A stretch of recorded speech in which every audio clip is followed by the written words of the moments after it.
Live from Springfield, Ohio, for everyone listening in the near areas or afar, the NCAC is hosted here in the Wittenberg Invitational inside this glorious facility we call the Steamer. This is the most exciting thing we have done on the Tiger Sports Network since I don't know when. I am Sam Monachino. Alongside me today, Sydney Shannon, Greg Sheehy, Mackenzie Moran. She won't actually ever come onto the mic, but she is going to be the one running it from behind the scenes. We have a beautiful, what's the word, landscape in front of us for the next facility. Yeah. We have a beautiful facility in front of us for the next 6 hours of competition, and we cannot be more excited. We have this beautiful ticker running across the bottom of our screen here where you guys can keep up to date with some of the events going on around the Steamer. We will be bringing you some play-by-play action.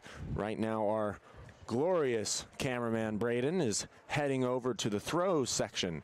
And now I'm going to let my illustrious partners introduce themselves. Sydney, you first. Introduce yourself to the viewing public. Should I just say my name? You kind of already did that. Well, no, say your credentials on like. Oh. Yeah. Okay. Greg gets it.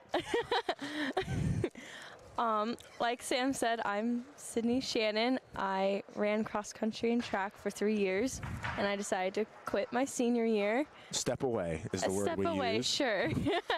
I'm trying to teach the future youth, you know? Too busy.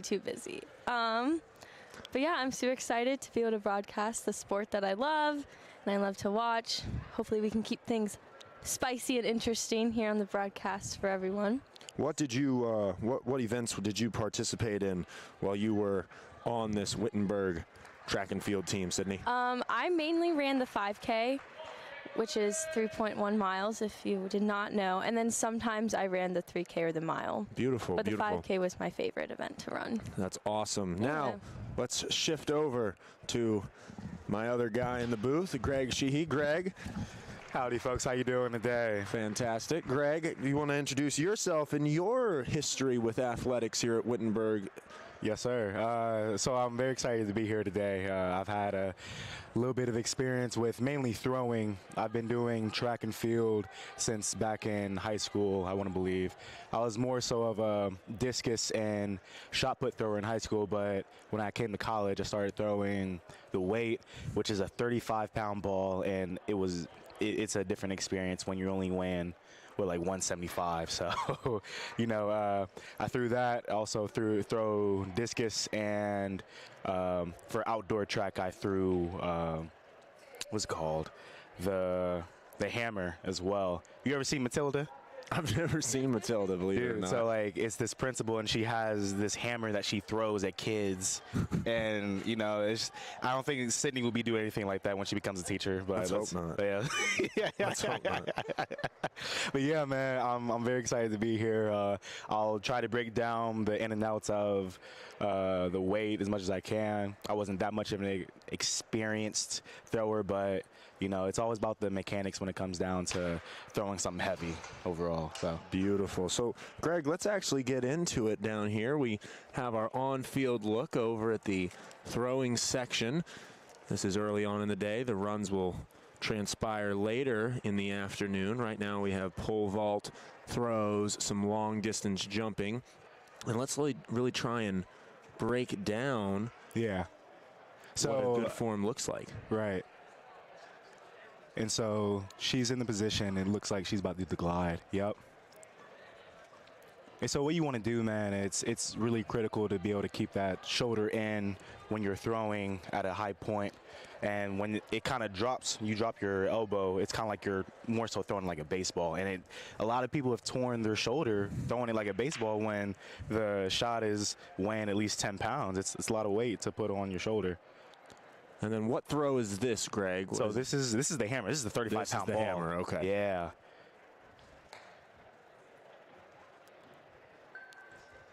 Ooh, That's a pretty good throw, but I think he wanted to get his high point a little bit higher. And what's the hardest thing about throwing hammer is you want to stay low as you can, but the more you're pushing, it's almost like the weight is pulling onto you. So that way you want to stay on your heels, and it's always heel toe, heel toe. It's honestly, it's not that easy as it looks. Here we have another shot put attempt right there. I'm pretty sure we had an alumni that broke the school record for weight, right? David Dorsey, rest in peace, brother. But yeah, he definitely was a hard worker. He paved the way. You know, I went to school as soon as he did as well, and you know, he took me under his wing as well. Great guy. Another shot put attempt here. And then, so, Greg, you talked about the importance of kind of trajectory with the hammer throw. You wanting to stay low. Right. Oh, good. That one looked good as well. With a shot put, is that the similar kind of concept? You want to stay low and then push out, or is there a different type of trajectory point you try with that smaller ball? So honestly, it's more so about wherever your chest is, right? So you start low with your chest straight to the ground when you're getting ready, and as soon as you open up and you pull your elbow back, you want to express your chest outward up. Same way wherever you want the ball to go. And so wherever your chest is, your arm will follow. I see. Greg, you were a football player. Yes, sir. Alongside being a track and field player. Which sport do you think actually contributed to help to more the other one? Like, or was there much crossover, or were the skills kind of separate? Because I can totally see the skills that reply, like keeping your body in line, really helping in football, more so than football really helping in a sport like this. Yeah, no doubt. I will say that throwing mainly weight helped me gain my balance and overall my control over my body overall, because, you know, even though it's 35 pounds, the more speed and the more pressure you put on while throwing, it turns into 50 pounds through velocity and speed. So I will say that, you know, being able to control that weight in general helped me become a better athlete overall. But then again, you know, when I'm thinking about the drills we have to do for football, you know, like heads up and, you know, it definitely counters one another. So, yeah, no, I think overall, at least for track, it's a different kind of sport because it's a team sport, but it's also like an individual sport. You know, like you're training hard, you're trying to get a PR every single time, but then again, it comes down to, are you going to be able to do this for your team? I guess you could say the same thing about football as well. No, absolutely. Absolutely. So as the throwers continue to throw, couldn't really think of a cool segue right there. That's what I kind of love about coming to these track and field events, is these are the original sports. Yeah, you know what I mean? And some of their simplicity is just kind of like mind-boggling to think, like, okay, look at what all the sports that have come from that.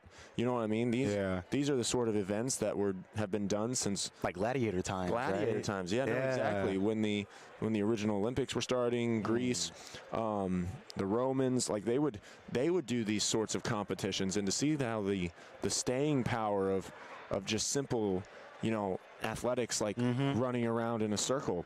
Yeah. And that's just so funny for me to say that, because I tried to stay away from track my entire life. Running was always my least favorite thing. And like, no one realizes there's so much more to the sport, such as the pole vault or the throws, you know what I mean? Like, and there's so much skill that's required in that. No doubt. That I don't think track and field gets nearly enough credit for. Yeah. And speaking about the old ways, you know, other than the 35-pound weight that we're throwing today, they have other weights that are even heavier that they throw. It's 35, 45, 55. And I'm pretty sure, like, once they get to, like, that, I'm pretty sure there's even, like, a 75.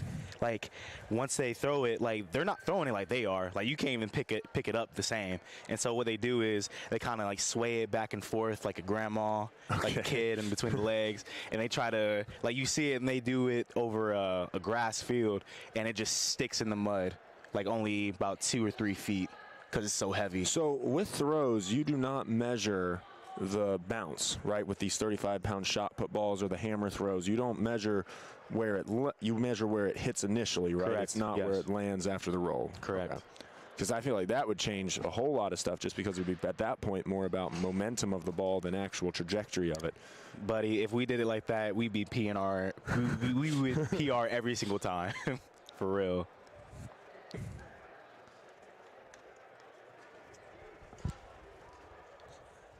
Players getting ready to set back up.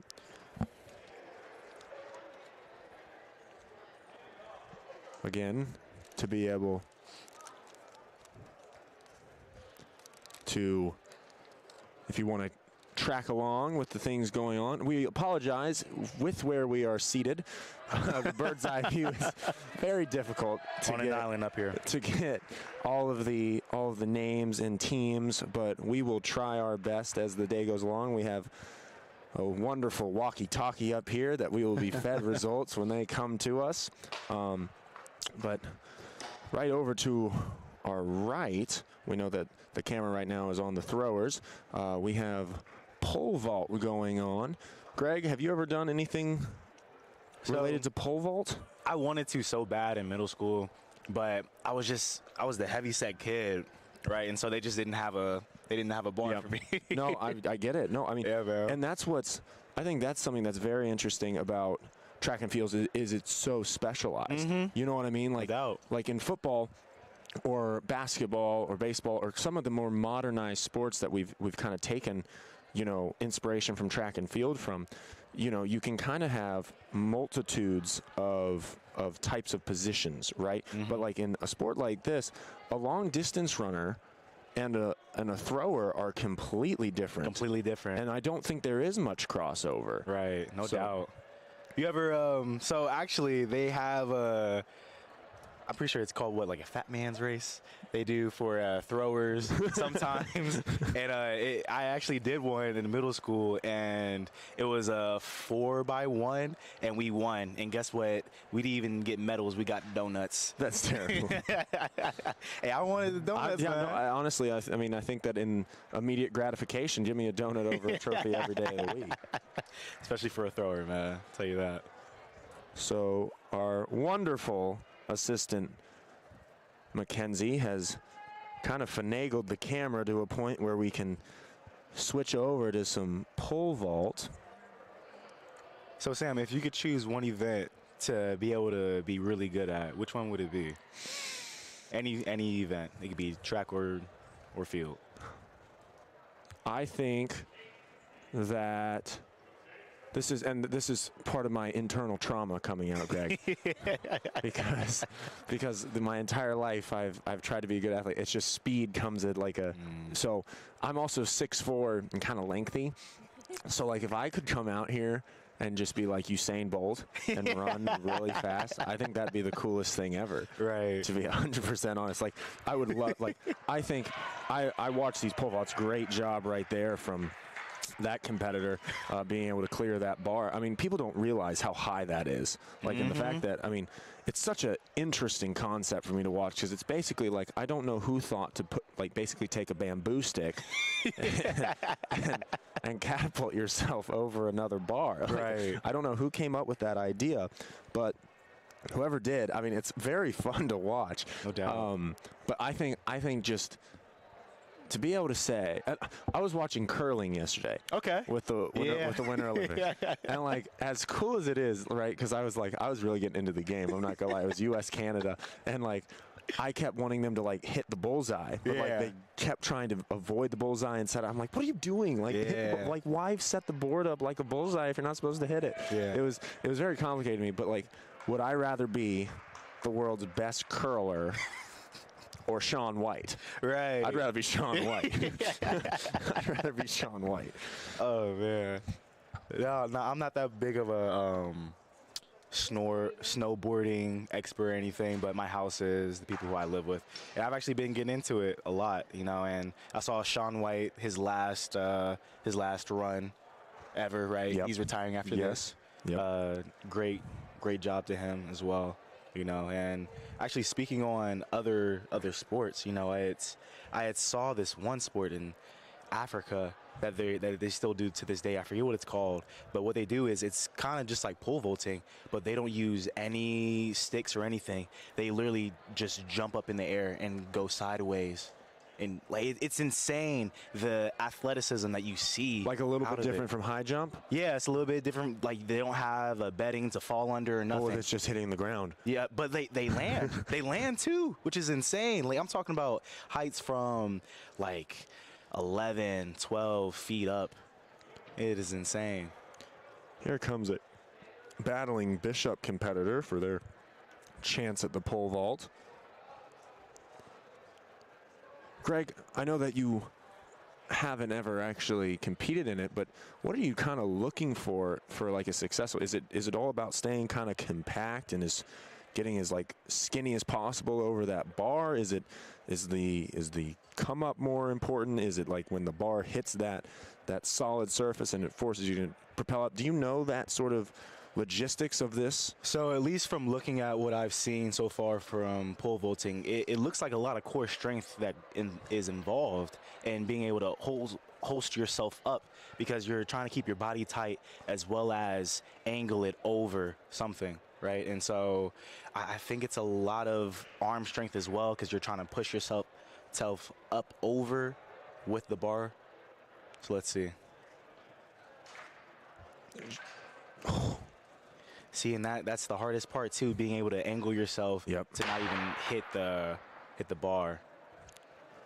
But yeah, no, I think you would need an insane kind of core to be able to jump at a high point. Well, I mean, you just look at some of the, backs of these competitors. These are strong individuals. Yeah. You know what I mean? Like there is no, like, these are athletes. And I think that sometimes there's a stigma on track and field. You know what I mean? Like, oh, you're not strong enough to go play football, you're not skilled enough to go play basketball, so you just go run around a lot. These are athletes who are at the top of their craft. No doubt. And like some of the probably like I can only speak to the Wittenberg athletes we know. I guarantee you, if you were to put a ranking of top athletes on campus, Zach Geyer is going to be near the top. For sure. You know what I'm saying? Shout out to Zach Geyer. Shout out Zach. I don't know. He's over at Worcester today. Yeah. No, but like that guy doesn't play one of the main sports here, one of the main American sports here, but he's a decathlon? Yeah. Like it's insane the amount of events that he can do and do it well, and so many of these athletes have those types of skills, but those special ones are just top tier athletes. Here's an attempt, and it's that making yourself contort your body to the point, because the last two competitors that have hit the bar have gotten plenty of height. I think it's all about that ability to kind of like arch the back. Right. This is really cool how they have some iPads set up on the side where they're able to break down the footage and film of what they just did and how to kind of improve upon it. No doubt. Actually, what's insane about that is you can do that for pole vaulting, but you can't do that for throwing. Like, while you're in competition, you can't record yourself to see exactly what you're doing wrong. You can only go off of what your coach is saying. And so I think that they're set at a much better advantage in being able to adapt and figure out exactly what to do to get that next run in. Does that count since they hit the bar? Yeah, as long as it doesn't fall over. Wow. Yep. What an attempt then right there. What an interesting idea. I mean, because, like, if we had a different rule that you just can't touch the bar at all. No one would probably ever. Yeah, no one would probably ever get it. Got it. So that's probably a lot of skill in it too, to be honest. The ability to kind of like know how to hit the bar and kind of rotate it to the kind of your advantage. That is so interesting. No doubt. To all the viewing public, I'm sorry if I sound like a moron when it comes to this. Oh, we're all learning today. Another attempt, Ohio Northern. Oh, beautiful job right there. Able to clear it without making contact at all, and she did a great job right there of really getting that back extension up in the air, and that was very impressive. It's also such just a different vibe, Greg, to just have like just so much stuff going on. Yeah. You know what I mean? Yeah, like, it's multiple worlds. Yeah. You know? No, exactly. That's kind of what it feels. It's like when you would, like, in elementary school, you'd be able to, like, travel to different continents in your classroom. Yeah, you know all what I around mean? the world. They'd Yeah. set up little classes, and, like, you could go and literally feel like you're at a completely different event. Great pole vault right there. No doubt. And it's so cool to have, like, all these, you know, all the runners are still warming up, but I mean, you could go over to that side of the steamer and you see, you know, people long jumping into sand. Did you ever do long jump or anything like that? Nah, I can't jump to save my life. But it's just so intriguing to me that just like how, like, this is like, it feels like organized chaos, Yeah. to be No doubt. honest. That is a perfect way of explaining it. It feels No like, doubt. but like, you just see people so passionate about it, and coaches, you know, who are so, you know, dead set on helping their competitors. Here's another Ohio Northern competitor going for the pole vault, getting over. Beautiful. That was nice. That was Wow. really nice. Yeah, no. But like, there's still another rung to go. That's what's remarkable to me. Like, I don't know how you're supposed to get to. I don't know how you're. I just don't understand the physics, to be 100% honest. Right. I feel like I'd break the stick. Well, so like each and every stick has a weight capacity, and that's what I was talking about earlier. So there's a certain weight for each stick, and depending on however much you weigh, I believe that you want your stick to weigh about 5 more pounds than you do is the way to go, just so like that stick won't break Got as you're it. trying to jump over. Well, because I just can't imagine the force it has to go under when you're running at the speed you are, and then to hit that solid surface and then have your weight go on top of it. Right. Just the amount of force Yep. bearing down on it from both sides. It's very impressive. No doubt. Architecture. Getting over there, right there, you'd see that the legs just didn't get high enough. Yep. That's what it comes back to, being able to tighten your core a lot more, to be able to bring your legs closer to your torso, you know.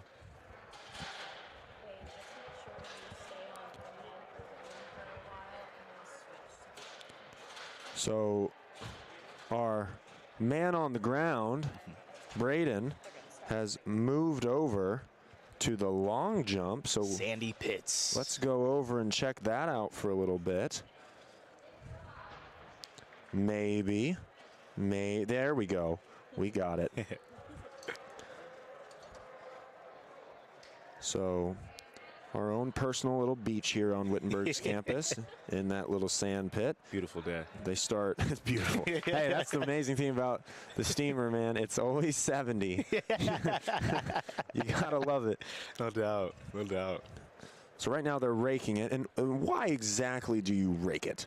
So, I mean, because it's kind of hard to be able to measure out exactly where the next person jumps. And so it actually gives the runner who's jumping the same advantage as everyone else. Got it. So jump right there.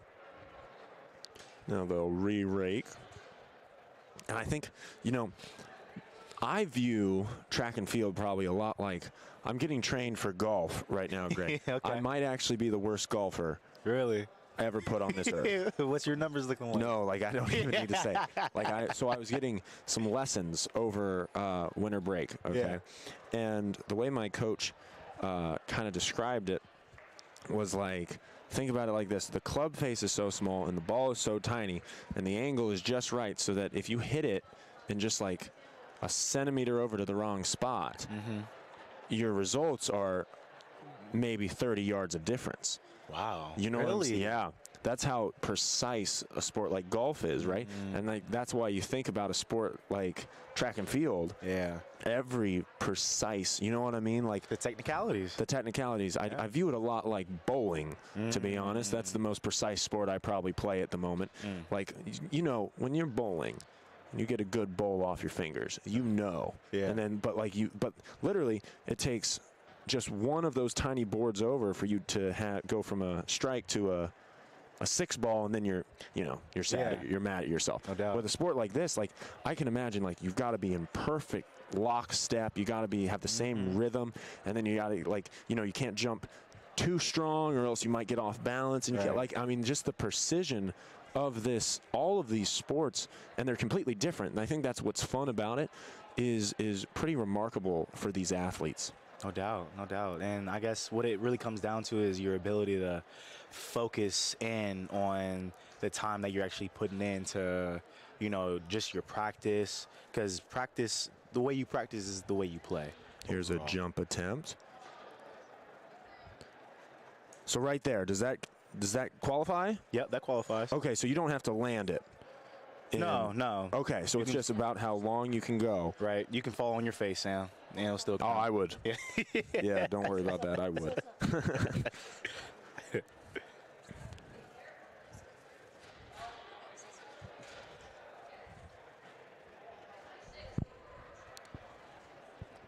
What a long run they get up. I imagine that's got to be like the ability to kind of control yourself to be able to get a good jump off is very difficult. No doubt. That's got to be hard on the joints. Oh, for sure. And plus, you got to jump from that white line back there. So Yeah, you're no, not even. And you said something really interesting, Greg, about the ability to be able to stay focused during all of this. That's got to be difficult with, like, I was able to just walk around the field earlier. Like, I'm not supposed to be there. I know, Right. like, people probably look at me and they're like, this guy is not supposed to just be, but like anyone can really do it. You know what I'm saying? Right. Like that's got to be hard to like maintain focus and like, really, I feel like athletics, sometimes you have to get into your own world. And, like, to see all these other things kind of going on, that's got to be, like, you just got to give such a testament to these athletes to be able to stay in the zone. For sure. No doubt. No doubt.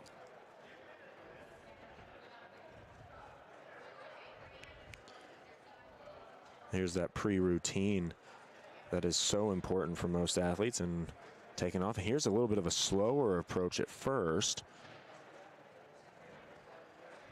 Again, the angle is just really difficult to see if they're getting further or not, but they all look like they're landing in about a similar spot. And that's what's also pretty remarkable is you can have a, Sydney, what is considered a great run in, like, let's say the 5K? I would say definitely under 20 minutes, but with D3, it's just, you know, the times are kind of like everywhere, and like no matter what you run is still like a great time. But I know like at the D1 and D2 levels, like even 17 minutes for women, under 15, 14:30 for men. So let's just say, for like what I'm getting at is like, what is the difference, right? Like, so let's say we're running one of those quicker runs, right? Like, let's say we're doing the 100 meter. Is that one of, right? Yeah. So let's say we're doing the 100 meter, and what's a common time for a 100 meter? Like, what's a good time for a 100 meter dash? 18. Yeah, I think 18 seconds. So, what's so interesting to me though? Oh wait. For 100 meter? Yeah. Isn't it 10 or 11? Maybe. For 100 meter dash? See, this is where my lack of knowledge comes to Sam, bite the broadcast. Sam, keep in mind I'm a distance runner. I don't know sprint times. But what I'm getting at is, let's just say, for the sake of argument, with how close these athletes are, okay. let's say it's 10 seconds, All right? Let's say it's 10 seconds. A great run might be 9 seconds, and then a run that people are upset with might be 10.5 seconds. Right. You know what I mean? Yeah. That's how close all these athletes really are. In distance, I can see how that can kind of be, you know what I mean? Because distance, you get to like kind of build more of a gap. But with those things like long jump and things like, you know, those short burst distance running events, I imagine that there's like a really close, like that margin of error between the two of them is literally just get off, finish, one step during the race, and it's just so interesting. Well, yeah, and like you were saying, like, distance runners do get time to like work their way up to get to where they need to be, but like with short sprints and even like the, you know, mid sprints, you know, you don't have a lot of time. You really just got to give it your all, like 100% of the time. But with the distance races, at least for me personally, like I would work my way up. You know, you can't give it your all right off the bat because then you'll just wear yourself out. So, you know. Braden getting a glorious shot head on. He zooms out. We get a jump attempt and pretty solid landing right there from that competitor. It looks like our 60-meter dash prelims are getting ready to start.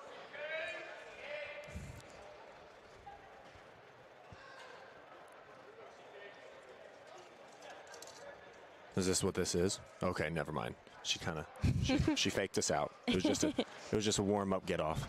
Oh That's on yeah, us. you'll hear the gunshot when they're starting.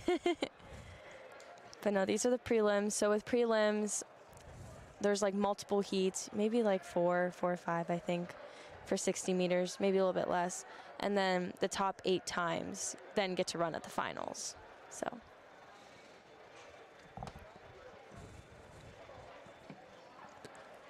Just got to give a special shout out to President Fransden, Director Agler, Right. Brett Billhart, the people who run this wonderful Wittenberg Athletics and Wittenberg University programs. I think it's awesome that we are hosting such a cool event here. I mean, I think this is the crown jewel of the NCAC. I'm just going to say it. Don't want to get in trouble. Thank you, Wes Bates. Thank you, Wes Bates. We appreciate you. Oh, truly. No, but it is kind of like crazy that this is our facility, as like a Division III university. Oh no, I mean it's quite impressive, and I think what's cool about it is a place that other schools can kind of appreciate and use. A lot of local high schools come here and practice, especially during the winter times. And Greg, what we were talking about earlier with the feel of this kind of being like multiple worlds combining into one. That's kind of way they kind of designed this steamer, which is pretty amazing. You got, batting cages off to the far side of where we're located. You got obviously the football field that can, counteract as lacrosse, soccer, and all that. And then you have a wonderful track facility so you're able to house like 10 sports in here. It's pretty remarkable. No doubt. I mean, I remember at least when the steamer first opened up, man, like there would be at least 4 to 5 different athlete sports that were fighting just to have some time in the steamer, because it's a whole new experience, let alone for kids that are in D3 college overall. And this is, like you said earlier, a lot of local schools come here and they experience what it feels like to be in a indoor facility, and I love it. I love to train in here outside of my own sports, just to know that my money's going into this as well. Yes. So, yes. Well, no, and what's so funny to me about it is I remember our freshman and sophomore year when we would practice out on the Bill Edwards field, and that is not it built character. Yeah, that's for sure. It built character. Yeah. But and broken ankles. So. And broken yeah. So I mean that's basically a dirt field, just 20 yards that way. Right. And then when the steamer was built, everyone was upset they had to practice out on the turf. I'm like, we used to pray for times like these. And now, it's just crazy what this is. This is kind of given and opportunities to people for. No doubt, man. So it seems like the prelims are about to start, so I'll put Sydney on now. So Sid, I have a question for you. I have an answer for you. All right. So what exactly are you, what's the technicals when it comes to getting out of your blocks? Do you know? I mean, from what I hear people talk about, you need to get out of those quick. Right. You can't hesitate. You can't take your time with it. You really just gotta go. Right. And I'm pretty sure I know placement too is really important with how you set up your blocks as well, and it's different for each person as well. Right. So, but I don't know much more than that. I just know you gotta go. Speedy. Right. Race car fast. Oh no, a girl just tripped on the Reggie rail. I'm pretty sure though, there's this another thing. girl just tripped. Oh my gosh. I mean, those are invisible to They people. are. I'm telling you. We need to spray paint them neon yellow because we should. can't just have them silver. Yeah, we can't be having grandma fall over when she's trying to cross, Exactly. But I'm pretty sure there's this thing that you can do to figure out exactly which leg you're going to take for the block. It's Don't they push you behind. Yeah, you push someone and you see which leg comes forward Yeah, first. yeah. Yeah.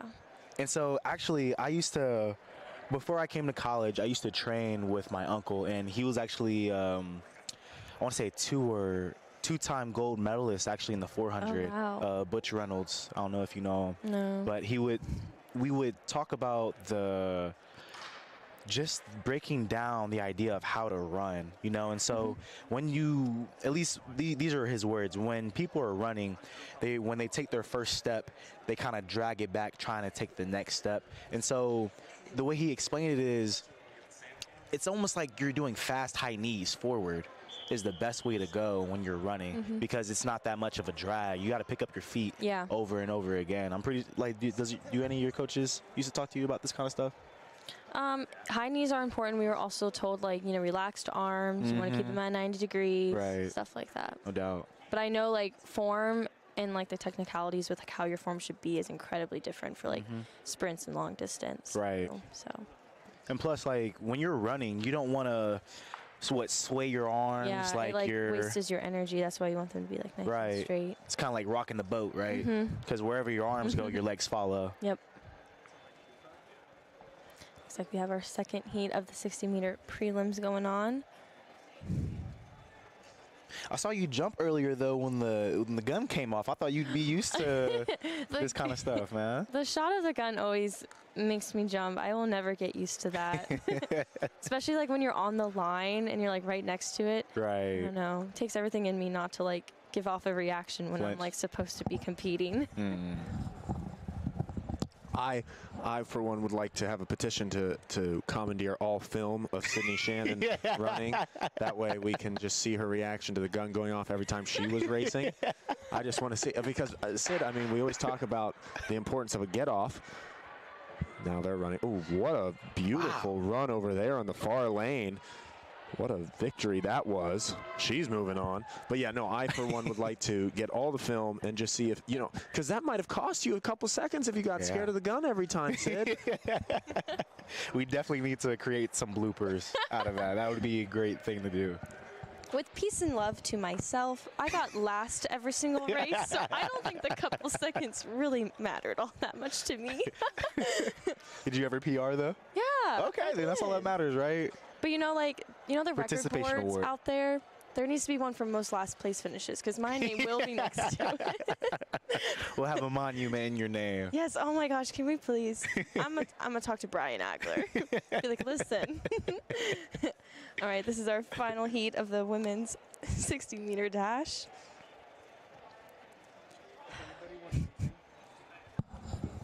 Yeah, I want food.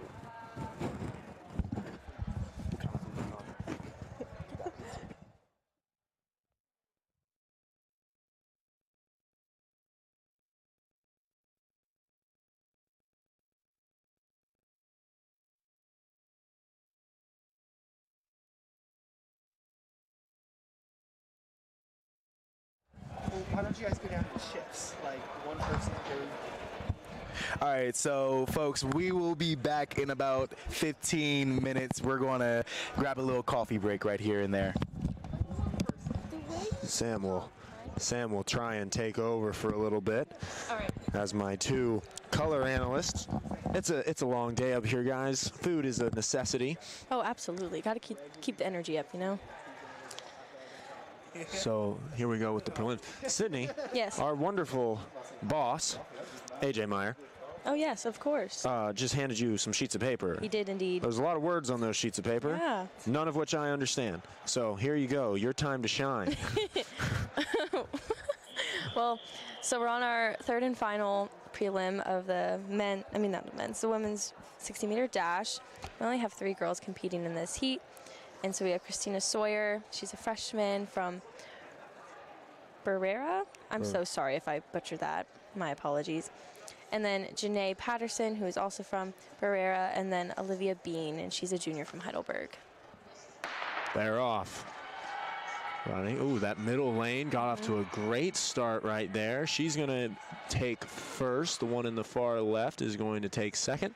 Not to, like, jinx, like, the future, like, events. However, like, I was always told that if you're in lanes 4 or 5, typically you're the one that's, like, expected to win. You have, like, the fastest seed time. But 4 or 5, is there a reason for that? I really don't know. That's just like, I remember when I went to track camp in like middle school, that's what they told us. They were Got like, it. yeah, if you're in lane 4 and 5, you have the fastest seat time. So now I believe the men are coming up. The men, there's 5 heats of the men. And right now we have the first heat getting set up. So in that, we have Travis Dudson. He's a freshman from Denison. So Lorem Adi, he's a junior from Ohio Northern. Hunter Anis, he's a freshman from Indianapolis. Dylan Liggett, he's a freshman from Ohio Wesleyan. You can say the rest. Here we go. Switch off. Ayotunde Lalili from DePaul. Noah Paris from Heidelberg, Sam Fisher from Ohio Northern, and Zach Murray from Ohio Wesleyan. I always say this as a kind of a get-out-of-jail-free card. My last name is Monachino. Everyone always pronounces it Monachino, so I understand the beauty of a last name. So we always say this with names. They're like beautiful snowflakes. They're all unique, but also all very easily destroyed. So if we do mispronounce your last name or first name of any of the family members that are competing today, I genuinely apologize. But yeah, no. So the first.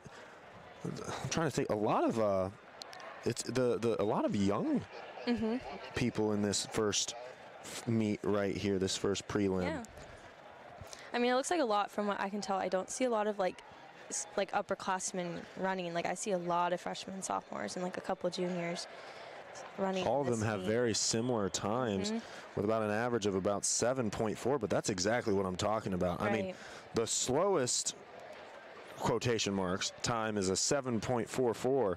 Meanwhile, the fastest is a 7.39. Those seconds really make a difference, and even like the milliseconds too, especially when you're like getting those rankings for like nationally and conference rankings. Like they make a huge difference. How do you say a time in sports, like in track? Because like in Talking Stripes, I always struggle because it's like do you say milliseconds at the end? I think it just depends on who you're talking to. Sometimes like I'll say like I mean, yeah, we don't say milliseconds, so just like 7 seconds and 44 milliseconds or 7.44 seconds. Okay. Like, it's kind of just like a preference. So. And they're off. Gun sounds. And what a tight race that is, and that's exactly what we're talking about, with just the difference between these athletes are so minuscule. We'll try and get those results to you as soon as possible for who actually took the victory right there. They nearly all hit our cameraman, Braden. That was a very tight race for sure. Now coming up in these second group of the 60-meter dash qualifying, you got Lewis Hurd, a senior from Denison, Azad Robinson, a Wittenberg, Caleb Collier-Smith from Berea, Mason Myers from Ohio Wesleyan, Andrew Brown, Denison, Ross Brickner, Cedarville, Daniel DeSantis, Denison, and Quentin Davis, a sophomore from Wilmington. The quickest time in this grouping is a 7.44 seconds, and the slowest would be 7.55. So still, I mean, neck and neck. I mean, that's the difference between this. Yeah. That difference. Those noises I just made. Yes. It might even be quicker than that. Like, that's what's just so remarkable to me about this sport. And that's also what amazes me about, you know, those great athletes like Usain Bolt and stuff like that, who are able to, like, that's the difference between Usain Bolt and the guy who was second place all those times is probably the get off. You know what I mean? Well, I was telling Greg too, I don't know if you were able to like listen, but stepping out of the blocks is like almost like the most important part. Like you need to get out of those things fast. If you have that delayed reaction, that could be that like couple seconds that keep you from first to second or second to third. Are we not doing the clock anymore? So here we go. We have that handy dandy little box in the top left corner now, so you can get a different view of the race. Also, if you do want to see results on real time, finishtiming.com has our meet and all the times of the athletes. So if you do want to see what your friend, child, anything of that nature runs, you can go to finishtiming.com and they will have all that information for you as well. Gun sounded, and I believe that was yet again another tight race. I don't know how, we were just talking, Greg, I don't know how you can differentiate between how close these competitors are. In the last prelim we just did, the fastest time was a 7.44, and the slowest was a 7.3. I mean, the slowest was a 7.44, fastest was a 7.39. That's the difference of a legitimate snap of the fingers. I mean, that is just crazy how close these competitors are. This was a 0.10 millisecond difference. I mean, that's the difference between 2 snaps. I mean, that's just, it's remarkable to me how close these guys are. And we were saying, I was talking about, like, you know, Usain Bolt. Like, the difference between him being Usain Bolt and the guy in second being Usain Bolt is 2 snaps of your finger. And that's just remarkable to me, how close these competitors are. Here's the third grouping. We have Aaron Bastian from center, Liam Ferragirio from Ohio Northern, Zaris Stinnett from Wilmington, Javon Lane from Otterbein, Sam Gonzalez from DePaul, BJ Lomax from DePaul, Tanner Spaulding from Wilmington, and Jahi Brassard Nash from Ohio Wesleyan. Should be another tight race right here. No, I'm okay. Pole vaulting is taking a hiatus. They're on break now. And the gun sounds off. Seems like a good start for the person in lane number 3. It seems like, ooh, I don't know who got it right there. It was either lane 3 or 2. So we're going to let these update for just a second, and we can give you the current results of where people stand in the top 8. We have our 4th heat getting set up right now. We have James Morrison in lane 1 from center. We have DeMarcus Smith from Barrera. We have Eric Adinkra from Denison. We have Paul Jean Nunez from Barica. We have Tramon Willie from Heidelberg, Antonio Sanego from Ohio Wesleyan, Rudy Roblero from Barrera, and Jalon Smith from DePaul. So a current look at the leaderboards on top of the men's 60 dash. You have Dylan Leggett at a 7:37 time, Ayotunde Lele with a 7:38. You got Salorm Adehi at a 7:40, Noah Paris at a 7:41, Hunter Anes at a 7:41, Sam Fisher at a 7:45, Zach Murray at a 7:51, and Travis Dunson at a 7:55. Those round out your top 8. What a tight race that is, though, at the top of the leaderboard, with Leggett and Ayotunde Lele with a .01 difference in their times as they start to get ready.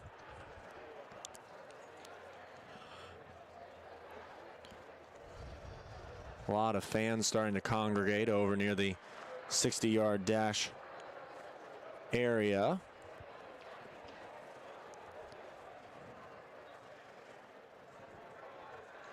Sydney, how did you guys, when it was, you know, not your time up, how do you guys stay loose? Like, how, because, like, I imagine, you know, right, yeah, we can just go jog for a little bit, but I also imagine you don't want to, like, expend too much energy. Right. And as coming from someone like me, jogging still expends energy.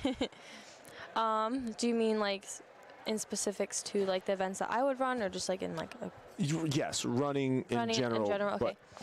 I mean, so you want to warm up in a time that's not too soon before your race, because you need to be able to do your stretches, all that jazz. But also you don't want to do it too, like, early to where you're kind of just standing around waiting for your event to start.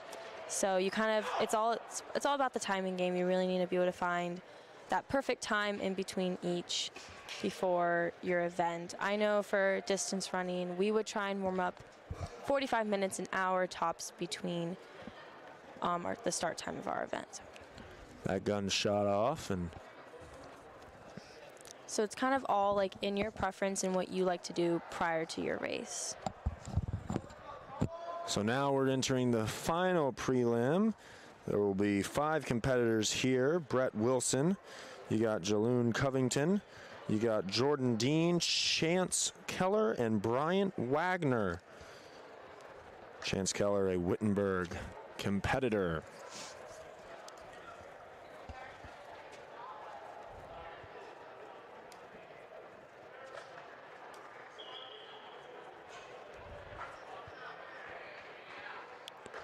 Sid, how many do you take from the prelims? 8, top 8. Top 8. We have a new person in the leaderboard. Okay. You got Caleb Collier-Smith from Berea at a 7:36. Dylan Leggett at a 7:37.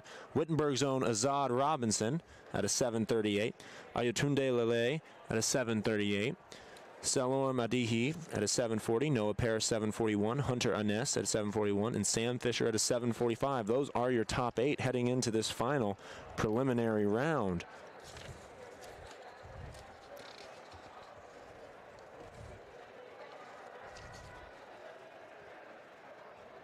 Gun sounds, and they are off. Only 4 competitors right now. I don't know who actually was dropped. And that one in the middle right there belonging to Ohio Northern. So that would be Jordan Dean was the one that took that one away. Oh, there was only, no. Brett Wilson was unable to compete right there. So Jordan Dean's the one that comes away. We'll see if that time was fast enough for him to be able to crack the top 8. But if not, you have your top 8 in the 60-meter dash set. And now we have our women's 3K, heat 1 of the 3K, getting ready to start. You don't see very often like needing more than 1 heat of a distance event. So that just kind of goes to show how many like runners are entered in this meet, because it just doesn't happen very often. Well, that has to be kind of, fun, doesn't it? I mean, to have all these competitors coming from multiple locations, because you really get to see where you and your team kind of compare. Yeah. I'll let you two kind of talk about this. How do you guys handle kind of like being, this is probably the most, outside of relay races, the most individual team sport? Like do you feel like there might be, sometimes there's like, it is more of an individual sport, or do you feel like it is more of a team sport that just individuals thrive in? Because like to me, it looks like whenever like a great runner happens, you look much more at the runner than the team he comes from. You know what I'm saying? Do you guys feel that, or do you think like just the track and field culture and vibe of teams are just kind of different than what we might expect as like American watchers? I think that's a tricky question, because I think for me personally, while I'm running, I do tend to think about my own time, my own placement, but also like my coach would always tell me like, hey, you need to focus on these 2 girls to get, like, these girls are in your conference and we need you to like try and beat them. So it's definitely a mix of both for me personally, but it's just like finding that right balance between kind of being selfish with like your times and how you do, but also like understanding that like there is the bigger picture, and that is like your overall team placement. So Yeah, no doubt. I think when I think of whether or not it's a team or individual sport, I think back to the idea of wrestling. I've wrestled for about 5 or 6 years in total, and loved and hated it overall. But when you think about the idea of an individual sport, it's the idea that it's on the constant grind. You're putting in the work, the focus, and the effort to become the best and be better than who you were at the previous competition. And so even though all these competitors do that, it's all for the means for the end is to come out on top as a team. exactly. And so when we get into the logistics of whether it's an individual or a team sport, it's just as much, I think it's even, because when you're watching the 4x1 or the 5K, God bless, you see your teammates cheering you on, and so you get that extra wind in yourself. Yeah. Absolutely. So I think it's both. It is. It definitely is both. As long as like you said, like knowing what the end goal is, and especially with the conference meet coming up, that's like we're focusing on like the end goal with the team is the most important in my opinion, because you want to do well at conference as a team. No doubt. I mean, that's the only reason why anyone is doing this. That's exactly. What, everyone wants to be the big dog, but nobody wants to bite. Preach on it. All right. looks like our 2 unattached runners are taking the lead with 2 Cedarville girls close behind.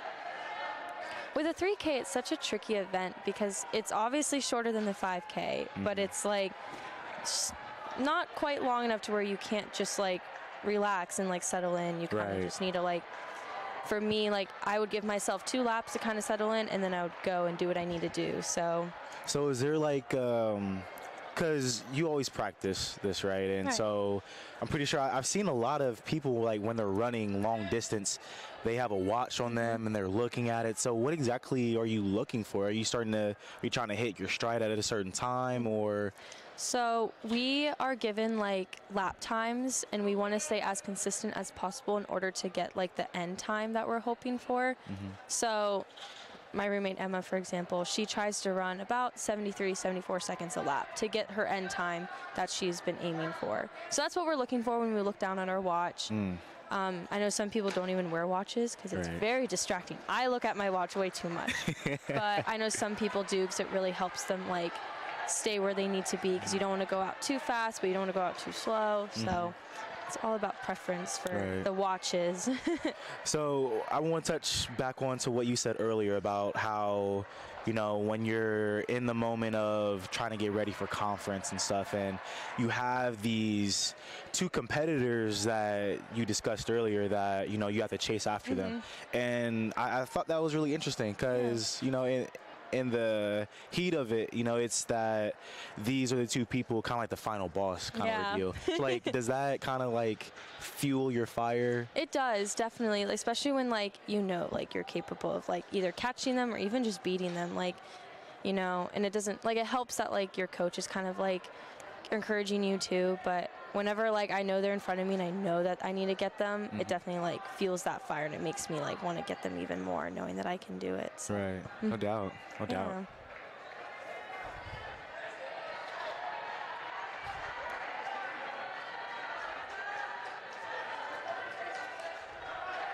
I'm just watching this, and it's almost like I just couldn't. Like I only got 2 laps in me, Sam. All right, listen, like for real. Like, no, it's hard. It definitely is.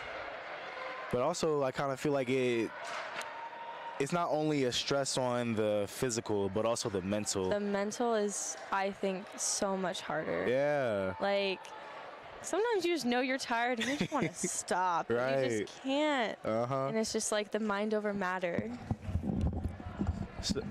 Just listening to you guys talk, Greg, have you ever experienced something called a runner's high? Oh, yeah. Never felt that feeling, to be 100% honest with you. Because, like, Sid, at what lap do long distance runners usually experience that illustrious, just in loveness with the running thing that you guys do? Because I was talking to someone once, and they were like, it's usually around like it's about 2 miles in that I feel like I find my runner's high, and I say to that, I'm like, I find my stride in walking in about step number 2, so I'm good just sticking with that.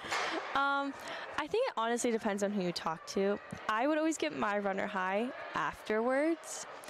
Like, I never get it during because I don't know how people do. I know some people that definitely get it towards the end because that's what helps fuel their kick. I know some people that have it like throughout their whole entire race because they're so pumped to be able to get the opportunity to run. But during a running camp in high school, we had our long run day and I ran 12 miles, and that's when I got my runner's high, was after the 12 miles. I definitely thought I could run for the rest of the day. So I definitely think it depends on who you talk to and like how they like view running and view the opportunity of racing, and when they like decide that like that high is there. So can I just ask, so we have a very interesting thing going up near the front of the race, the first and second position and third and fourth position right now. At what point do you, like, obviously everyone sticks to one lane, so at what point can you start trying to jockey for that first place position? Like, and like, how do you pass? Do you have to stay in that one lane, or can you like? So you have to pass them on the outside. So you can go in lanes 2 or 3. If you even want to go in lane 4 to pass them, you can, but you cannot pass them on the inside. That is like technically not okay. I know some people that get disqualified for passing on the inside just because it's like putting you and the other runner at risk for injury and for tripping and potentially spiking the other runner, and it's just not good sportsmanship at the end of the day. So it seems like, and everyone has their own preference with like when they start to do that kick and when they start to make those moves. got it. But like Greg and I were saying, you can't wait too long to do that. The 3K is not that long of a race to be able to like kind of just sit back and watch the roses grow. You know, you kind of just got to go with it. At a certain point, I feel like it's almost like, what gear do you guys have after that much? You know what I'm saying? Like is it really about, because like I know the phrase "finish through the line," right? Like especially in football, like if you cannot jog at the end, you have to sprint. You have to like, give it your all. At a certain point, when you're running for so long, it feels like I don't know, is there an extra gear that you guys find, or is it really just maintaining that same pace? No, there's an extra gear. You really just got to dig deep for it and tell yourself that you're capable of letting it show. Mind over matter, you know. Oh, absolutely. You just got to give it your all those last 200, 100 meters.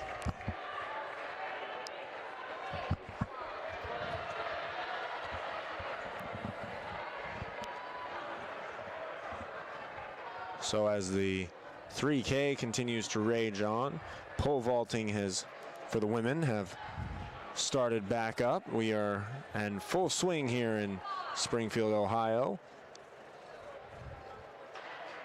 Again, great battle going on right now in those front two positions. And Greg, I don't know about you, I'm just waiting for that to just see something. I'm waiting to see that kind of jockeying happening, because you see those two, and like it just really seems like a cat and mouse game right now between. And we're on the final lap too, so it's going to get interesting here. Those two competitors. And I feel like at this moment in time with the race, you really see the real spirit of certain athletes come out, you know, like the last stride, the last moment to be able to push through that last wall, you know? For sure. It definitely, like, I think the last lap of a race can say a lot about a runner's passion for, like, what they're doing. If they're able to, like, be able to dig deep and find that drive to keep on going for one more lap. Because it isn't easy sometimes, especially for, like, running so long or for running so fast. Like, if you're like running the 400, for example, first 200 can feel like a breeze, but those last 200 meters can feel like the longest of your life. So it's definitely being able to, like, you know. Yeah, no doubt. And I think that it comes back to what we were talking about earlier, the physical versus the mental, you know, and I think every single athlete has gone through a mental barrier as to thinking just negative thoughts like, oh, I'm tired, I don't think I can finish, or, you know, it's just too hard. But I've always lived with this quote inside my head, you know, and it's got me through a lot of mental strains through all types of sports that I've played, and it's, I think, therefore I am. You know, the mind is like the most powerful tool in the world that you have. I really believe that as long as you keep telling yourself something, it will continue to be as it is. Absolutely. You know? And that's why you see such amazing athletes throughout sports history. You know, those are the ones that continue to tell themselves that they are.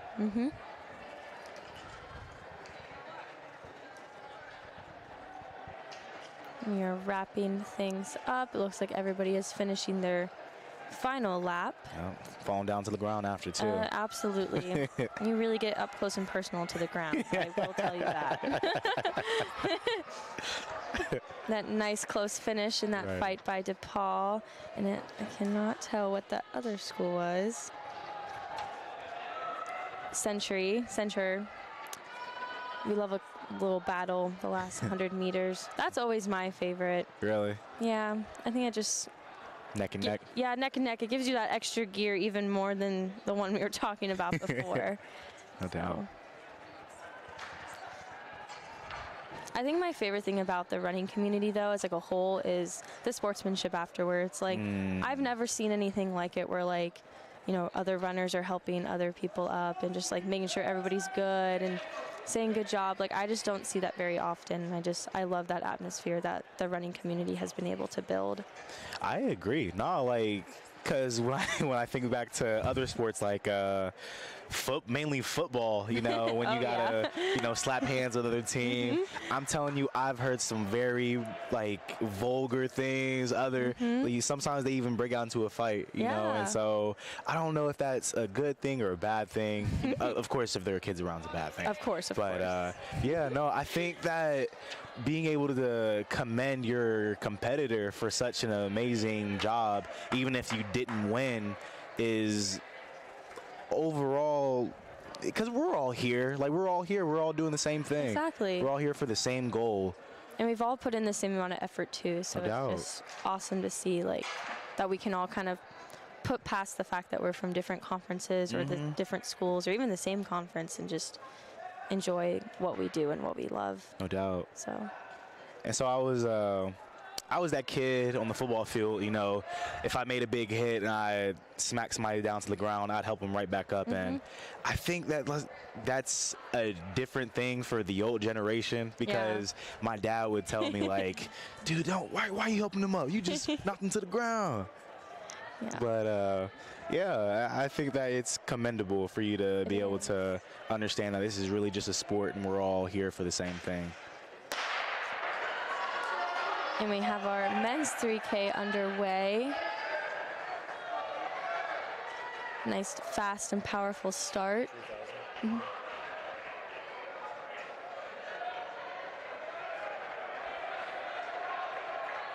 So, Sid, how many laps around, at least for indoor, is the 3K? Wow, I try and block out that part of my life. PTSD. It's hard because it's on a 300-meter track, and that always, like, still trips me up. But I want to say like maybe 14. No, because a 5K is 16. Okay. So let's look that up. Love technology these days as well.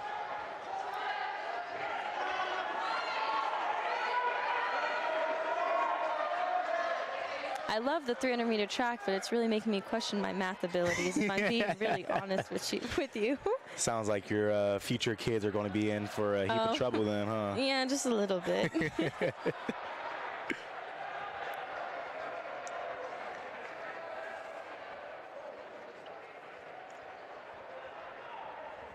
While you're pulling that up, so I have a question for actually both you and Sam. So, did you guys have a routine that you would do before any event that you had when it related to sports? Because at least for me, when I was getting ready mentally, right, because it always starts with the mental. And so what I would do, and a lot of people have called me insane for doing this, but I would actually listen to the theme song of Michael Myers. Ooh, yeah. It actually is. I'm pretty sure it was the same thing that Kobe did as well, and I would just have it on replay, and just have these thoughts in my mind as to what I want to execute on the field, what exactly the play would look like, how I would counter it, or even just the steps I would take.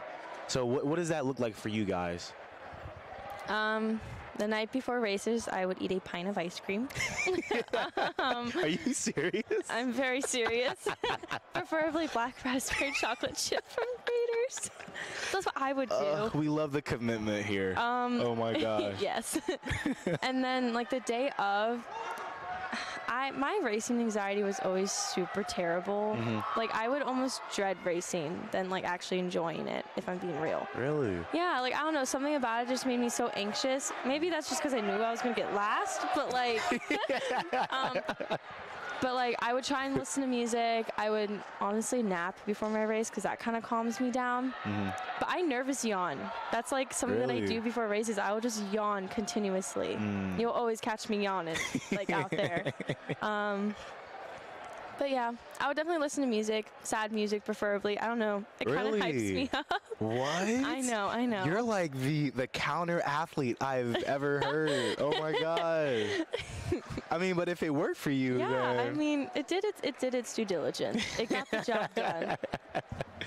So what about you, Sam? What exactly was your routine before you got ready for any competition? Well, first off, I would love to hear any coach's reaction to the pint of ice cream before game day. Diet. That is next level. So I would always, it's so funny you brought up movie instrumentals, right? I'm a huge movie guy. So I would always try and find, I would usually do like, it depends on if it was a day game, I would try and go more like Superman, Spider-Man theme. Okay. Okay, like Sam Raimi Spider-Man. Yeah. If it was nighttime, Batman. Batman. Every time. And then what I would do after, so I'd listen to like, and that's like right before the game, right? Because like I'm such a big comic book nerd that like I've always loved like kind of like getting into that sort of frame of mind. But I'll tell you what always really centered me in on, like, what always got me away from school, whatever else I was going with before the game, no matter my role on the team at that point, I would always listen to Jeff Buckley's Hallelujah. Okay. And I would just, all I would do is just pray for the health of everyone on the field. Okay. Because that would always kind of ground me. Right. You know what I mean? Because like I'd never wished for like a win. You know what I mean? And I was like, you know what? If we are just all, because especially with the sport we played with football. Right. Especially like, and it wasn't even really for me. I was a quarterback, and for all my college experience, I was more of a cheerleader. So, but that would always kind of really center, the kind of day I wanted to have, and you put all that work in, and we all do. We all put the work in, and the last thing you want is for that to be taken away from anyone because of injury. So I would always try and like get myself in the game with that sort of mindset. No doubt, and it's a tragic thing that even though we all put in the work and the effort, and when it comes to game day or competition time, some people are less fortunate to be able to carry it out through if they do have injury. So I will say that, at least personally, I've gone through two surgeries. I've always tried to get through that, but it takes a different type of mental to be able to continue through after an injury. Well, I'll tell you what, Greg. I mean, that's something that I actually, coming to a sport like this, I was watching some of the athletes earlier, and Sydney kind of talked about it, and you brought up the idea of PRing, right? So it's like you're in a battle with yourself just as much as the other competitors to get better, and I think that's actually a really cool concept, right? That you're able to, no matter the meet, right? Like, and everyone gets a chance to compete, if I'm not mistaken, right? Like if you are on the team, you have a chance to go out and show yourself. Yep. And I think that can be really hard. I'm a psych. I'm in nursing, and psych's my thing. So sports psychology is huge to me, and like the ability to just like, I feel like track, you have that ability to always go out and compete, and that's all you athletes and people really just want the opportunity to do. So I think that's what is so special about this, is that no matter where you finish, you could finish first, you could finish last, but let's say that last person hit a PR. Right. Like, that's so cool to these, you know what I mean? Because you got better, you've put in the work, and I don't know if a lot of other sports give you that opportunity. No doubt. And actually, like, going off of that, it's like this idea, like me and Sydney were talking about earlier, about how, there are always like two top dogs within the conference and stuff, and you're kind of chasing them to be able to reach that top level of athleticism. And so my question is, like, is it better for the longer outcome for you to chase after, bettering yourself, envisioning exactly that you want to beat yourself every single day, or is it better to have someone to look at and say, like, I want to be better than them? So this is something that's interesting, especially with sports that have depth charts, right? And that's why I always think that it's better to compete against yourself, because at the end, you're the only person that can control if you compete against yourself, right? If you have a depth chart and coaches are making decisions they feel like are best for the team, and you feel like you've put in a lot of work and you don't beat that person out, well then, did you fail? Yeah. You know what I'm saying? No doubt, So I think mindset is such an interesting thing when it comes to those sorts of competition periods with people, because You really do try. And now we are finishing the race. Well done to those 3 competitors. Better than what I ever could have done. No, absolutely. I mean, it just amazes me, though, like, like the sweet release of victory, right? Yeah. Like when you win a game, these people, they don't look happy. They look tired. They look tired. They look, like they all go over to, like, it's like almost immediately they all take a little quick check to the trash can, make sure they don't have to,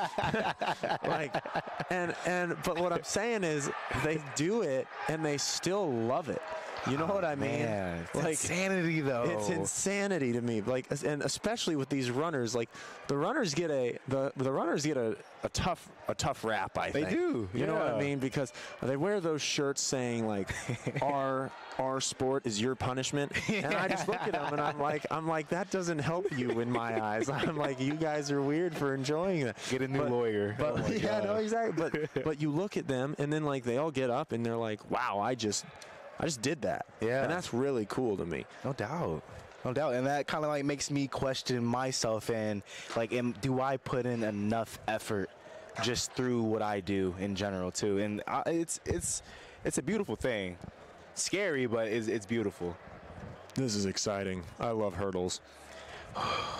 Listen, my experience with watching hurdles, it's either going to be really good or really bad.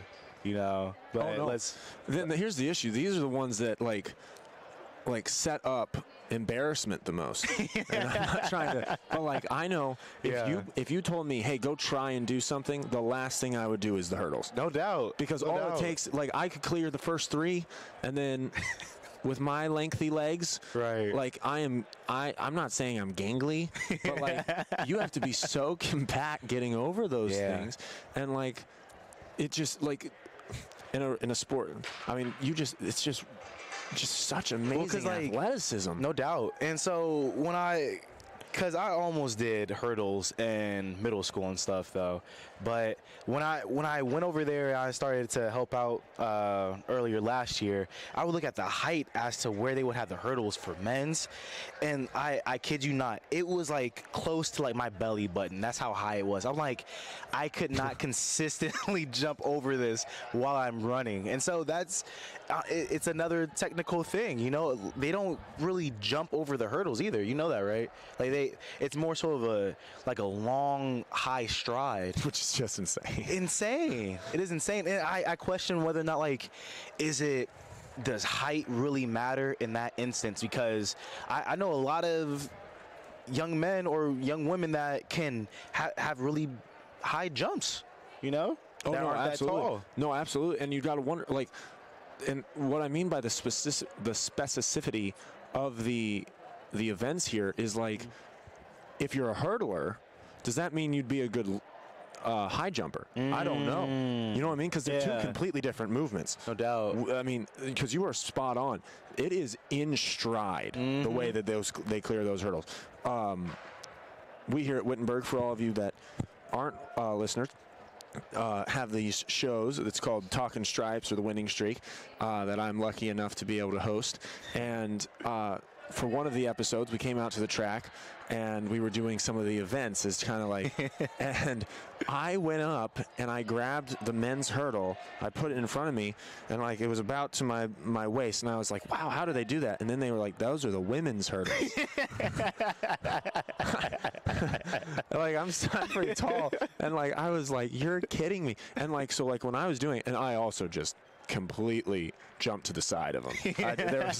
I was like, but it's so impressive what these people are able to do, and it's like consistent. Like I can't imagine the muscles you have to use, right? Because like when you're running, that's a completely different like muscle grouping, it seems like to me, than jumping. No doubt. So like to be able to use your hammies to the point and like get those quick twitch muscles to be able to get over those hurdles, and you have like 6 of them to clear. It's just remarkable. No doubt.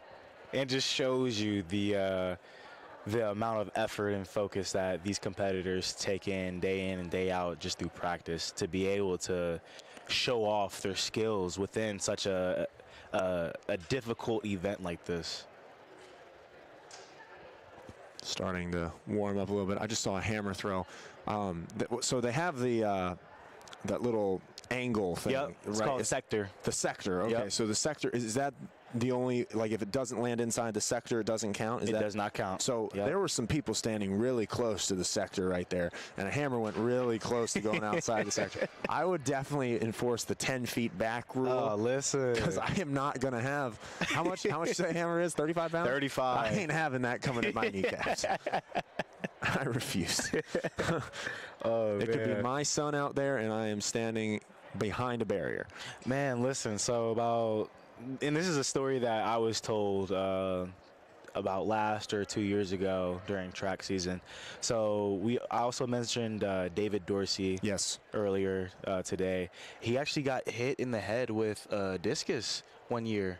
Really? Yeah, and so when he eventually woke up, I heard that he started going ballistic and started going a little crazy. But it shocked me how he was able to, I don't know, like just act as if nothing ever happened after that.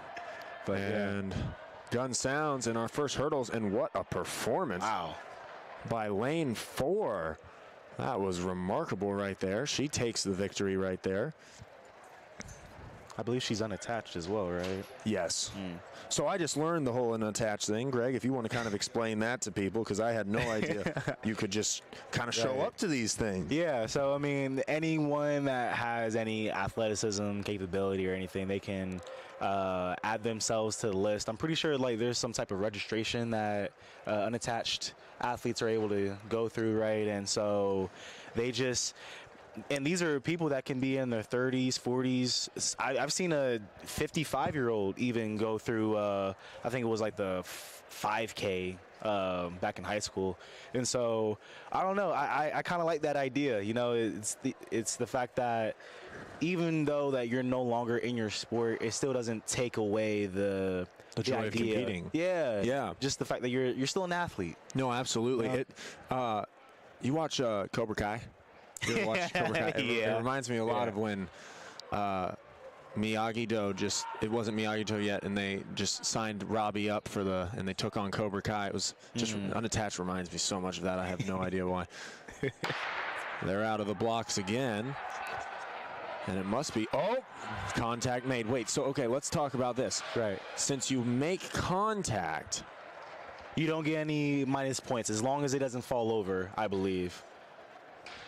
Because I'm pretty sure like there's it's like an infraction.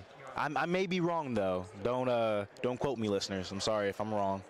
I didn't know if it was like the pole vault, where if you make contact, that's okay, but as long as you clear it Right.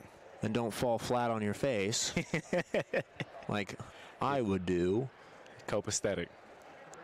So just some, and this is where the unaffiliateds come in, just some results on the women's 3,000 meter run that took place about 15 minutes ago. You had Andrea Kuhn, an unaffiliated, with a time of 9:47.51, take first. Akemi Von Schur with a 9:47.90. Wow, I mean, think about that. Wow. For 3,000 meters, you guys were neck and neck, and they were the entire time. These are unattached as well. For Cedarville, Rachel Sweeney came in third with a 9:50.25, and then for Cedarville again, Hannah Rem with a 9:52.94. So those are your 4 finalists. Is that how that works? Is there 4 finalists? Yep. They're out of the blocks again in the hurdles, and it must be something about lane number 4, Greg. But get me in there. Sam, I would pay money to see you run this, buddy.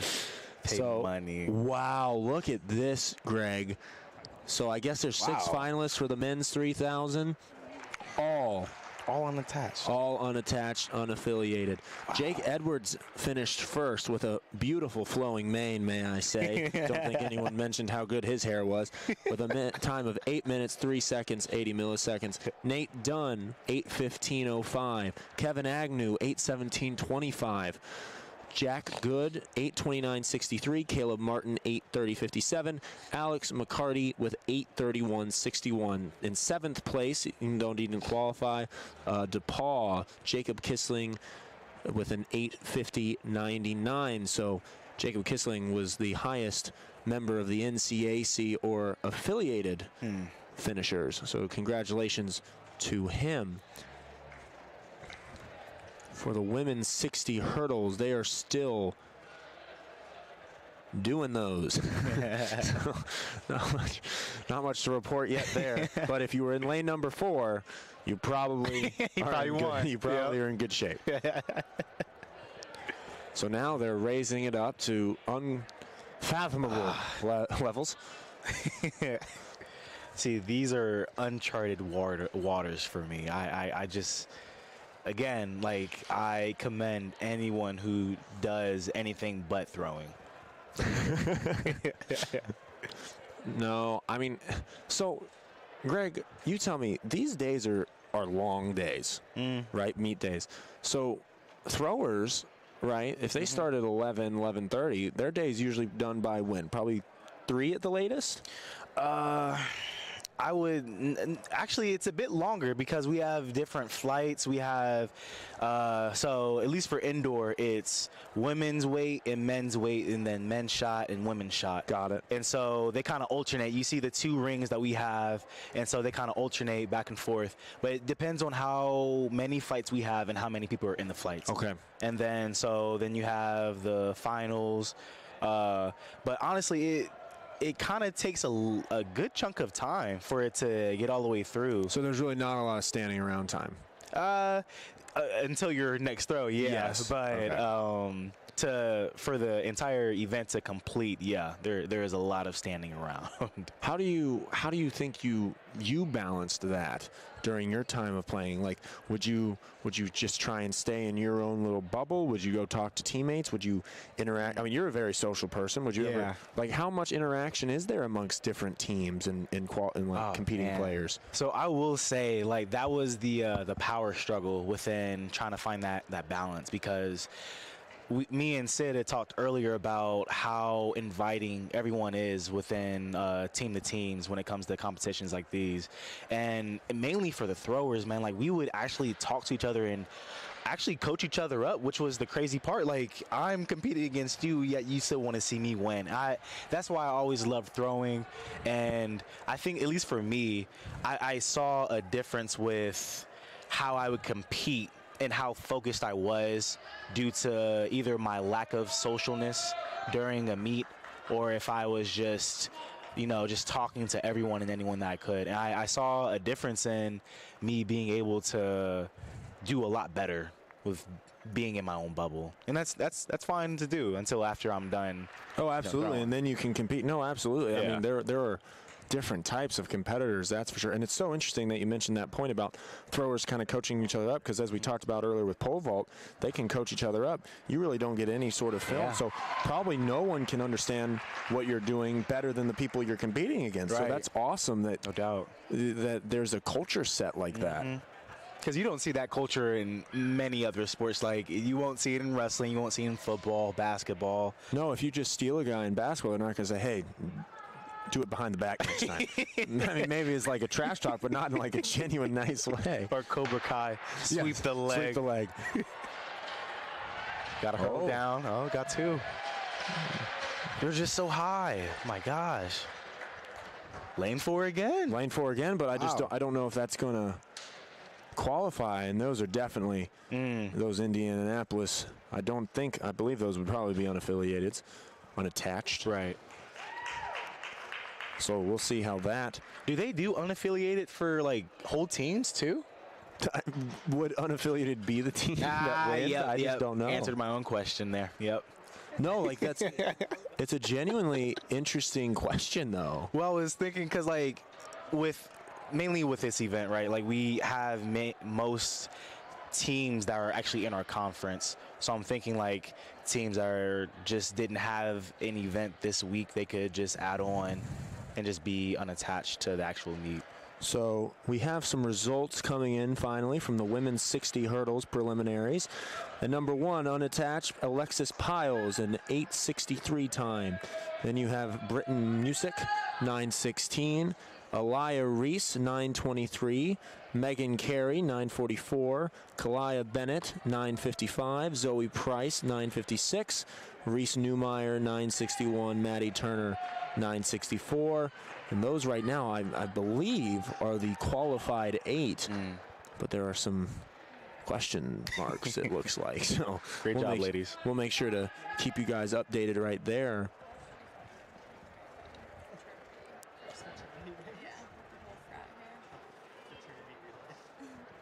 For everyone listening at home, thank you all so much for tuning in on this wonderful Saturday day inside the steamer. We appreciate you guys for tuning in, and we hope you're enjoying the broadcast. Greg, do you know how awful it is? I never check my phone during any of these because the one time I did, it was a soccer broadcast, and I'm not going to lie, soccer. I heard it got crazy. Those soccer games were difficult for me. Like just a completely foreign sport. The gun sounds off. Hurdles down. Great run over there from the man in lane 1, and he is able to claim victory. I stay off the comments so much because I always would do these things during the baseball broadcast, and it's like little games, right? But soccer fans are really devoted to hearing about soccer for 90 straight minutes, and I've never played soccer, so I'd try and do games and stuff. Right. And the one time I checked the comments, it was stick to soccer. I was like, oh my, okay, my bad. But so we have a new broadcaster. He's currently working down the cameras, Braden. He's a big soccer guy, so I kind of was like he breaks the field down into thirds. Okay. Right? Yeah. So you have the scoring able of like 1/3, then you got the middle third, then you got the other scoring third. And I'm like, Braden, within those thirds of the scoring, I get what to talk about. But that middle third where they just kick the ball back and forth to each other, right. I don't know how to make that interesting. But that's why, you know, we talk about athletics and stuff like that, but I mean, I'll tell you what, I think broadcasting is just as skilled, and you know what I mean? And, no doubt. And we're so lucky to have you. We're so lucky to have him. Thank you. I'm very glad to be here. And just to touch base on just broadcasting in general for any sport, I think that it's a social skill, and you know, I for one thank you guys for bringing me on whenever we have this. I really love just the fact that, because every sport is relatable in almost any sense when it comes to athletics overall, man, and it's a beautiful thing. No, absolutely. Well, it was so funny because, like, we were talking. You know how American English is like the hardest for other languages to learn because it's so different. Right. I feel like since we were kind of brought up in American sports, like I struggle learning soccer, lacrosse, field hockey. Like it's taken me a lot of time to get used to those. Whereas, like you can ask me any football question, but all those other sports are a lot like languages where they're very similar. American football is different than any other sport out there, and I think that's what's so. But that's why when we come out and watch track and field, this is a universal language. You know what I mean? No doubt. Like, this is not hard to understand. Great run right there from lane 5 out of Ohio Northern. We'll get you his name in just a moment. But I mean, I think that's why the Olympics are so popular, because you can speak any language, come from any sort of background, and you can understand. That guy hit a hurdle. I can't imagine that's good. Or you can imagine that guy just ran around in circles a lot and finished first. No doubt. That's got to be good. And I think that's something really cool about, you know, track and field that I don't think gets a lot of credit. It is probably the most universal sport for everybody. That's a different way of looking at it, Sam. I don't think I've ever thought of track and field that way. Actually, I like the fact that you brought that up as well. So they are cleaning off the hurdles. Let's see if trying to think. Men's hurdles prelim. We have some men's hurdles results now. Thank you to all the statisticians. And there are still some times left to be done. So these are not final, but at the moment, the leaders are Swin Phoebus at 8:38, unaffiliated. Samuel DeWitt out of Indianapolis at 8:55. David Entz from Cedarville at 8:60. Oh, here we go. We're getting some new qualification, so we'll actually just let that kind of work its way out. No, they just did it all, so this is the final 8. Swin Phoebus with an 8:38. Samuel DeWitt with an 8:55. Garen Baczynski with an 8:80. David Entz from Cedarville, 8:60. Salorm Adehi with an 8:82 from Ohio Northern. Dirk Gambrill, 8:84, center. Dallas Ford from Indianapolis with an 8:90. And Charlie Webb with an 8:92. And then just outside, Garrett Reinhardt from Cedarville with an 8:94. So now it looks like we are starting to set up. I don't know. The 60 dash for women's, right? I thought we already did the 60 dash for women's. Have we not done that? Oh, yeah. Got it. Okay, perfect. Again, this is my first first track and field day.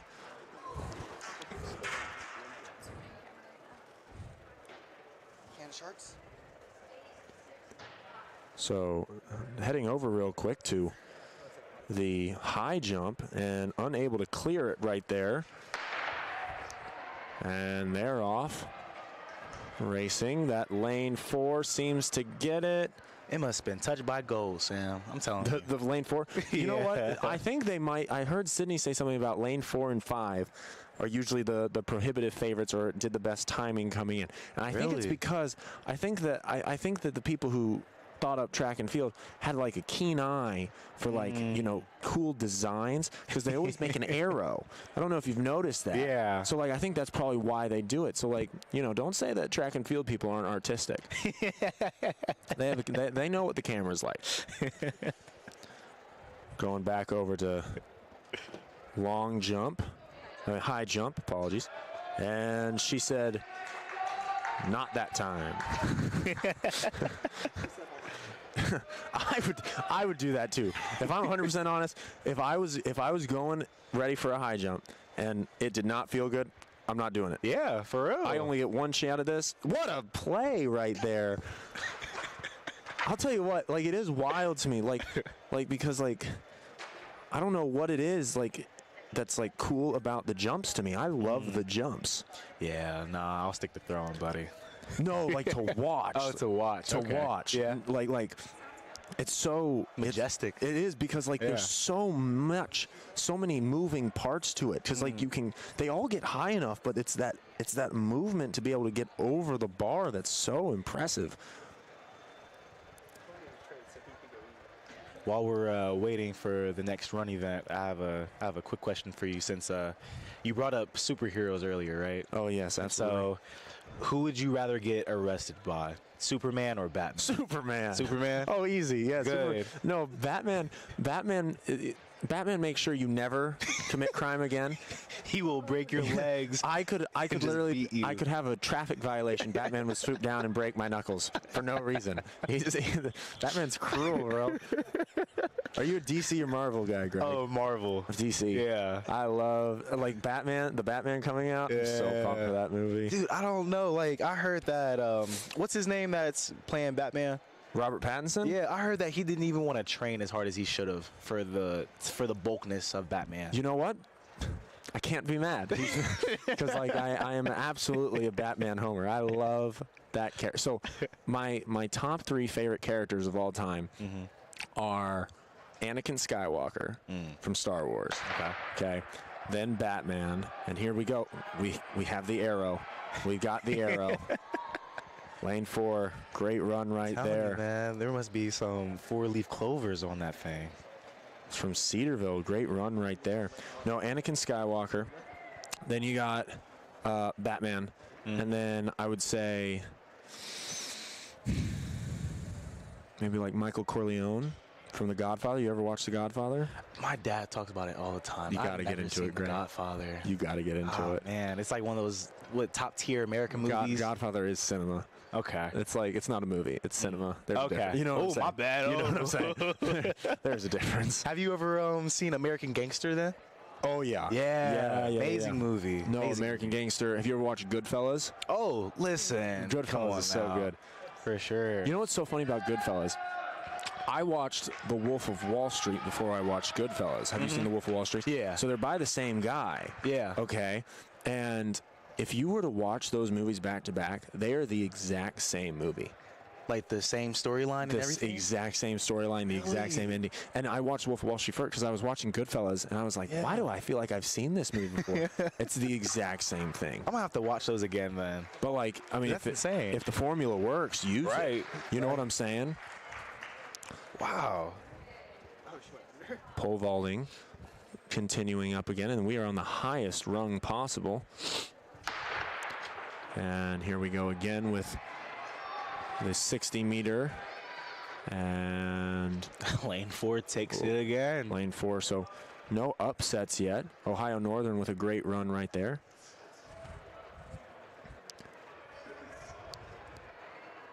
It just, I mean, you look at, you expect runners to have really strong legs. You know what I'm saying? No But doubt. it just, it's remarkably the look of upper body strength these runners have as well. And like, I think that just goes back to like, in every one of these sports, you have to be a well-functioning machine at every single physical level. No doubt. And I think what you said earlier about, I think one of the biggest things is core. Yeah. Core strength, because if the thing connecting all of it together, if you're able to keep that tight, and like that just helps so much with the ability to not like waver just a bit to lead to those kind of mistakes that we see some people make.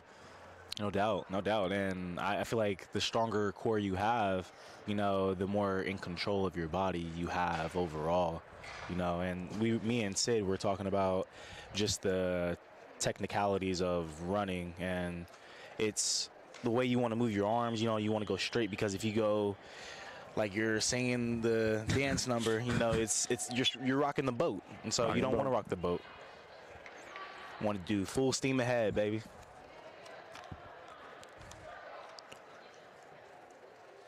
I rock the boat. Do you rock the boat? Oh, there's no doubt I rock the boat. Yeah. I was a musical theater kid growing up, so I think that a lot of those dance moves stuck with me when I tried to run. A lot of this. Yeah. A lot of hips. I almost here and there off. Hey, no lane 4 this time. So So lane 4. lane 5. Ooh, that's Lane going to be 5 will close. take it. Lane 5. Great run right there from the athlete out of center. Yeah, no, I actually almost tried out for a play back in high school. It was Mary Poppins. Mary Poppins? Yeah, I was going to be a waiter, and they actually did an audition for it. I was doing a whole bunch of, what's it called?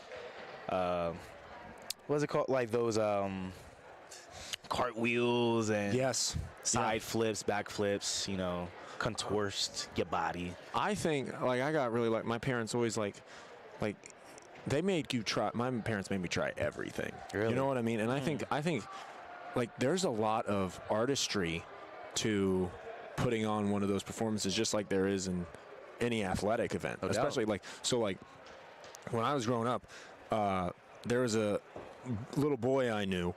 I was about 10. I was friends with his brother, but he was about 8. Okay, and he went to tap dancing. He was a tap dancer. That's really cool. I love tap dancing. And I was like, you know, at the time I was like, what can you really do with that? You know what I'm saying? Like, why, Yeah. why be a tap dancer? Go try and be a NFL football player. That's way more realistic. That kid, Joseph Markey, right now, is currently living in New York and is killing the world by Yeah. being a tap dancer. That's dope. You know what I'm man. saying? And he Yeah. is I was just talking to my buddy from Florida, Ethan Dudley. He's a soccer player at Northwestern, so he is top tier athletic, right? Soccer, right? I was talking to him and I said, how's Joseph? Have you ever heard anything about Yeah. Joseph? He's like, that kid's calves are bigger than both of our, like, midsections. But that's what I crazy. mean. Like, those specific athletics that people don't give a lot of credit to are just Yeah. incredible. No doubt. And plus, too, you could also take the fact that just following your dreams is just as important as putting in the work to, you know, do anything you want to do. Oh, no, absolutely. I like try to get the pole vault over right there, unable to do it. Now we're going back to high jump. High jump unable to clear the bar. So they're going to reset. The men's 60 meter is now getting ready to start.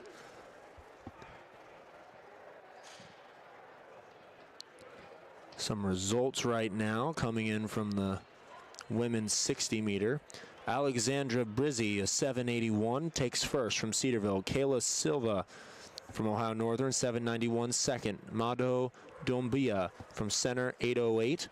Hallie Montgomery from Indianapolis, 814. Anya Jolivet from Denison, 814. Megan Frazier, Wittenberg, 821. Kendra Krichbaum from Ohio Northern, 825. Charlotte Borland, 829 from DePaul. What a close race this is. It seems like four got it, though. On the outside looking in, Sarah Maze from Ohio Wesleyan with an 837. So those first 8 are your qualifiers.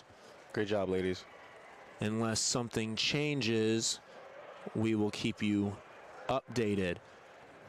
So now the men start running.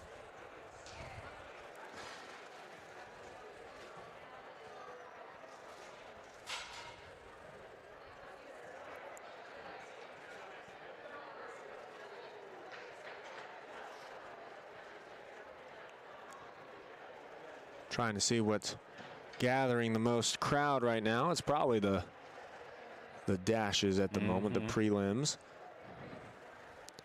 It is sometimes hard to realize all the stuff that's going on, though. Yeah, multiple worlds, like we said earlier.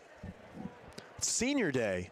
It is today, senior Greg. day as well. It's senior day today. We should probably mention some of the things. I'm trying to remember everybody that's. I mean, we got to start with our boys. Yes. Iz and Rod. Right. No doubt. You and your throwers. Shout out, Iz and Rod. Is from. Where's he from in Florida? I want to say Boca? Naples. Naples, that's what it is. Yeah. And Rodney from my hometown as well, Columbus, Ohio. I've actually known Rod since middle school. Really? Yeah, that's my boy. Isn't it crazy? I mean, it's just crazy. Like, I remember when I got to call our senior day for football. Like, that was the coolest thing, to be able to not only kind of talk about my experience, but talk about all the guys we kind of grew up with. And no doubt. It's just crazy how fast this experience goes. Ah, man. Like, I just think back to the first, like, I was talking to Johnny Miller. We all know Johnny Miller on this campus. Sadly. So Johnny and I were talking, and we were just like, think of how, like, we remembered meeting each other. We were both quarterbacks coming in. Think about how much we've all changed from that first time we met. You know what I mean, Greg? Like, I can't even remember the first time I met you, and look at us now. You know what I mean? I would have never thought. Right. Lane, I don't know who took that between lane 5 and lane 4, but it was close.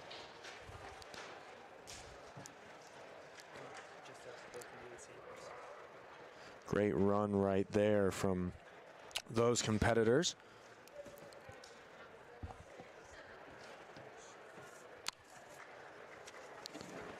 Off the top of my head as well, for other seniors to shout out, Maxine. I got us. Oh, you got it? Yep, here we go. Okay. This will be a perfect time to shout out a few seniors. So, number 1, Morgan Ellie. Never actually. Oh, yeah. You know Morgan. I work with Morgan. I've never actually said Morgan's last name. Morgan Ellie. She is an awesome worker, actually, for the Tiger Sports Network. She's almost at every basketball game. She puts up with all of my nonsense, so I appreciate her for that. Just make sure to not tell her, do not go to this timestamp, Morgan. That way. She's from Sydney, Ohio. She is a sports management and marketing major. Family members Mike and Dawn were here in attendance, and she plans to go to the WIT Masters in Coaching program. So that's very cool. That's awesome. Then, as we talked about earlier, Israel Anis. That's how you say it. Anis. Anis? It's not Anis. No. You're horrible with last names. I am. Dude. So I give a warning. I give a warning at the beginning of every broadcast. I'm like, I know how it feels to have your last name messed up. So I always say, every last name is like a snowflake. Beautiful, unique, yet very, very easily crushed. Like I get that. So And I've known but like you don't call anyone by their last names when you know them for 4 years. Well, I don't know. Like people around campus usually call me She/He too. Though. It's all about which name is like more like is a cool. Yeah. Is a cool name. I like to be that called name. by. Yeah. You know what I'm saying? No doubt. Is from Naples, Florida. He is a finance major, thrower, football player. Post-grad plans, he's heading back to Florida and is going to be an intern for Antrex in Naples. Good run right there. That's going to be close between lanes 4, 2, and 6.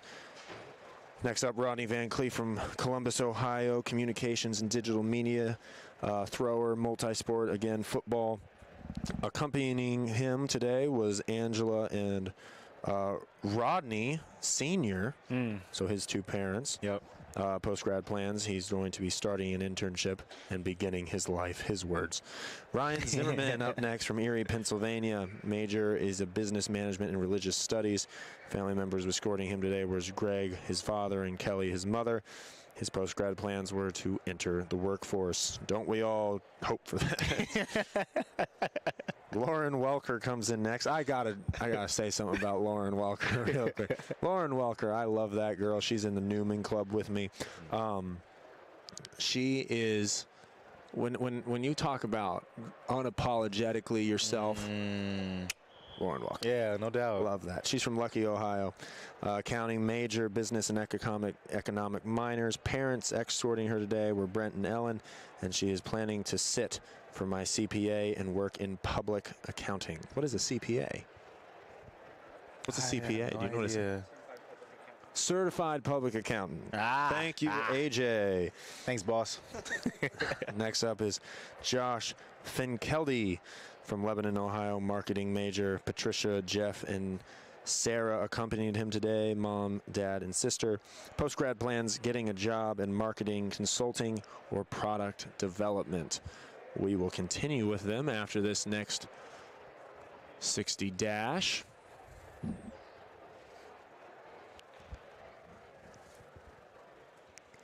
They're getting ready to blow that gun. And they are off. Ooh, this is going to be close. That seems like... Ooh. It's either 4 or 5 again. I think 4 got it. Think so? Yeah, I think Ohio Northern's representative right there got it. Great run right there between those two. Going back to the high jump. Unable to clear that bar. That falls down. Going back to some Wittenberg seniors. Again, if... it's senior day for any other schools. If you want to text, put it in the YouTube comments. I'll shout them out. But Maxine Wishman was up next. Buffalo, New York. Oh, Buffalo, New York, Bradenton, Florida hometowns. That's pretty awesome. Political science major. Mom, Sarah Wishman, and Dad, Tom Wishman, were here today. She's going to be looking for jobs and applying for grad school. Again, yeah, like, aren't we all? Aren't we all? Colin Saney is up next, hometown from Powell, Ohio. Major math. Family members escorting her today were her mom, Sherry, and dad, Eric. Post-grad plans, grad school at Portland State or Colorado University. She's going west, everybody. What's the furthest west you've ever been? You got to name some states. I'm horrible with geography. California. Ever been to California? Nah. Arizona? Nah. Colorado? Nah. Illinois? Illinois is to the west, right? It's one state past Indiana. Not really. Yeah. I'm just trying to think. Like, I think, listen, the only states I've been to is like Washington. Washington's west. West. Hey, there you go. Check it off. We're talking Washington State, not Washington, D.C., though, right? No, Washington, D.C. Washington, D.C. is East Coast. That's East Coast gets. I tried. Yeah, that's funny. Okay, who did we just leave off on? We are at... yes, Elizabeth Canwright from Chesterton, Indiana, biology, marine science major. She was escorted by Jane Canwright, her mother, and then she is looking to get a job while taking a year before grad school. What is it? Have you ever thought about taking a gap year, Greg? No, not really. You know, Because your major is... education. You want to go educate the youth. Yeah. But I really believe I'll be using my degree for something else. I want to open up my own agency for young kids with disabilities. That's amazing, man. Thank you. I've been a special needs caregiver for about 3 years, and I'm really passionate about it. That's so important. I mean, it's people with, as coming from a psych standpoint, like everyone sees the physical ailments, right? No But doubt. the mental just as important, No if doubt. not more. For You know sure. what I mean? Like because the funny thing about physical injuries is like they're usually all healed the same way, whether it be like a splint or a cast. You know what I mean? Right. You know, whether it be a disability or a mental psych problem. Those all heal different ways because we're all very individual people. So I think the fact you're doing that is fantastic. Thank you. Next up, Caroline Arndt from Connorsville, Indiana, an exercise science major. She was escorted today by Glenn and Amy Arndt. Post-grad plans, attending Ball State School of Kinesiology and the Masters of Athletic Training program. Azad Robinson, we love Azad. Yeah. Nursing major, Cleveland, Ohio. Nursing major and communications minor. Letha and Paul Robinson, their mom and dad. Storm and Wanda, his aunts. And Tatiana and Taylor, fellow nursing students, also were with him today. He plans to become an emergency room travel nurse. We are off yet again for another 3,000, I believe. Yes. And then final two, Emma Scritchfield from Newark, Ohio, biochem and molecular biology major. Family members escorting her today were mother Julie, brother Jason, sister-in-law Kathy. Post-grad plans was planning to apply to pharmacology PhD programs. Finally, Devin Ramsey from Indianapolis, Indiana, exercise science, escorted by Bruce and Rita Ramsey. Pursue a master in exercise science at some point in the future. Those last two, the roommates of one Sydney Shannon. So, on behalf of WIT Athletics, we'd like to thank every single senior for putting the sweat, the tears, and the blood out on the tracks. We know that you will do amazing in life, and we can't wait to see you continue to hit your stride. absolutely. So here we go. Let's do some results today now from the men's high jump.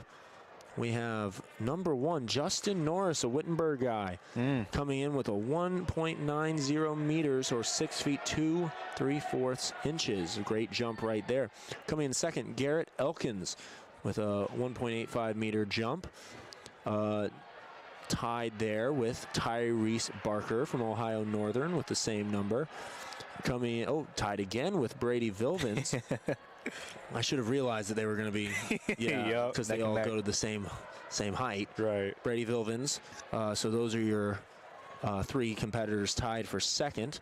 Dustin Franks coming in 5th place with a 1.80 meter jump.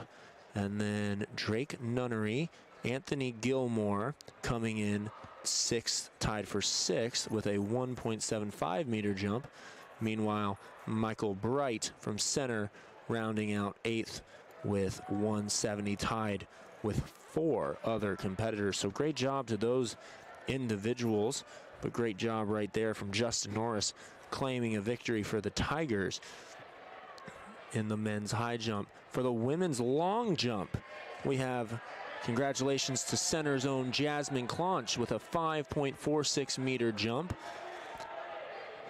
And then you have Ariana Coleman with a 5.39 meter jump. Olivia Bean with a 5.36. So Heidelberg takes up 2 of the top 3 spots. And then center comes back with the tied for 4th place with 5.10 meter with Callie Gormley. She's tied with Madison Dietz from Wilmington with the same jump. And then Chloe Gibson from Ohio Northern with a 5.04 meter jump. And then rounding out the top 7, Julissa Williams from Wittenberg with a 4.93. So great job to those ladies. Right now the facility record held by one Alexis Johnson back in 2019 with a 5.68 meter jump, tied with Ariana Coleman from Heidelberg, who is currently slated in that 2nd position. Going back, seeing if there's any other things to report on.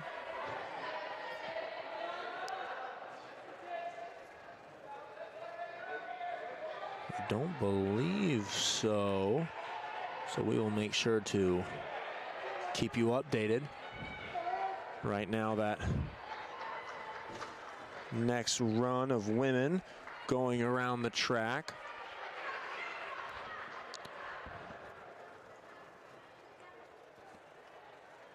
So after this little run, me and Greg are going to take a step away and take a lunch break. We apologize to everybody, and but we will finish this run out, and then we will take a quick little 15-minute break, and then we will be back. We've lost our other broadcasting partner. Sydney took a step away and then decided to take about 20 more steps away, it seems like. Oh, she's doing the camera? Never mind. Oh. I'm hard on Sydney. I'm hard on Sydney. But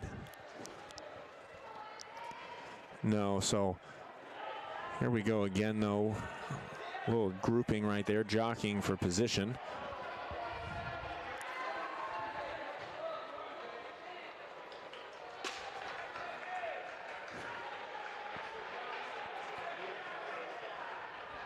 You know, it's always so fun to see the coaching that goes on. Yeah. Because, like when I run, I get a little angry, not going to lie. Like, I don't like doing it. So, like, if a person came up to me and was, like, coaching me, I'd probably get pretty furious. Yeah. I'm like, I know what to do. I think that would make you want to run even harder, though, right? I just keep moving my legs, right, sir? Like, is that what you want?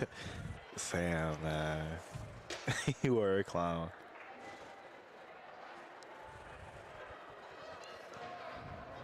So that little grouping there in the front, continuing to battle it out with each other. I'll tell you what, it really is all about who sets that first pace, though. Yep, no doubt.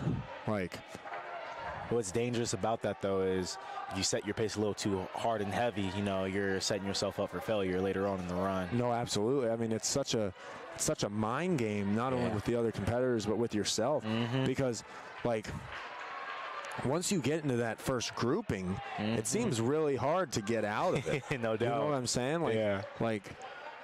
And like you said, you just kind of keep pace at a certain point. So, like, you got to wonder, like, is it worth sacrificing a little bit of energy on the front end to try and get ahead of the pack, or Right. you just have to kind of keep with your game plan going into it?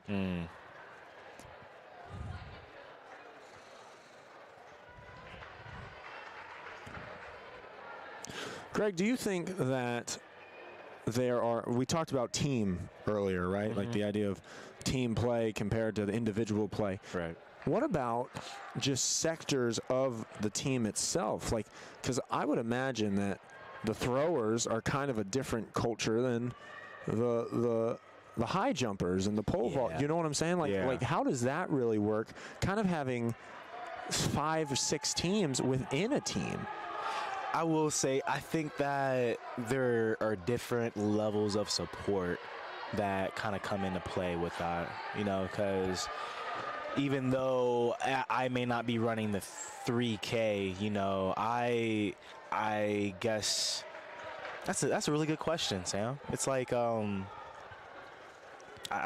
think really support is just the overall underlying, you know.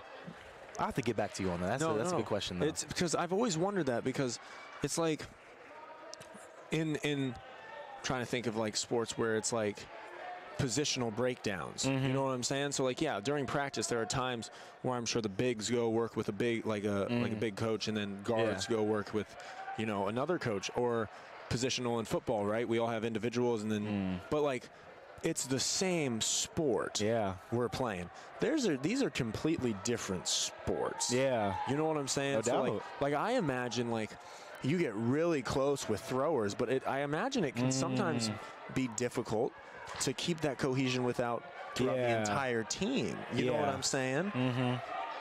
So I think you got to give credit to all these these lead coaches of programs to like try and build that culture, because I feel like that is something that could be very vital to like the health and the prolonged success of a team. I agree. It's just that the idea of clashing all these worlds together in order to understand the overall reason why everyone is here No, that absolutely. we've been continuously talking about today. But that's why we're here. We want to win. Yep. Everyone wants to win. Next week, we are lucky enough to host the NCAC tournament amongst all the NCAC competitors. That's something that we're all going to be excited for. Greg, I'm guessing you'll be with me. Oh, yes, sir. I sure hope so. Yes, sir. Sydney will be back as well. I mean, hopefully what we're going to try and do is get some athletes up here today and during the NCAC tournament from not only Wittenberg, but from multiple teams to be able to talk about their competition. And I like that. it's going to be hopefully a great show for everybody at home.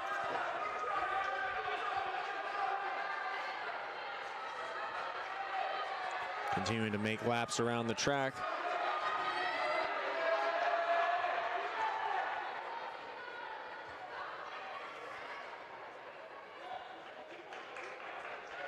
How much board watching do you think happens? Board watching? Like when you're running around, the steamer has one of those big jumbotrons where you're trying to see not only positioning but time. Yeah. You know what I mean? How Right. often do you think the athletes are because I know that at least with runners, right? You set a mark for yourself. You set kind of a okay, I got to get this done in a certain time. Do you think that once that gun sounds, it's okay, I put in all the work before, so I shouldn't even have to worry about the time because I know the way my body feels. I know. Or do you think sometimes, because I know this much, whenever in middle school or high school when we do those mile tests, I would always be oh, I need to be here by 7. Yeah. I need to be here by 4 minutes if I want to get there by. So sometimes I feel how often do you think people kind of look at that? And I know coming from a thrower's perspective, there's not much you're in your thing for about 10 seconds of pure focus. Yep. I cannot imagine it's very easy to stay No doubt. completely locked in for the amount of time. I mean, these women have to run for 12 minutes. 12 minutes straight. And so this is something that me and Sid were talking about earlier, and she was saying how she was one of those athletes where she would constantly look at her watch, right, to pinpoint exactly where she's at and what time she has on her clock.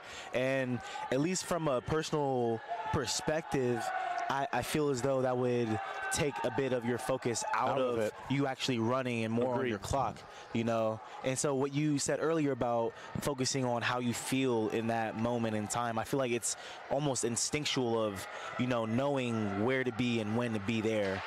So I would imagine that, even though it's a good thing to have a watch on your arm, nothing is better than the instinct of what you have. Here we have these competitors finishing. I mean, my Lord, look at this.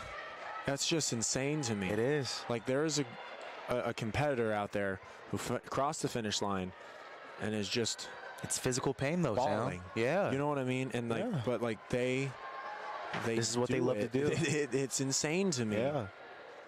All respect to him. All respect to him.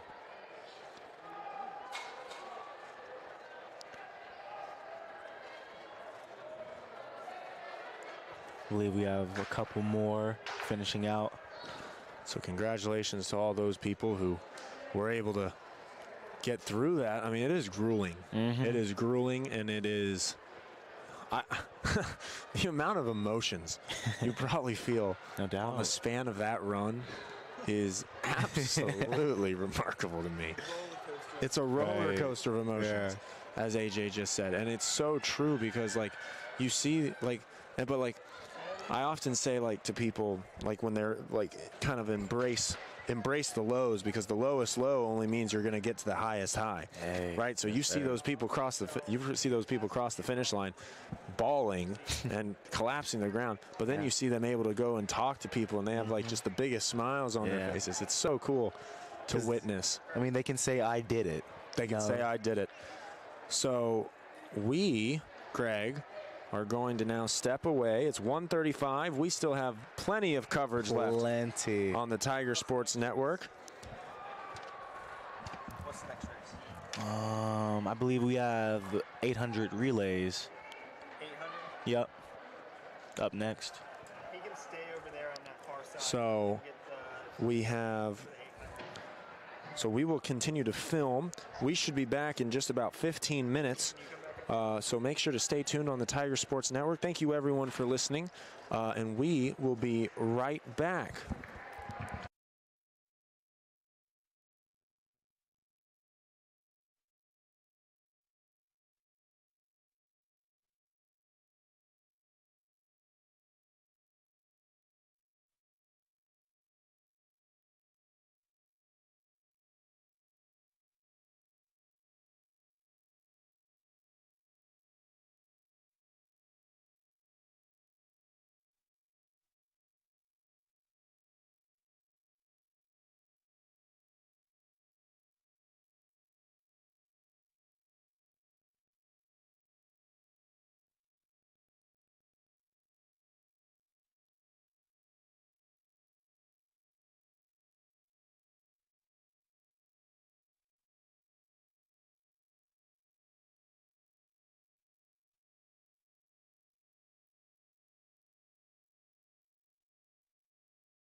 And your favorite broadcast host is back. Sydney Shannon with my fellow friend Morgan. Hello, Morgan. How are you? I'm doing fantastic. How does it feel to be able to wear the headset? Is it like riveting? It is. This is brand new. Yeah. Never done. It's a super fun time. Well, right now we are on the second heat of the men's 3000. They just got started, so you guys have not missed too much.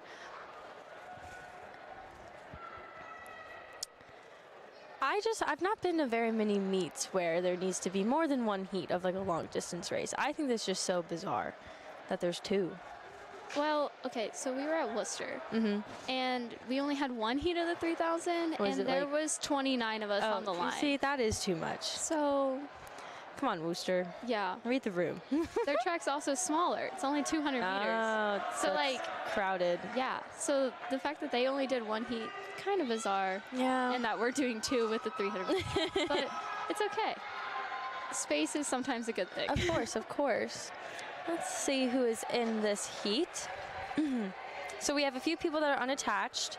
So we have Ben Loper, he is unattached. We have Nathan Jimenez from Heidelberg, Rick Camino, he's also from Heidelberg, Chris Klein from Otterbein, Donovan Slattery from Capital, Matt Bonner from Denison, Jacob Logan from Cedarville, Nate Sheriff, who is also unattached, Adam Hellman, he's from Ohio Northern, Donovan Brown is also from Ohio Northern, Kellen Sararone, I'm so sorry, from DePaul. We have Dylan Kelly from Ohio Northern, Cody Moore from Otterbein, Cole Hetzel from DePaul, Evan Rodecki from Otterbein, Skylar Dawson from Ohio Northern, Alex, I want to say Laud, I'm so sorry again, from DePaul, Gage Clemens from Wilmington, Andrew Williamson from Ohio Wesleyan, Garrett Lucas from Otterbein, Jack Byer from Ohio Wesleyan, Hayden Roberts from Barrera, and John Platt from Denison. Our fastest seed time right now is at 9:20 flat, which is pretty fast. So about a minute slower than our heat 1 time, which was about 8 minutes 20 seconds if you take away some of the unattached runners. So Morgan, you run the 3K. Yeah. Do you like it? Is that like your favorite event, or do you prefer For indoor? For indoor. Definitely my favorite event. Yes. Unfortunately, I'm running the 5K tonight, so going a little longer. Right. So when you're running the 3K, I was saying earlier that like there's not a lot of time to kind of just give yourself time to settle in, just because although it's still a long distance race, it is significantly shorter than the 5K. So you kind of just gotta like maybe take a lap or two to settle in, and then you just gotta go. Yeah. What are your thoughts when you're racing a 5K? Not a 5K, a 3K. So when I started 3K, I like take the first lap as it comes, and then the second lap I really focus on making sure that I'm getting into my race, but also considering what's happening around me to make sure that I'm in the best position possible. So after like lap 2, lap 3 is when I actually get into the race finally and start moving again. For sure. And I know Coach Litz, which is the head distance coach, he's very big on starting off conservative and not just go out super quick right off the bat, working your way into that nice settled, controlled pace. So gotta love Coach Litz for that. Yes, he also does a very good job, I think, at getting our paces right for the start of races. I think they're pretty spot on, so. I agree. I feel like he definitely knows where we are at and like how to project that into like different races. Yes, for sure. A lot of different packs going on with this race. We have like our front pack and like a few that are on their own, and then another pack. Definitely like an ideal race in my opinion, having like lots of different groups to be able to like settle into. So it's never fun running all by yourself. No. Looks like a couple of our unattached runners are leading the pack. And we have, I think that is Cedarville in second with Heidelberg close by next to him. A couple Otterbein guys.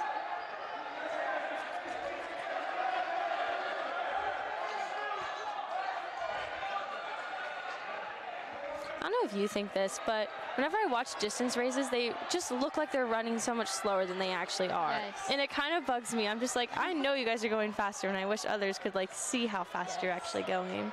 The speed So. is definitely, like, on camera, doesn't do it justice. It does not. It's actually kind of sad. I feel that way even when I'm in practice. Sometimes I'll just be like watching and I'm just like, I know they're moving very, very fast. Right. But why does it not look like they're moving fast? We are at minute 5:30. Probably only have like, I want to say a few more laps left if this is what time they're at.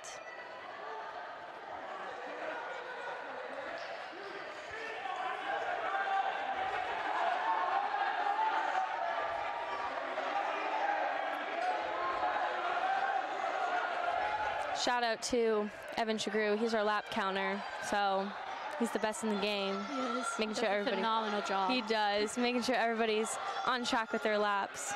You'll never find another lap counter like him.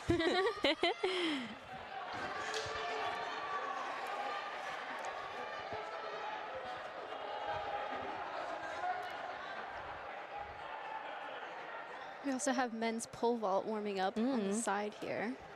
Fun. Fun. I have so much like respect for pole vaulters. The arm strength and the core strength couldn't be me. It's Right? just phenomenal, like what they're able to do. The only experience I have with pole vault is that my brother did it in junior high for my school, and I don't know how he did it, even Yeah. in junior high. I was like, It's crazy. crazy. Looks like, if I'm reading the track correctly, our Otterbein guy and our Heidelberg guy are pretty much neck and neck for first right now, but it looks like the Heidelberg guy is taking that lead as he's going into the third curve. I feel like they have like maybe 2 laps, maybe 3. I need Chagru to show the lap counter our direction real quick.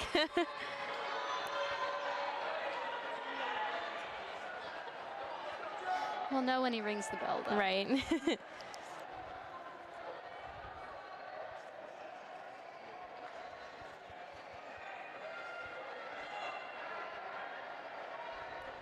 Now both Heidelberg men have taken the lead for first and second. Our Otterbein runner is close behind though. Both Heidelberg guys look quite comfortable though. They don't look like they're straining too much in terms of being tired or worn down, which is really great as I know they're settling into the end of their race.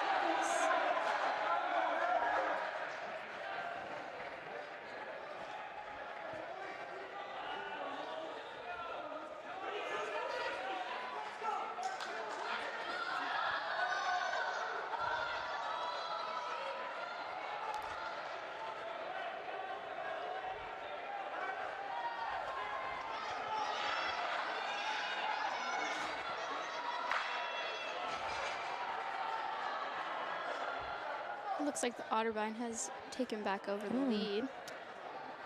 Definitely will be an interesting finish since they've been going back and forth. Also, it's the final lap. The final lap. Yes, Chagru, ring that bell.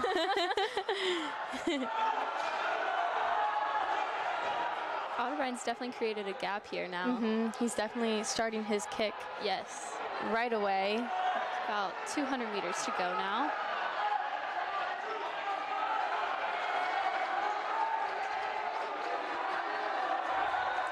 Looks like that gap continues to grow as Otterbein is coming into his final stretch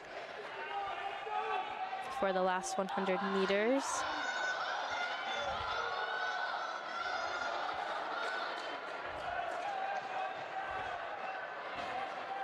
And it looks like Otterbein is gonna take the W with this race.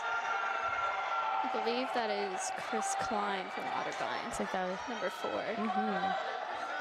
9:19 or 9:20 was his final time. Which is right around his seat time coming in. So.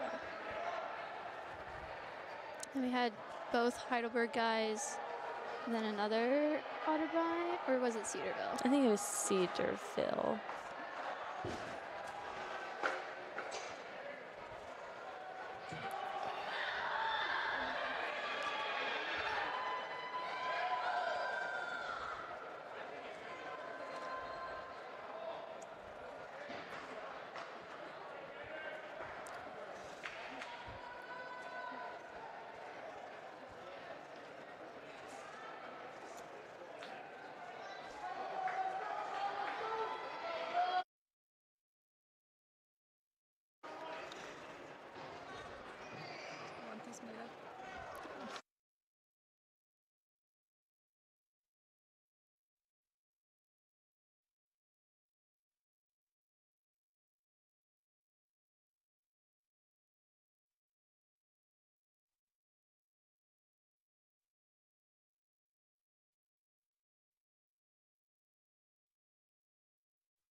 I'll sit down.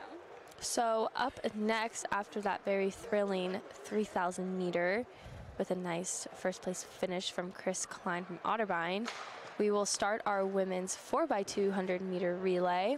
And I will just quickly go over all the teams that are competing. We have Heidelberg, Wilmington, DePaul, Denison, and DePaul's B team, it looks like. So nice little selection of teams. I'm excited to watch. I love relay races because I just think they're the most exciting things to watch, in my opinion. It's the handoffs. Yeah, it is They're the very handoffs. thrilling. And I also I think with relays, that's like when everybody just comes together to watch. And it's Yes. just so exciting. So I'm very excited to watch that. We don't have to hoist it up and down every time. All we have to do is bring the camera and shoot.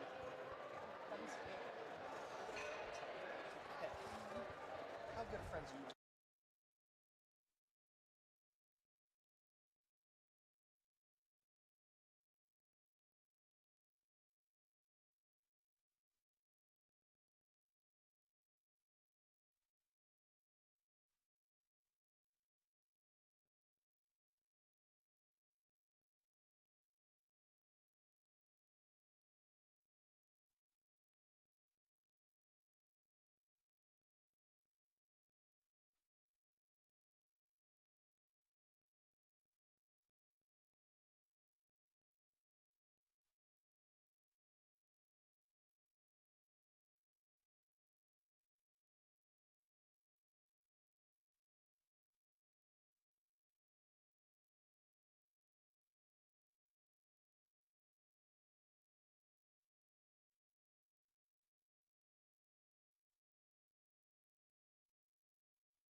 And it looks like we were about to just start the 4x800 meter relay. 4x200.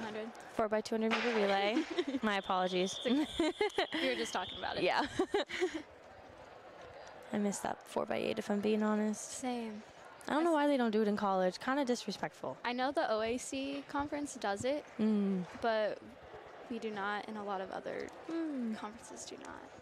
Wittenberg, I think it's time to switch conferences to the OAC.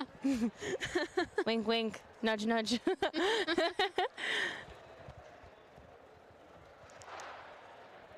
No, I really missed the 8x800 though. Okay, and we're off. The first exchange will Wow. appear right in front of us on the home stretch. A really fast start by Denison. They are just booking it down that home stretch.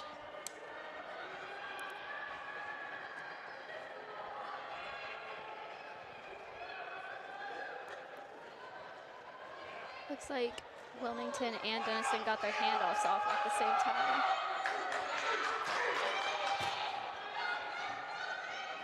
But Denison is still moving very nicely.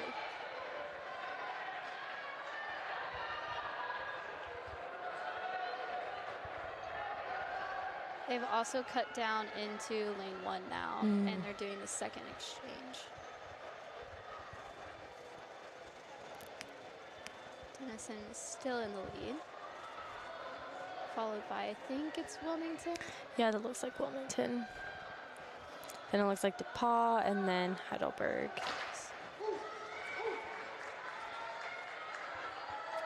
And here we are starting the final leg of the 200.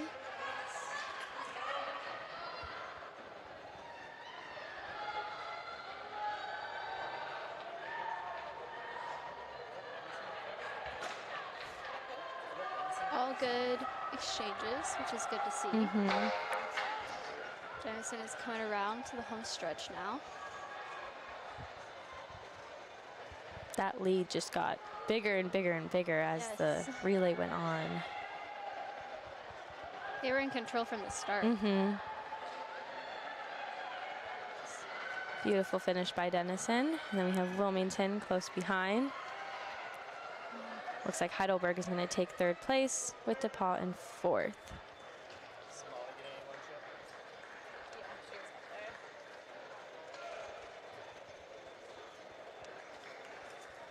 Now we're going to get ready for the men's 4x2.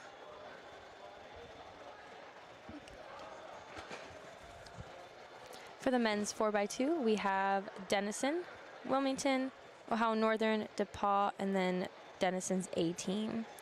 So we just have one section of this event. And once again, it should be an interesting one. What? Oh yeah, that's true.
I feel like the suspense would kill me, just standing there waiting.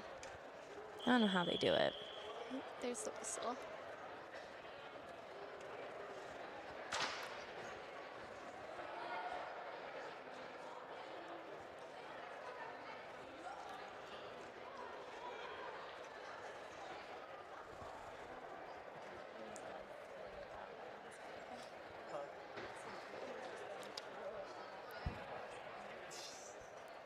I'm surprised he doesn't like start spinning it in his hand.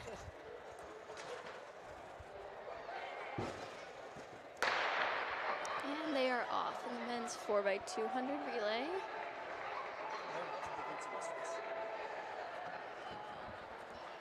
Once again, Denison just off to a really strong start.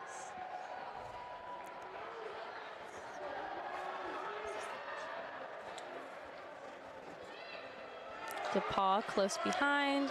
Ohio Northern and Wilmington pretty much neck and neck with that handoff. And then Denison, their B team.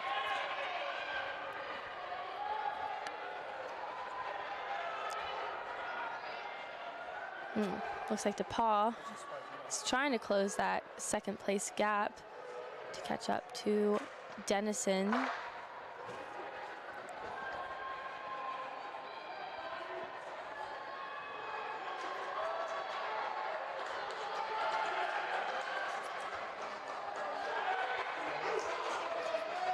Coming in for the last exchange. Denison obviously should get it off first, followed by DePaul, and then Heidelberg, or Ohio Northern. Excuse me. We need binoculars so we can like see far away.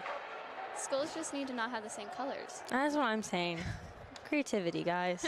There's so many W's and so many red and white teams. We're going to have Denison's A team finish first here, followed by DePaul. Very strong race by those two. Followed up by Ohio Northern, Wilmington, and Denison's B team. Beautiful. Love y'all's work. Yes.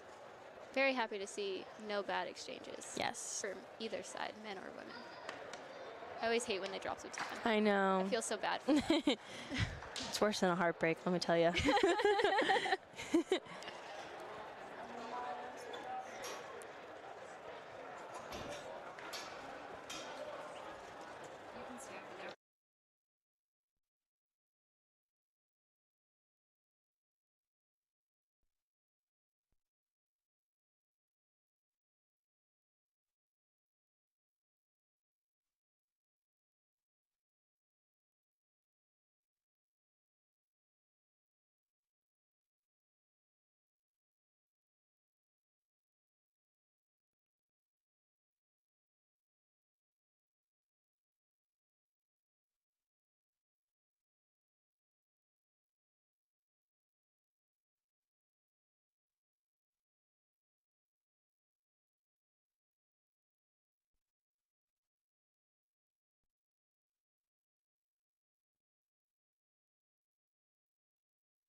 Okay, we have started heat 1 of the women's mile. In first, we have our unattached runner, Gia Napoleon. And we have a big chunk of Cedarville girls, a couple Wilmington. I think that's Wright State, actually. Wright State, ooh, I'm so sorry. Same colors. Okay. Yes, we have Gia Napoleon, Rachel Sweeney from Cedarville, Savannah, I really want to say Hackley from Cedarville as well, Abigail Halsey from Wright State, Bethany Shaw from Cedarville, Emma Shingley from Wright State, ooh, Alana Hakeley, ooh, oh, her sister's in here, from Cedarville. We have Carly Rose, she's unattached as well, Emily Walsh from Cedarville, Caitlin Miller, she's from Wright State, and then we have Madeline Spalding from Cedarville. Big chunk of Cedarville girls and Wright State girls. Must be nice, like being able to run against your teammates and everything. So, I know Gia Napoleon, not closely, but she went to the rival high school of mine, and she used to run for OSU, so I'm like surprised to see her running unattached today, but she was a fabulous runner in high school, so it's really cool seeing her compete again at the collegiate level. Very strong out there right now as well.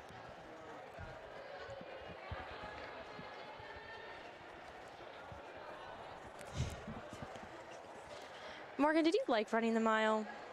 The mile is probably my least favorite. Actually, the 800 is my least favorite, Yes. but the mile is a close second. But also, I'm not as in pain for as long in the mile. This is true. Especially this season, I have felt very strong every time I run the mile when I Good. finish and not want to completely die. Right. So it's okay. But I still like my longer distance better. Yeah. Definitely love the longer distance. Yes.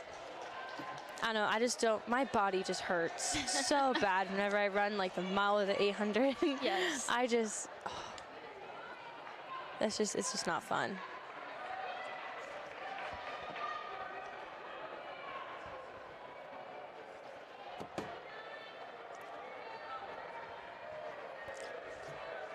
I will say though, I think my least favorite event to run an indoor on a 200-meter track is the 5K. I Oh my remember gosh. at Denison, I think it was Yes. conference or something like It that. was at Denison. We both ran the 5K together. And That it was 26 laps. Let me tell you. That was bad. I tried my very best not to pay attention to the laps because it just really just takes a toll on my mental well-being as I'm running. But it got really bad like with 10 laps left to I'm go. very blessed to have a 300-meter Yes. track here to run the 5K on today. Absolutely. I will take 16 laps over 26 any day. Yes. Looks like we have Jean Napoleon still taking the lead. We have two Cedarvilles close behind her though, so we'll see if that gap continues to get shorter or possibly grow. So looks like they're picking up their speed too as they're going into that back stretch. Wright State close behind.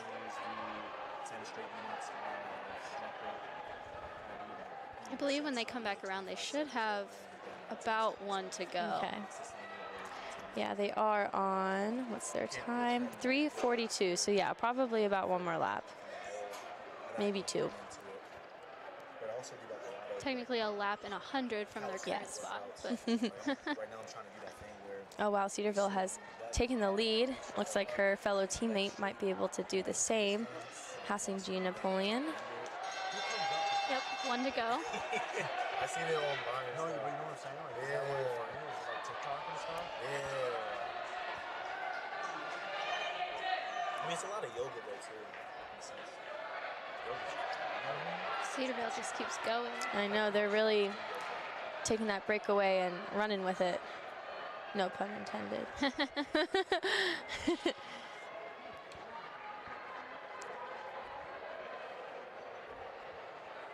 About 150 left to go.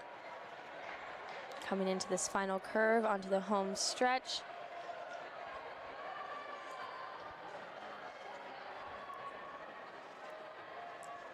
Looks like Cedarville will be taking the win on this mile.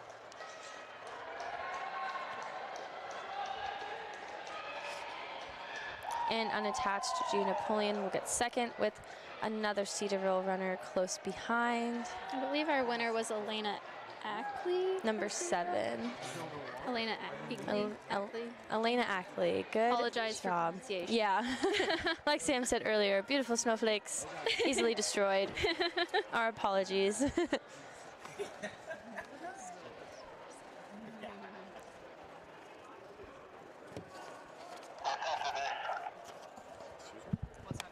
There's more heats of the mile. There's multiple heats of the mile.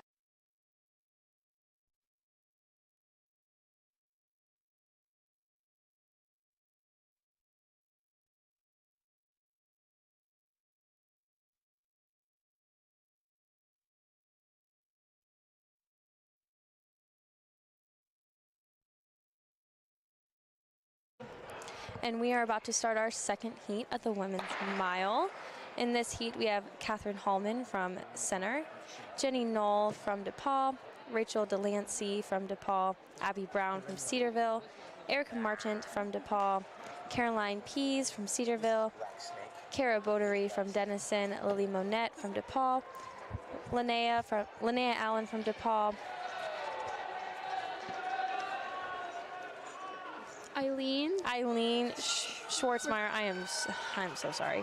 I will do better. From Denison, and Savannah Cagle from Cedarville.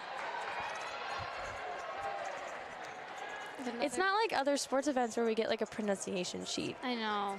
I wish we could, but there's just too many of you guys running. So, There's also, I think, about 15 teams here today. yep, that's a lot of teams. Wow.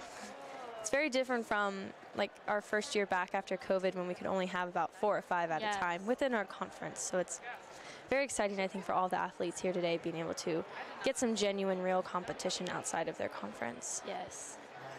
And even just like different divisions too, because Wright State's D1, we have OSU here. So it's very exciting for these athletes to get the opportunity to compete like this. Yes.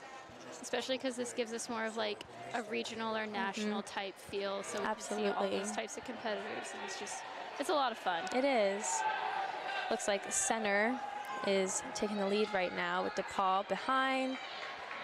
Nice group we have going here. Not as broken up and split up as our last heat was. This is very, very cool. Yes. All ducks in a line.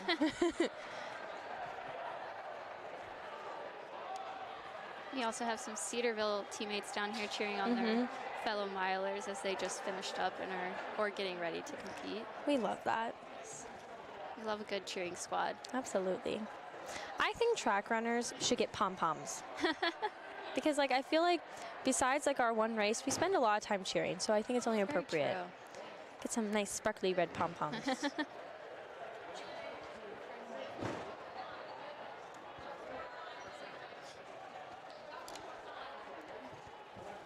Center is still in the lead, coming down.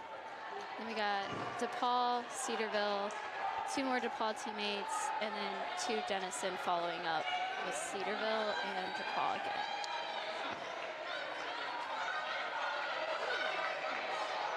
Like you said earlier, this heat definitely is closer than, like, together-wise than the first heat, which is very nice to see.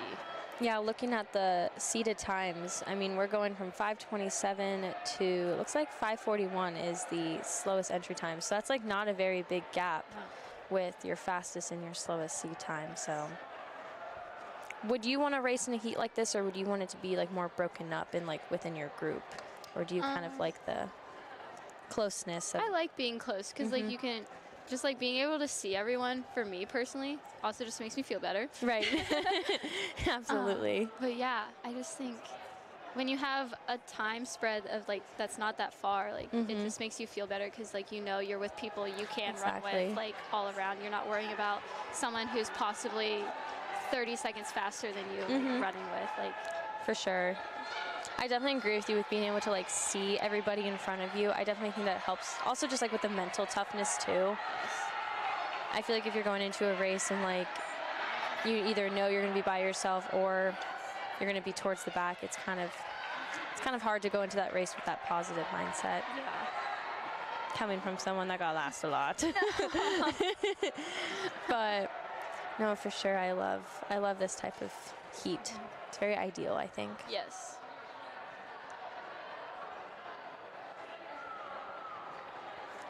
I can imagine this is about their last lap. I see our good old Chagru getting ready to tug that bell, so I can imagine we're on the last one. When you go to end this heat, make sure you clear the time. 'Cause it's DePaul like a has 10-minute taken mile. the lead, continuing to break away and grow that When you stop, lead that she has developed, with center close behind and Cedarville in third.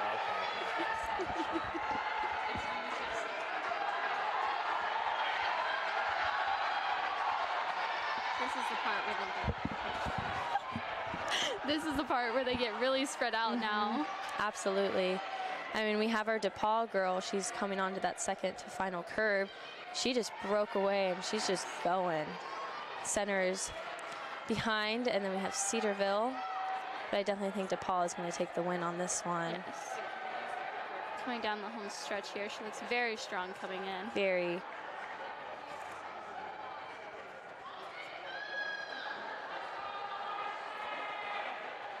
Wonderful run by DePaul. Number 3. Rachel Delancey. Good job, Rachel. Oh, she looks so happy after that race. That's my favorite thing, seeing people smiling. Yes. It's better than being by the trash can.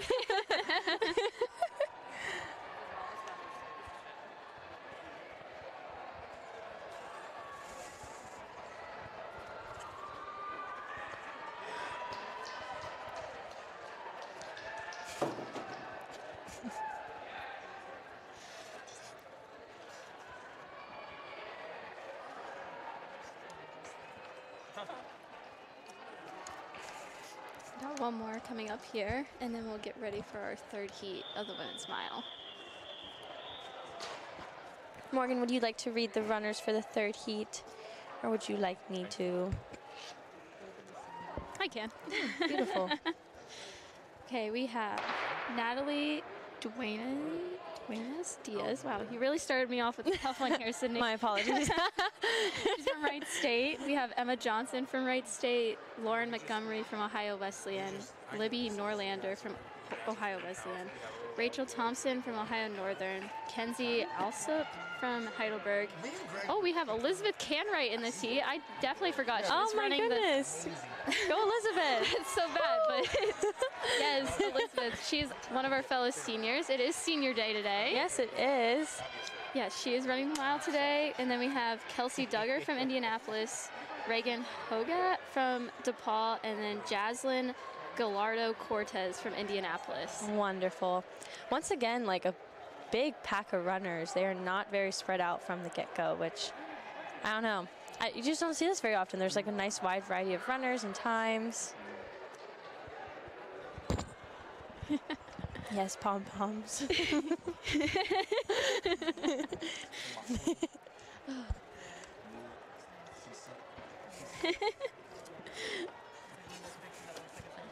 I can't tell who we have coming up here, but I think it's one of the Heidelberg. Yeah, it girls. looks like Heidelberg. I think that's Kenzie Alsop from Heidelberg.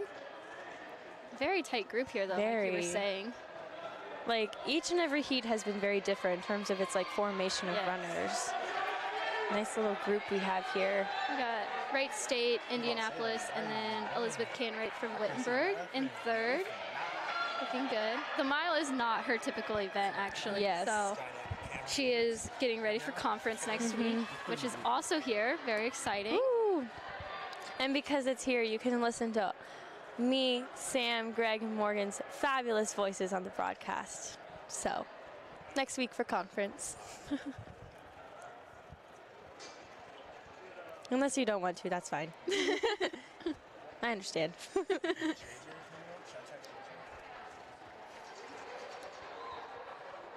Still have Heidelberg and Wright State in first and second coming down here for a second time, or third time.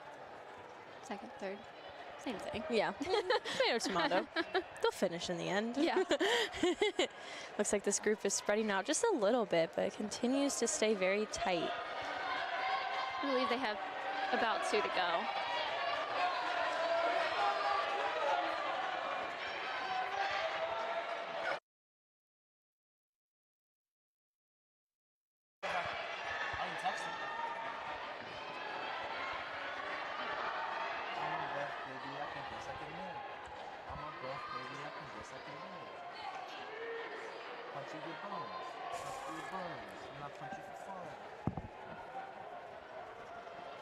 Can you imagine running like a distance event in the same lane that you were like put into? Oh. So like if we did about maybe 8 to 16 runners at a time, but you had to stay in that lane, that would be horrible. The people on the outside would be running farther for some. Yeah. So. I would love to see the time difference. Right. We have 2 very strong groups here, though. Mm-hmm. I think our first group is 2 Wright State, a Heidelberg, Indianapolis, and then one of our OWU girls. And then we have Elizabeth, DePaul, and Ohio Northern and OWU following up behind. Looks like our fellow Wittenberg Tiger Elizabeth is starting to break away from her pack. So it'll be interesting to see if she's able to move on up to the front as her teammates are cheering her on loud and proud, which is why we need pom-poms. I'll talk to Mr. Agler about getting some pom-poms. There we go. I think there's money in the budget.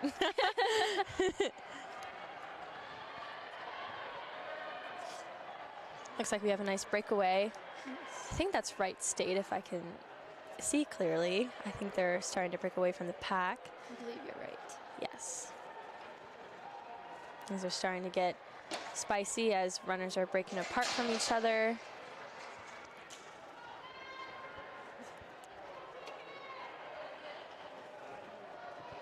Coming up with 1 to go here. Right about the 4:40 mark almost. Owu just took over again right there.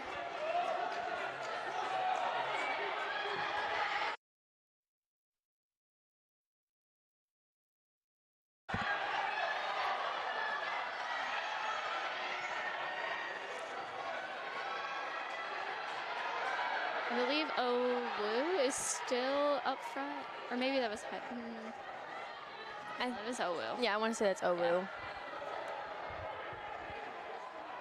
One of my favorite things about track meets and cross country meets is seeing people run from one side to the other. Yes. Or one part of the course to the other. One of the key things for cross country is that they say the spectators, or mainly the parents, get in more running than the actual runners themselves. So, yeah, my mom always used to tell me that was her exercise. And it looks like Owu is going to finish with the first place W, number 4. Libby Norlander from Ohio Wesleyan. Awesome. And then we had Wright State, and then we had our very own Elizabeth Canwright coming up in 3rd. Wow, that was a beautiful, like, I don't want to say comeback because obviously you work your way up, but going from like the front of that backpack to then 3rd in the front pack is awesome to see. I believe we had our winners run 5:36, 5:40, and then 5:41 for 3rd. And I believe that is like one of Elizabeth's top times in the mile as well. So Awesome. we love seeing that right before conference. We have one more heat of the women's mile. We have Savannah Rhodes from Wilmington, Erica Mobley from Ohio Northern, Lizzie Dingman from Ohio Northern, Gisela? Giselle? I'm so sorry. Grandy from Brea, Kylie Johnson from Cedarville, Caitlin Roch from Wilmington, Anna Johnson from Wright State, Deanna Angel Espinoza from Brea, AJ Hausman from Wilmington, and Julia Bystrom from Wilmington as well. Awesome. Cedarville's taking the lead right off the bat. Nice little strong start she has there with, looks like one Wilmington and one Wright State. Is that correct? Or is those both Wilmington? No, there is one Wright State girl. Awesome. So I think we have a Wright State and a Wilmington with 2nd and 3rd right now. This heat could get interesting because a lot of these girls don't have times coming in, so we don't actually know what they could possibly run. And then we have some of our girls who run 6:30s and up. So I always think it's a blessing and a curse to have like a no time like in your heat. Like I just want to know. Give me the no tea. times What are they provide running? like less pressure, but then also if you're put in the wrong heat, exactly. It could mess really, up. yeah. Cedarville continuing to keep the lead as she goes into her 2nd lap here. We have Wilmington and Wright State right behind her as well.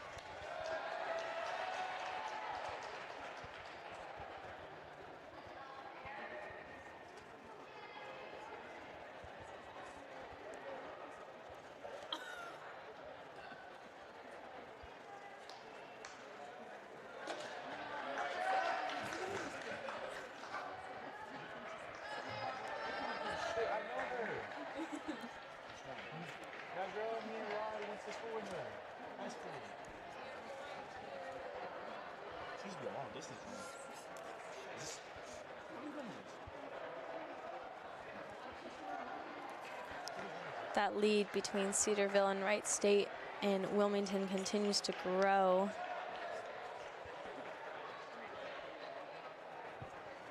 Yeah. Like, no, wait.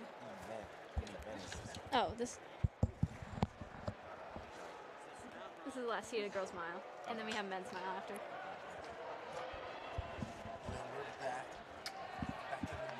We have 5 heats of the men's mile. We have 5 heats of the men's mile. And then you guys can come back. Okay. Men's miles too?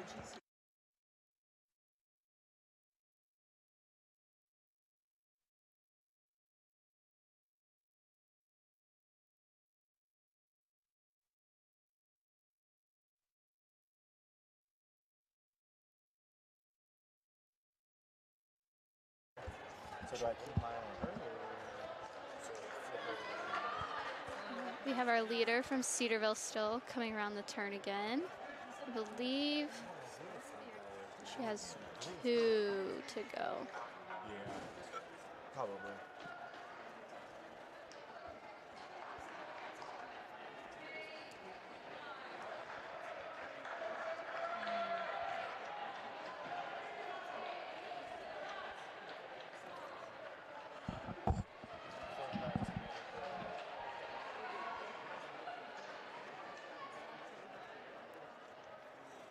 We're at about 3 minutes and 40 seconds for our leader here. I love her socks. I don't know if you guys can tell, but she has some really fun socks on right now. I think distance runners wear some of the most fun socks, to be I honest. agree. I personally, for personal reasons, choose not to. Of but course. I know a lot, especially Megan Keys, our teammate. Oh, yes. Her socks.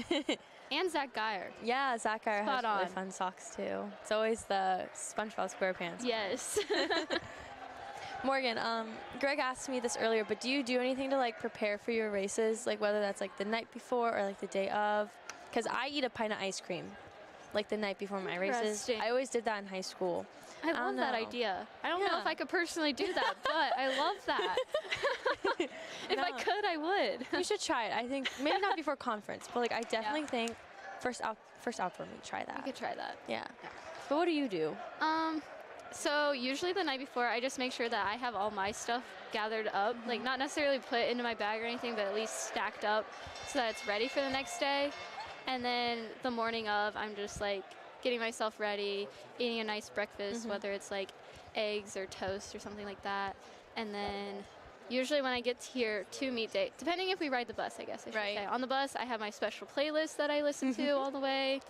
And then when we get to meet day, or like the actual meet, then I just like kind of get in my zone. But then I also make sure I'm cheering on my teammates so that way I'm like, nerves are loose. Like they're not there. So it's just like, it's all good. I love that. What kind of music do you listen to? It's a wide range, honestly. I usually start with like, depending on how long the bus ride is, I start with like some nice country music just to like feel like nice and easy. And then as we like get closer, I like start picking up the beat a little bit as I go. I'm just going with it. But a lot of times it's just like whatever plays in my playlist. It's wide range. Looks like our Cedarville runner is on her home stretch. At least I think this is her home stretch. And we have our, looks like our Wright State girl coming onto the final stretch as well. Nice finish by Cedarville. I believe that is Kylie Johnson from Cedarville. Awesome. Good job, Kylie. And we got Wright State. And then Wilmington is running down that final stretch. She is almost done. No better feeling, honestly.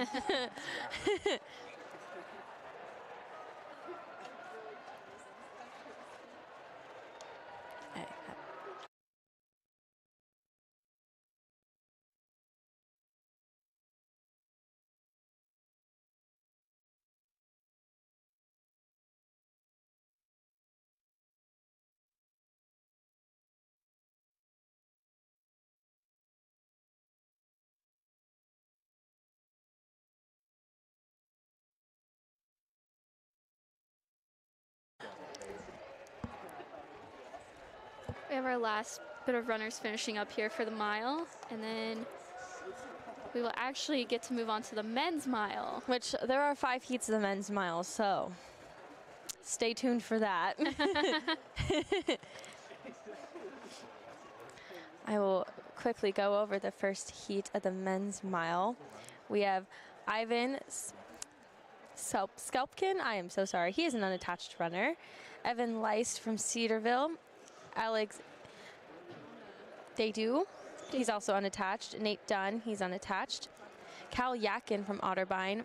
Michael Ozek from DePaul. Caleb Peddleton from Cedarville. Keenan Ginnell from Denison. Zach Plotkin, he's unattached. Tayton Hess, he's also unattached. Gage Barris from Otterbein. Trevor Cross from Cedarville.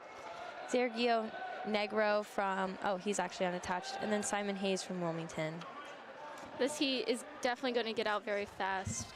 We have a few All-Ohio and regional and national qualifiers from cross country in this heat. Very fun. And then a lot of these guys also specialize in the mile Right. more specifically. I definitely think the Otterbein guys that are in this heat definitely specialize in the mile, especially the one Yes. that's leading the way right now. Yes. If I do remember correctly, he is definitely one of the best milers in Division III at the moment. So. Yes.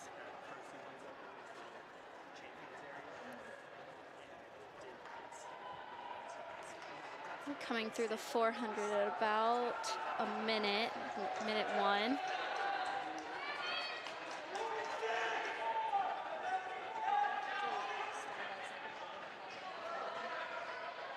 Looks like a couple of our, they're like starting to spread out. I was kind of getting worried. Yeah. I see Simon Hayes making a move to get up front on the back stretch there. It's always very hard to find your perfect position in a mile, like It from the is. start. Because I feel like you just don't have enough time to like try and find it once the race has started. So As soon as the gun goes off, you got to find it. Otherwise, you probably are going to lose it. looks like Simon Hayes has worked his way up to 3rd behind Cedarville. I believe this is Cal Yakin in first for Otterbein. Yes. And then I think it's Evan List from Cedarville is in 2nd. And then Simon Hayes in 3rd from Wilmington.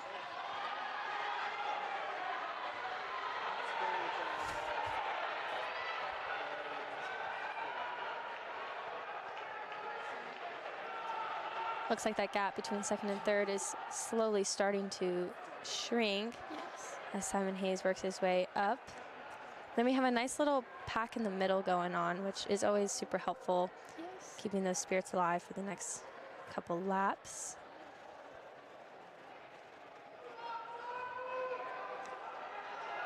Otterbein's been leading this whole race. I hope that he's able to maintain it, because sometimes it's very hard from the start to lead. But he's been doing good so far, but that gap is definitely closed now, and 1st, 2nd, and 3rd are all right there. So it'll be a very fun finish. Absolutely. Track and field, isn't it?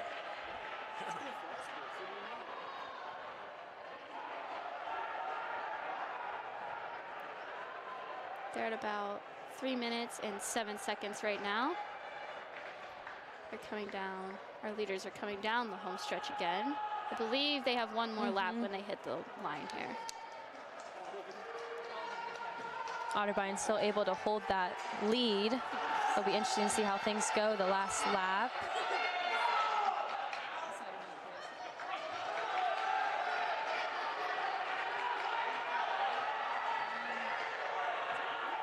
Cedarville and Wilmington have now taken over.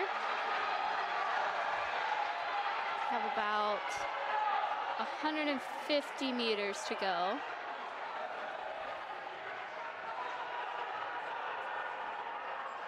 Look at all those people crossing that field.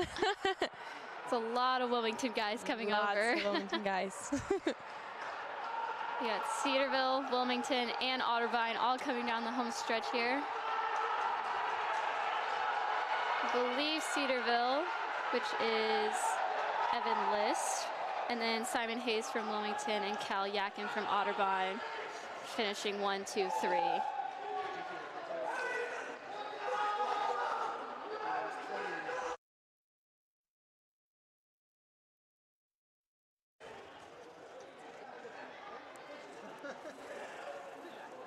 Wilmington guys are very hype about Simon. I don't know exactly what he ran, but it's pretty good. I wonder if it was a PR, because I know he's been PRing left and right as of late, so. It's kind of hard to hear what they're saying, though. Can't get it. You'll have to ask Dak to talk, Yeah. find out the Find info. out.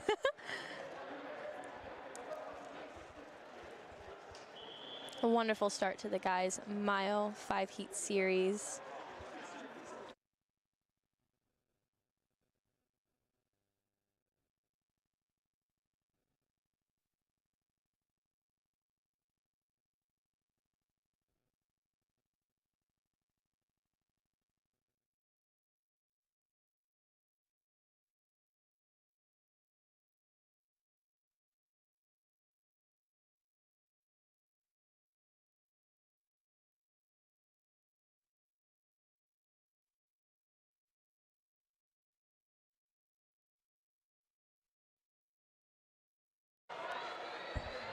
Well, hello there. Howdy doody, we're back and fuller than ever. Oh my. Yes, no, the rest and digest is in full effect right now. Me and Greg have just returned from eating about 2.5 pizzas each. At least. And we are feeling energized, ladies and gentlemen.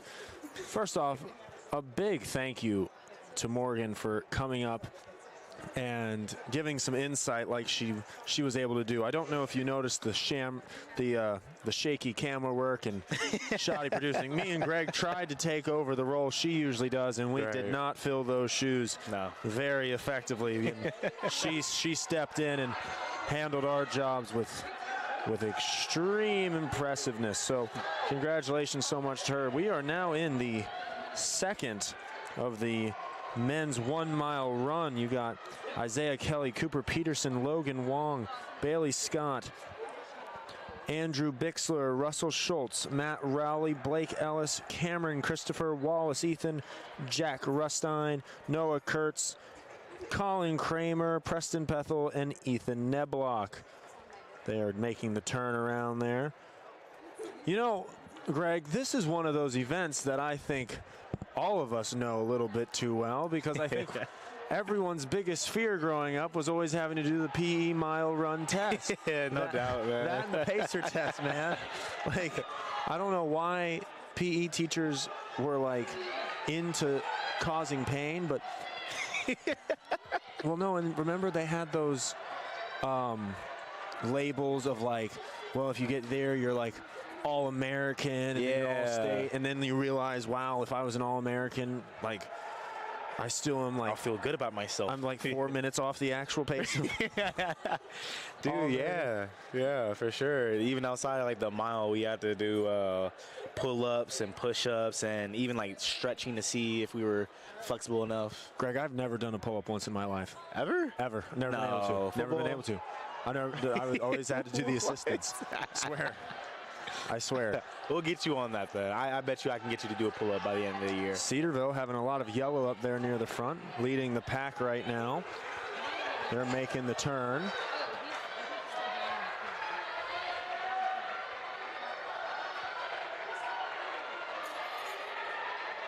Great day of competition inside the steamer. Yes, sir.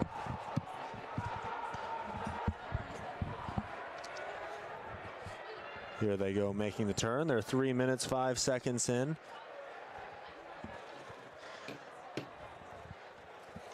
Yeah, no, I would always hope for my mile run time, Greg, probably somewhere hovering in that 7-minute range. Really? Yeah. That's actually really good. No, I would always For try. you? For me. No way. For me. No. Well, this was like, oh, they're already entering there. I mean, it's much quicker than me, though. I mean, you got to give them a lot of credit. They're shaving about 3 minutes off of my time. And at least. They're making the turn. Entering that final lap. Cedarville in commanding lead right now, as they hold the front two positions. You know what this always reminds me of is Talladega Nights, when you have like shake and bake.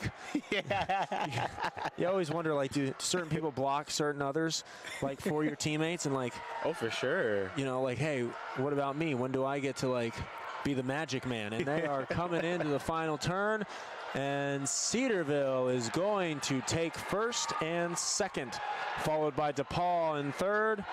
And then you have, I believe, oh boy, had a fall out there. That's teammate on teammate violence. Hey, I don't blame him. He better get out of my way. Especially after running the mile. So congratulations to those competitors. We'll try and get those names to you as quickly as possible.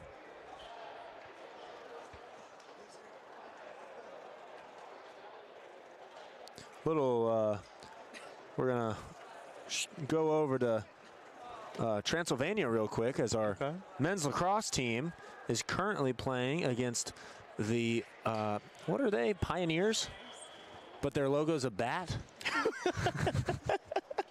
That's counterproductive. We gotta have yeah, we need to have, what's the word, linear marketing, something like that. We need to go to this board meeting and discuss this, honestly. The 3rd mile run for the men is now up. And the score right now is 6-5 in favor of the Pioneers. Wittenberg just scored a goal. In this third men's 100 mile, I mean, not 100 mile, that'd be, we'd be here all day.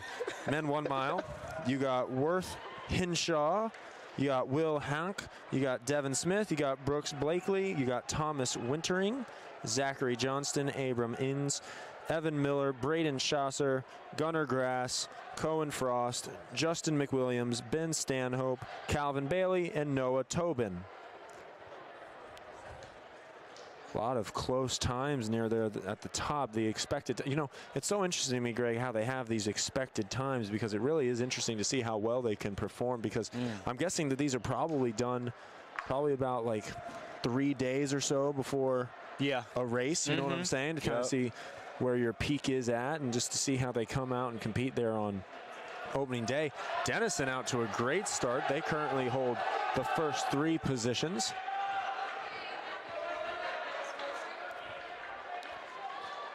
Again, how awesome, though, that we were able to get Morgan up here and talk on the camera for a little bit. No doubt. Just to get insight into the, you know, much better than we can deliver probably when it comes to no doubt the running. But she speaks from personal experience, and I don't think I would want that personal experience myself of running. No. So I apologize. The clock malfunction on ours is obviously incorrect because it was never stopped. I'm going to blame. I just blame Sydney. It's always easy to blame Sydney. Making the turn. Denison still holding on to the first 2 spots. Again, Denison and all the other NCAC competitors will be right back in this building come this time next week as Wittenberg hosts the NCAC tournament. Make sure to tune into that. It's going to be an absolute blast. They're making the turn. They're going to be coming up now, I believe, on the final lap. Ooh, great little push here from Cedarville. They take the lead. Let's see if he can keep it. Ohio Northern trailing right behind him. So no, they still have 1 lap to go.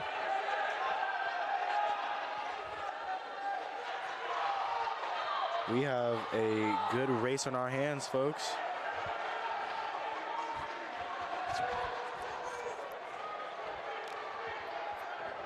You gotta love to see the teammates coming out and like getting really excited for each other. Like that's kind of what we were talking about earlier, Greg, with like, it is really cool to see all of the team come together, whether it be the throwers, the pole vaulters, the high jumpers, come out and support.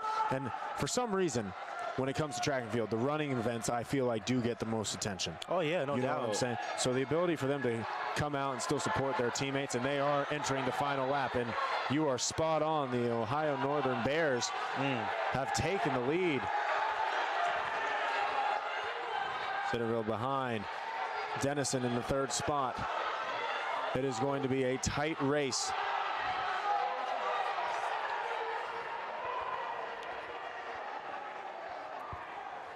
Making the turn. Denison jockeying for position there in that 2nd position. Still fighting. I believe he's overtaken. Denison now on final. Look at this. He's going for first. Look at this little push right here from Denison. He's moving. He is taking control of first. He is now just about 50 feet away from claiming victory, and he is going to do it. Congratulations to that Denison competitor. Ohio Northern finishes 3rd. Cedarville in 3rd. See, and that's what sports are all about. Honestly, I thought that Cedar was about to take it all. I really did. You love the sportsmanship right there from everybody, and look at the the celebratory. Definitely a PR right there from one of the Quakers competitors.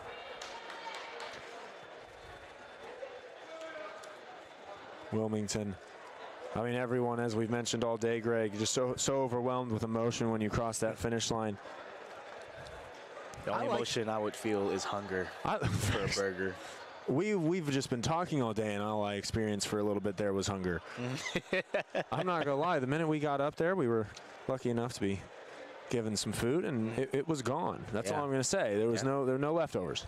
Just in the recycling bin now. No, I mean, awesome race right there, though. Yeah. That's kind of, you love seeing those. And as the fourth. Makes it exciting, too, to watch. The fourth grouping now coming up. It includes Andrew Spencer, Dryden Thomas, Thomas Burrage, Dryden Dodson Thomas, Adam Arndt, Aaron Trejo, PJ Oshman, William Elaine, Nathan Tobe, Trenton Brown, Jacob Littler, Ethan Kellerman, Ian Schaefer, and Luke Watkins. Good luck, gentlemen. And they are off. The gun has sounded. So we are making steady progress here, ladies and gentlemen. Still a bunch of Wittenberg fun to be had, but still so many more champions to be crowned.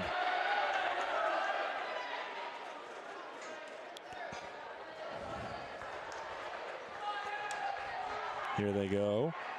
And again, we will give you all the official times when all of these are final.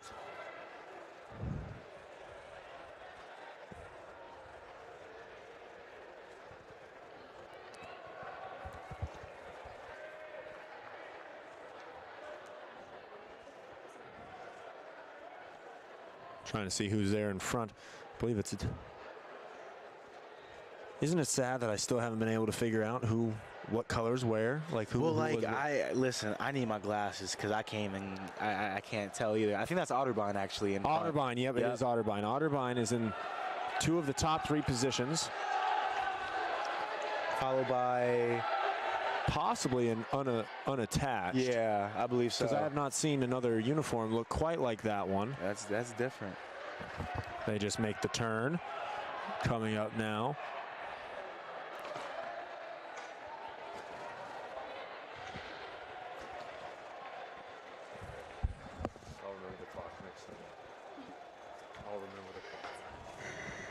Making the turn, trying to get around.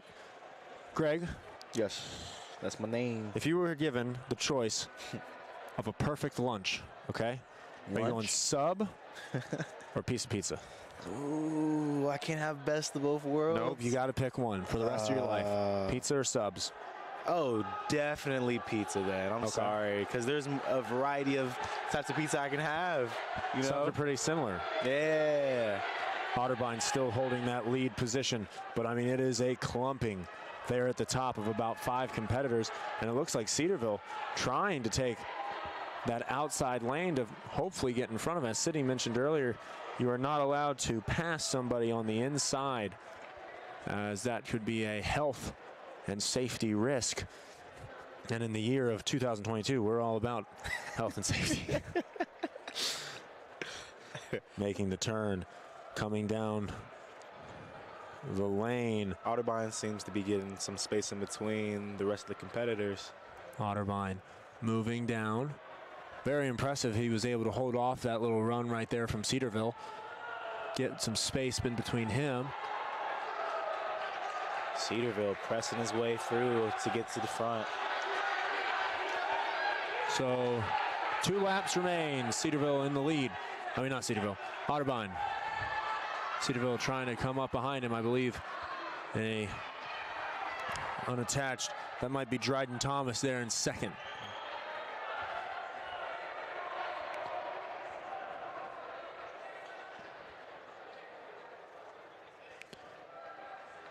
Trying to move it.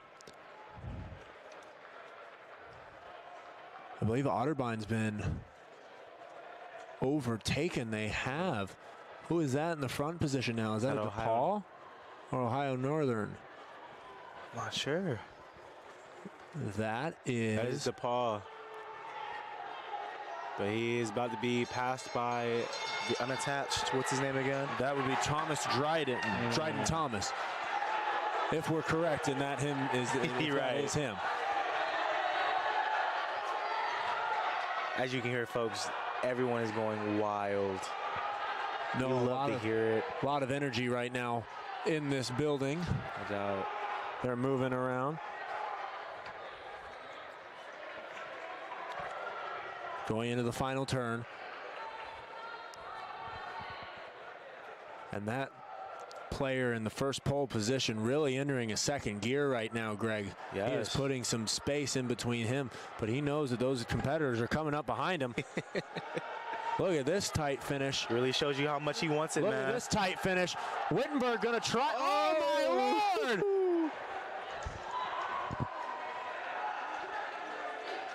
That is going to be, let's see what is on the big board right there. And Adam Wittenberg takes it. Wow. What a game, what a run right there from Adam Arndt to take first by 0.06 milliseconds. That is incredible. What a final push right there from the Wittenberg runner.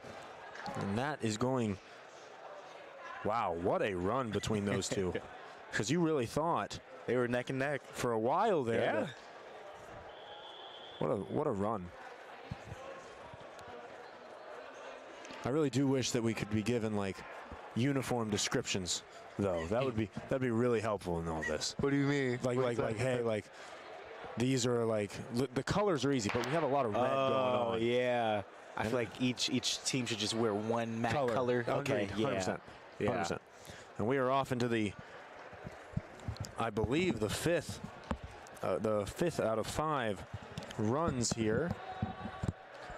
In this one, you have Jack Borden, Alexis Arasola, Michael Gray, John Stimmel, Nate Childs, Brandon Albin, Victor Mertz, Sean Yoon, Thomas Doffler, Bo Little, Caden Black, Nick DeVore, Brant Haynes, Avery Fair, and Alex Tramontano.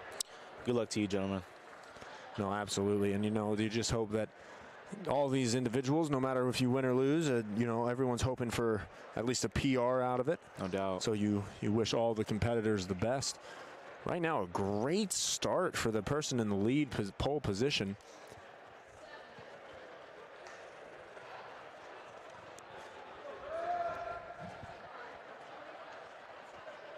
Making the turn right there.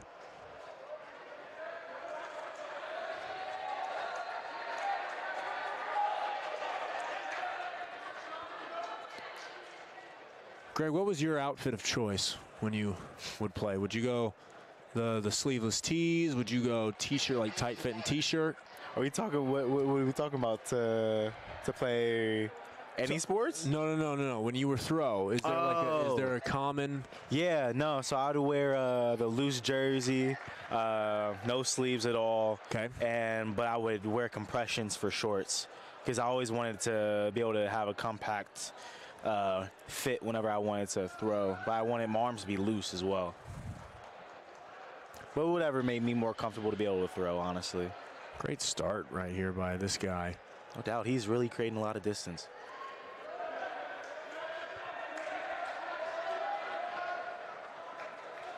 So the school Berea off to a very strong start.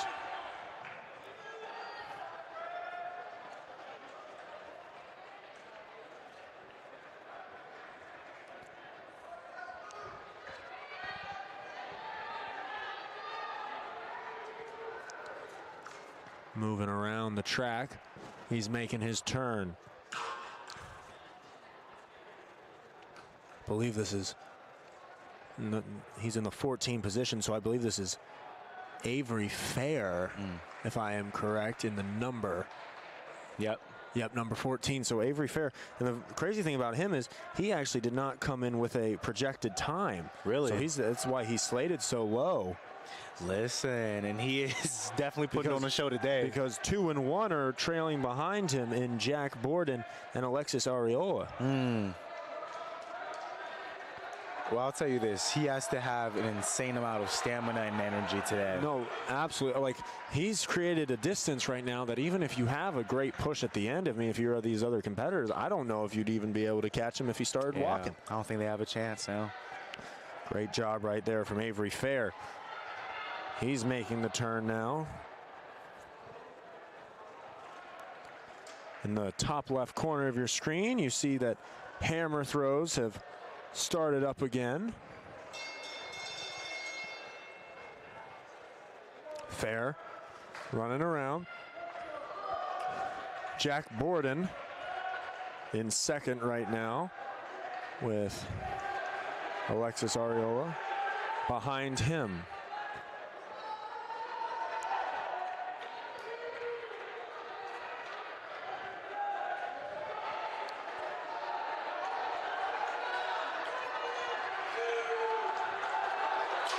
And we are now coming up on the final stretch right here.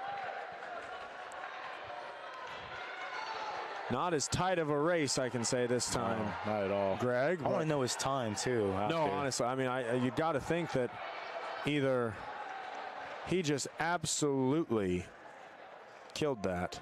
He must have took some smelling salts right before he started No, he the must race, have done man. something. Because that's insane.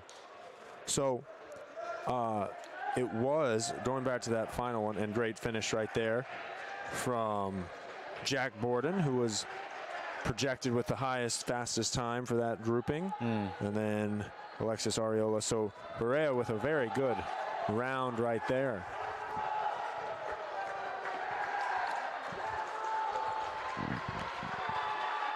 All the competitors congratulating each other. Good job to them.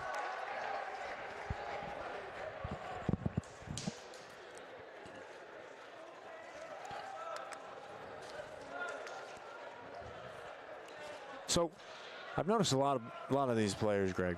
I just think back to our days of conditioning, and I just remember whenever I was really tired, I'd always want to like lay down or put my hands on my knees. Yeah. And they would be like, "No, you can't do that. Yeah, ain't no air down there. Ain't no air down there." I don't know. These competitors are some of the best runners in the world, and they go down to their knees. So there must be air down there. Right. That's all I'm saying. If anyone knows where the air is, it's the runners. It's got to be, Yeah. right? The runners have got to know where the air is. That is funny.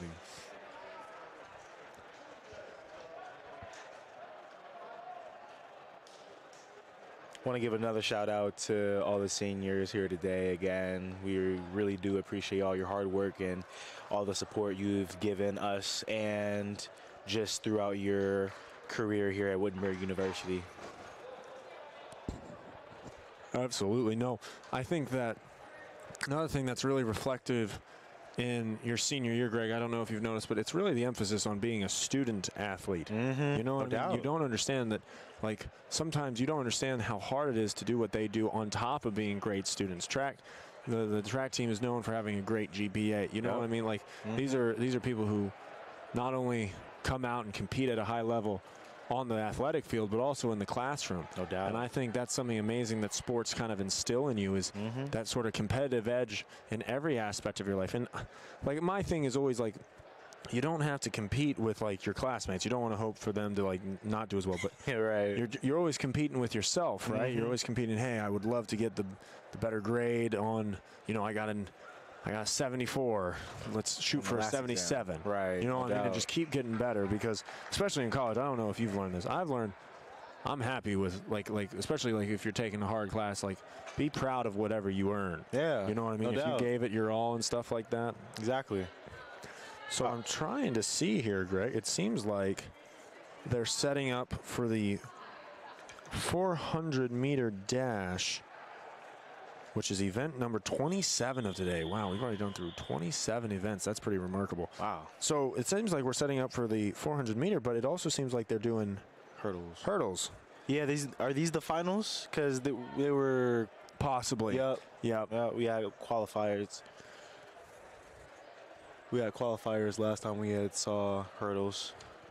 So let's actually, Greg, take a look Yeah, give us a name, Sam. at who will be competing in this. So in lane 1, you got Reese Newmeyer. Lane 2, Kalaya Bennett. Lane 3, Aliyah Reese. Lane 5, Britton Music. Number 6, Megan Carey. Lane 7, Zoe Price. Maddie Turner. And 8, here they go. They're going. Good job right there from lane 3. Let's see who finishes it out. Oh, falls down. Hope she's okay. we'll make sure and get that information to you to see who finished that out on top right there. What a remarkable website this is. I'm sorry. Those are live stats, right? Yeah, these live stats are fantastic. Yeah. Do we have that in the live? Can they access that? I believe so. In the chat, I believe that.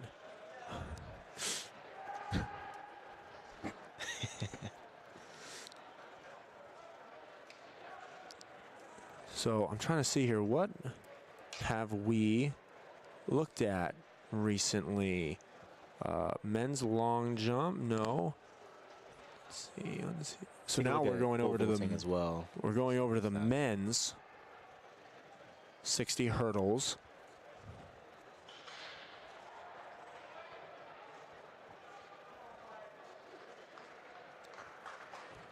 What about pole vaulting? Where are the standings with that? Let's go into pole vaulting, why don't we? Women's pole vault.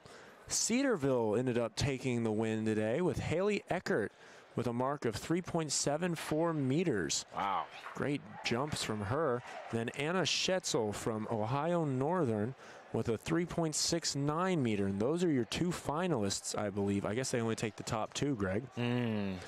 So look at this. A facility record would have been broken today by Haley Eckert and Anna Schetzel.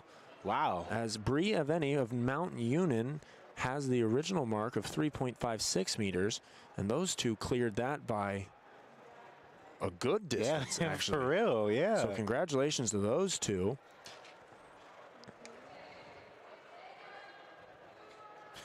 Going over, we're a little bit of a skeleton crew right now. We're all trying to, so apologize if yeah, we're a little slow. We're a little slow. Yeah.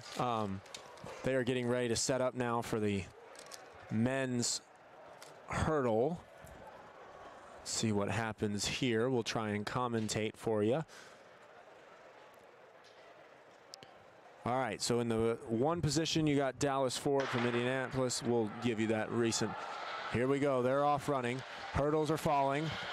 None of the competitors have, however, and it seems like lane 5. I don't know if any of those. I saw lane 6. I'm not sure. Lane 6 or lane 5? Yeah. Okay. In lane 5 was Samuel DeWitt, and lane 6 was David Entz. So we'll come back and let you guys know who was able to come away with the victory between those two as they clean off those hurdles. This will be a good time to catch up on some stuff. Let's look at the men's triple jump. So they are still competing. Oh, you got some. Okay. So here we go. By results, Berea comes away with the victory there with Larry Branch with a 13.36 meter. Wow. Total jump in the triple jump. Wow, that's 43 feet 10 inches. That is insane. Jamez Lynch from Otterbein with a 12.59 meters, 41 feet 3 3/4 inches. And then rounding out the top three, Brady Vilvins, Wilmington, Ohio, with a 12.58 meter. So just getting edged out there by Jamez Lynch. 17. Maddie Turner, also from Indianapolis, with a time of 9:38. Kalia Bennett from Denison, time of 9:40. Megan Carey, 9:49 of Otterbein. Reese Newmeyer, 9:54 of Wittenberg. And then Zoe Price was the one that fell. She finished with a time that is not actually representative of what she was doing. She finishes with 20:36, but honestly, just good on her for finishing. No doubt. Let's go over now. What about let's look at weight so far. You want to look at weights? Yeah. Okay. Shot. Let's look at women's shot put. For women's shot put, Wilmington is your, I believe, winner, unless there's still some to be thrown, with Kaylee Sullivan with a 12.39 meter throw. That's 40 feet 7 3/4 inches. Emma Bailey from Cedarville in second with a 12.23 meter throw, and Ari McFeeters from Ohio Wesleyan with a 12.15 meter throw. So congratulations to those and all the other competitors involved in that. We're off with another race now going on. I believe that this one is now possibly the women 400.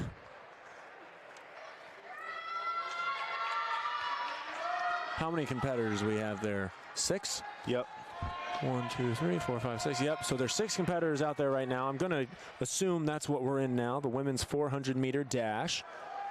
I believe in this race so far we have Megan Fraser from Wittenberg, Kendra Critchbaum from Ohio Northern, Mary Watts from Indianapolis, Sealy? Let me see. Sealy? Did I say Sealy? I would say Sealy. Sealy. Yeah. Strofrig. Apologize. And that is going to finish the race. And I believe it was that number 5 position, Catherine. No, wait, no, here we go. Caroline Schockenbach, who was able to claim victory there. We'll make sure to give you those information, though, when it becomes official. In the men's 1 mile, if any of you are interested in that, you got Evan Lice from Cedarville claiming the top spot and claiming the first spot in as a finalist with a time of 4:11:32. Simon Hayes of Willington with a 4:11:93 comes in, getting ready for the next set of the women's 400, I believe, here. We'll soon see what happens there. Women's 1 mile. Wow, a lot of Cedarville here. Cedarville takes the number 1 spot with Elena Ackley, 4:55:63. She's a finalist, and the second grouping is off. Unattached, Gian Napoleon from with a 4:59:18. Bethany Scholl of Cedarville, 4:59:90. Emma Shigley from Wright State, just across the street, 5:05:33. And Emily Walsh from Cedarville, 5:05:58, with teammate Savannah Ackley with a 5:07:14, just missing the final 5. Good start right here for one of the competitors. She seems to be in a pretty safe position. We'll make sure to find. She is striding away, though, creating a lot of distance in between the rest of the competitors. Hidden away there. So I believe that was number 5. I believe that was number 5. Catherine Dorsey. Catherine Dorsey is an unattached today. And that is going to give her a victory and a chance to move on to the finals. Now moving into the third grouping of the women's 400 meter. You got Brianna Dowell from Berea, Jacqueline Beach of Heidelberg, Gizem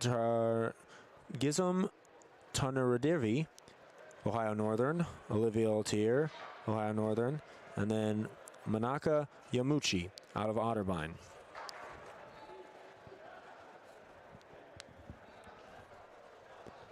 So as they set up, let's try and look at some others. Let's look at, I swear men's shot put's been going on for a while, but it doesn't seem like they have any.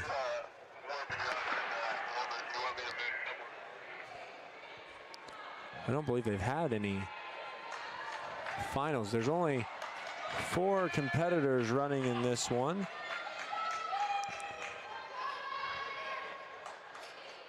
So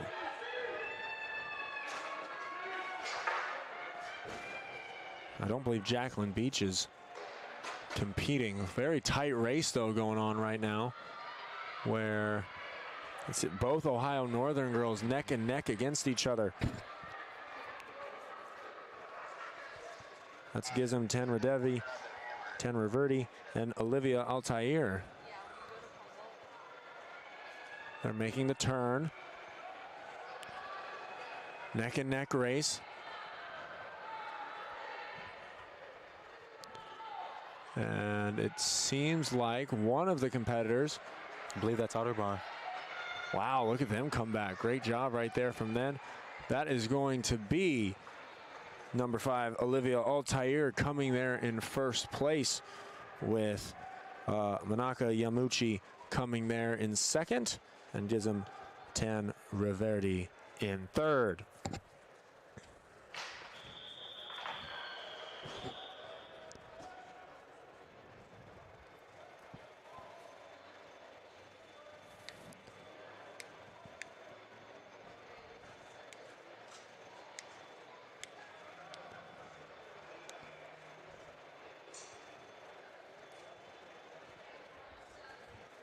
So we have been going on about over. Who's the strengths of each team as to who they choose to have them run whichever race or whichever distance within the sprint medley. What about you? Great race right there from Nicole Bryan. She tames first. Well, out of the ones we've watched so far today, obviously the relay races are very, very, exciting. That's usually the thing that I believe finishes the days usually. Yep. So far, my favorites have been those mile runs. Okay. Because I feel like they're not long to the point where it gets, what's the word? Monotonous. Yeah. You know what I mean? But I feel like, you still have enough energy that you can make that final push. Like I thought that one race where those two competitors were neck and neck going over. I mean, and just see how much they won it. And I feel like the mile, I think 4 minutes is actually a really decent time to watch something. You know what I mean? Yeah. One of the sports I've always had a lot of trouble with getting into was NASCAR. I've never been a big NASCAR guy because, I think the idea of cars going really fast is cool, but there's only so many times you can watch it. Right. You know what I mean? So I feel like that's I think the mile might be my favorite to actually sit down and watch. But then again, I haven't seen the others. You know how NASCAR was invented, right?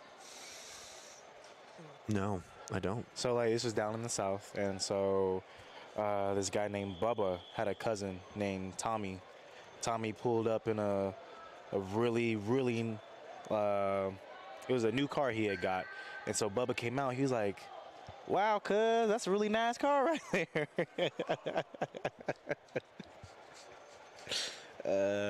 That's too good, Greg. That's too good. One of my dad jokes for his dad. Yeah, no, I mean, that's fantastic. That is fantastic. I honestly, it was when you said Bubba, I was like, I don't believe you.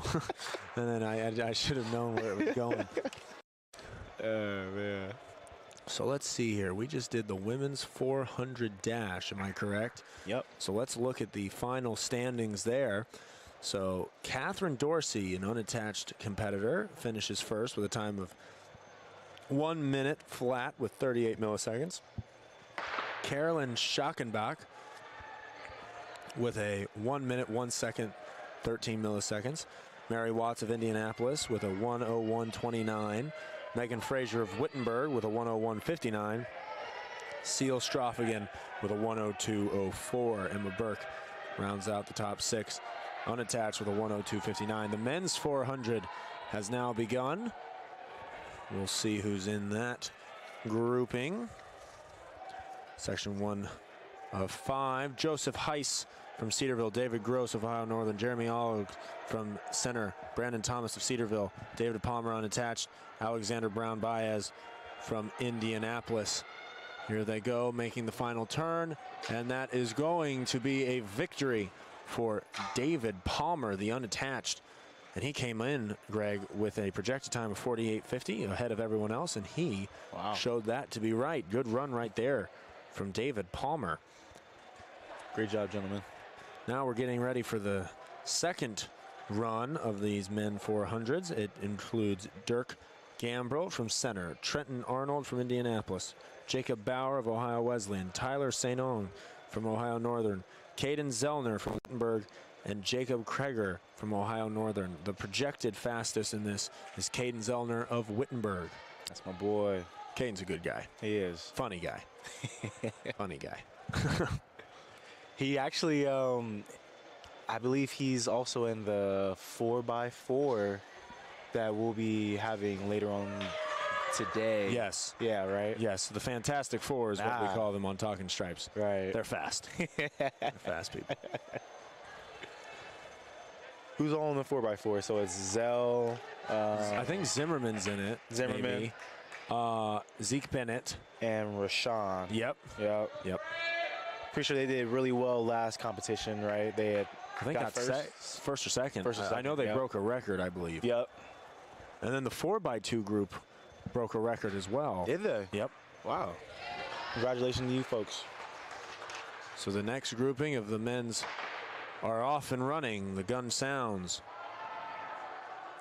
Caden Zellner out to a good start. making that turn. He's in lane 5. Ooh, good job by Ohio Northern. Everyone's closed the gap. Great runs right now from all these competitors.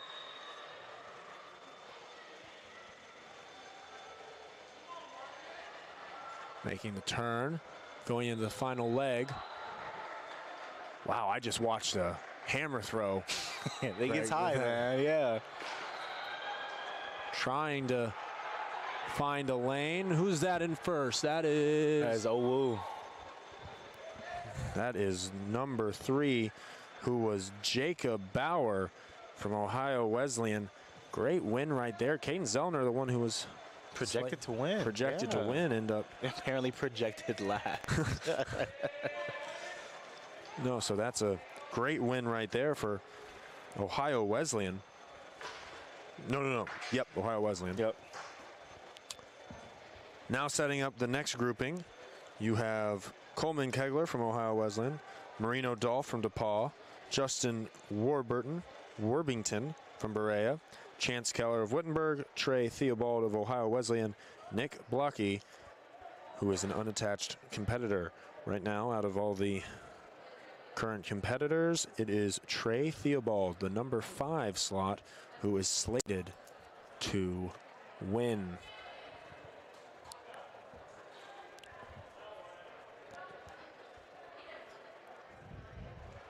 We see Sydney again coming with my caramel frappe.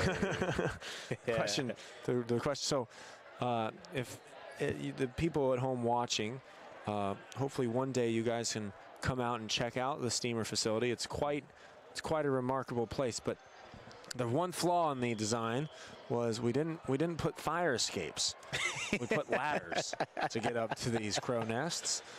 About 20 feet up in the air too. Yeah, I mean it's definitely a workout, and it's not very easy to carry things up here. Listen, I had to put a hot dog in my back pocket just to get up here, man. I was either eating it down there or crushing the dog. So group number 3 getting ready to get out of the blocks.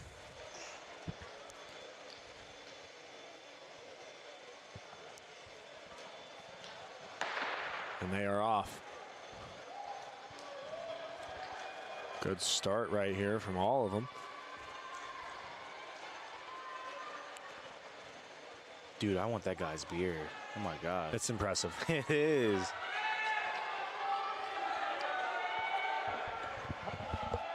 Where's my coffee? I wasn't allowed to bring it up here. I can take over some more. They're making the turns around.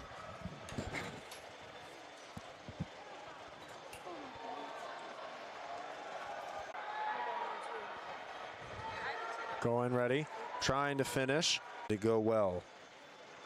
It went well. I didn't. You probably get attached. You have dropped so many coins up here today. I know. If you need a dime, I got you. Greg, here's a dime because you're a dime. It's very kind. I already knew that. It's very kind. Here we go. We are in the men's 400s. We apologize for the technical difficulty cramp, but he was able to finish, and he was able to take victory. Going back over to pole vault right now, and what a cut. I timed that up perfectly, and what a great jump by that Ohio Northern competitor right there. Right, Sid? Right. Yep.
love the headset. No. Change careers. No, but I love it. It's so much fun. I'm grateful that I was given the opportunity. No doubt. Shout out to AJ as well. Yeah, go AJ. What? Woo, AJ. We're We shouting love you. out. Yeah. You guys are the reason I'm here. We're here for comic relief. Honestly. Sam might be business, but we're comic relief. I don't know about you guys. I'm actually here for the paycheck. So. Oh, well, I'm here for all of the above.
Mic check. Hello. I hope everyone can hear us.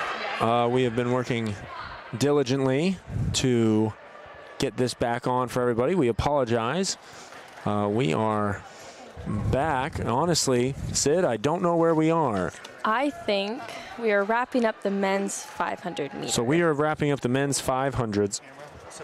Again, I would like to apologize. As I had just mentioned, the Wi-Fi is being shared by a lot of different cellular devices right now. So it seems like it just lost connection to the internet there for a second. Sweet. Great to see that, guys. Thank you for texting in the live chat. Again, we apologize for missing some of the athletes. We understand that a lot of you guys are tuning in to see people you know compete, so I apologize if we missed any one of your people. So we are back now, and we are trying to figure out exactly where we are in the... We've been trying to work up here to get that all figured out, so I can't say that I was really paying attention to the races. Sid believes... Where do you think we're at, Sid? I think we are about to start the women's 800. Okay, so the women's 800s. I'm trying to... Oh, we're doing our 60-meter finals. My apologies. Oh, okay, perfect. So it seems like we're about to do the 60-meter 60-meter finals. 60-meter finals. So those are the... So go to... So the people competing in this will be in lane 1, Kamaya Blair from Berea. In lane 2, Madoho Dumbia from center. Lane 3, Lindsay Magato from Wittenberg. Lane 4, Nora Hagen, Cedarville. Lane 5, Alexandra Brizzi, Cedarville. Lane 6, Kayla Silva from Ohio Northern. And lane 7, Makala Clark from Unattached. And lane 8, Hallie Montgomery from Indianapolis. Right now, the prohibitive favorite coming out of the prelims is Nora Hagen. She ran a time of 7:70. No, extremely. So this will be a quick race. So as they get ready to come out of the blocks, we will see who is going to take the women's 60-meter dash for the Wittenberg Invitational today. Overall, Sid, I think this has gone very well. I agree. For the steamer. I mean, I think that this is a great thing, that a great reason the steamer was able to get built is because you were able to house so many sports. I think that having kind of bipartisan by sport, support for something can get a lot of things accomplished at a college of this level. And I think that it's showing just why the steamer is something that people are so excited for going forward.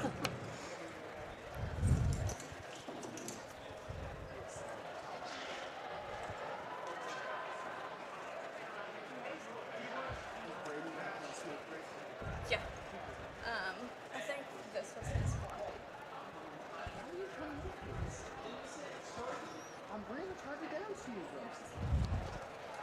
So the ladies get ready to get into the blocks, and they are off. And I believe that is going to be... That was a close finish between the Cedarville girls. So Nora Hagan and Alexandra Brizzi, definitely two of the fastest women out here today. Just had a great race between the two of them. I was going to say, to me it looked like lane 4 and Nora Hagan by a slim bit was the one that was able to take that one, but great race right there.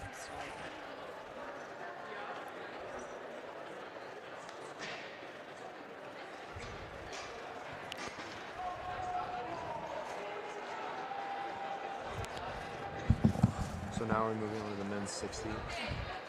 Men's 60. So now we'd be moving on to the men's 60 dash. Competitors in this, it looks like a lot of Ohio Northern and a lot of Center. You have Jordan Dean in the first lane, followed from Ohio Northern. Grayson Rabeni of Center in lane 2. Ozzie Miller of Ohio Northern lane 3. JP Vaught of Center in lane 4. Vinny Sosa of Ohio Northern in lane 5.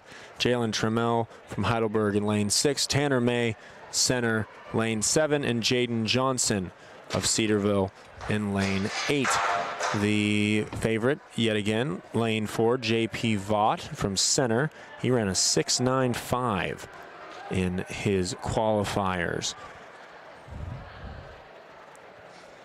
while Ozzie Miller and Vinny Sosa both ran 7.11s.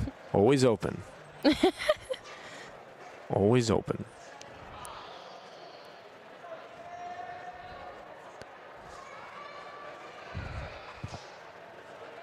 And then after this is the women's 800 and the men's 800.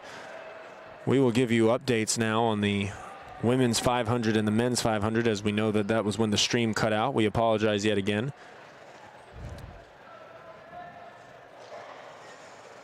It was Nora Hagan. Yep, Nora Hagan's the one that ended up claiming victory with a time of 7.67, beating out her fellow Cedarville competitor Alexander Brizzi, who had a 7.74.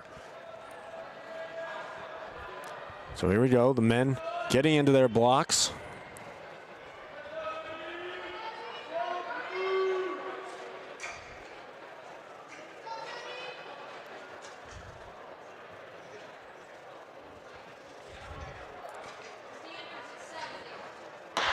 Out of the blocks fast. Here we go.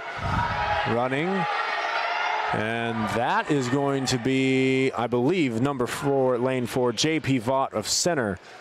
He came in as the favorite, and I believe he is going to leave the winner here in the men's 60-meter dash. So if JP Vaught was able to match or beat his time originally, he would have a new facility record, taking away from Taekwon Fleming, who had a time of 7 seconds flat in 2019. JP Vaught came in with a 6.95 run. So that is very impressive and possibly a new facility record.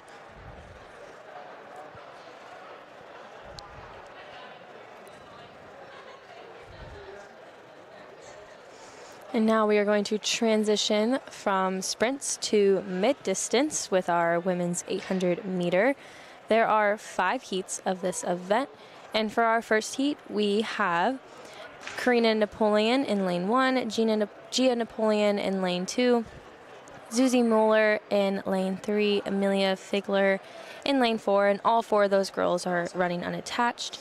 And then we have Alicia Newmeyer from Wright State, Shelby Nolan from Wright State, Ava Tenaglia, she is unattached, Emily Walsh from Cedarville, Remington Thompson from Cedarville, and Savannah Hackley from Cedarville. And now let's get back into where we were off the air. We're going into the women's 500.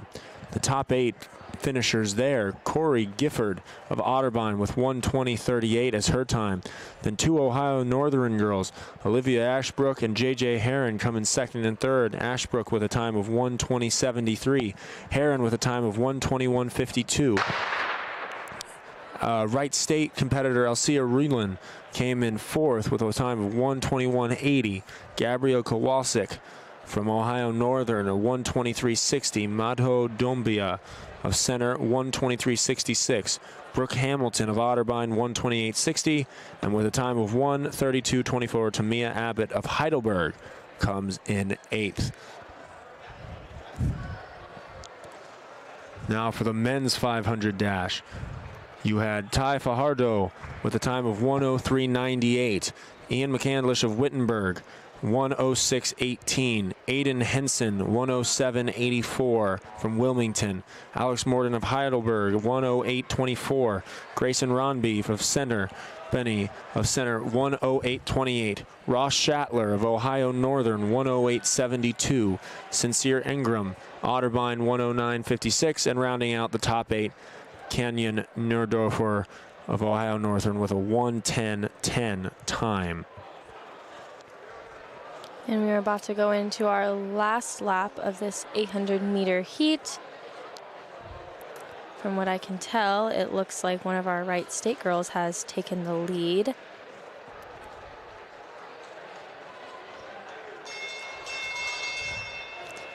We have Shelby Nolan leading.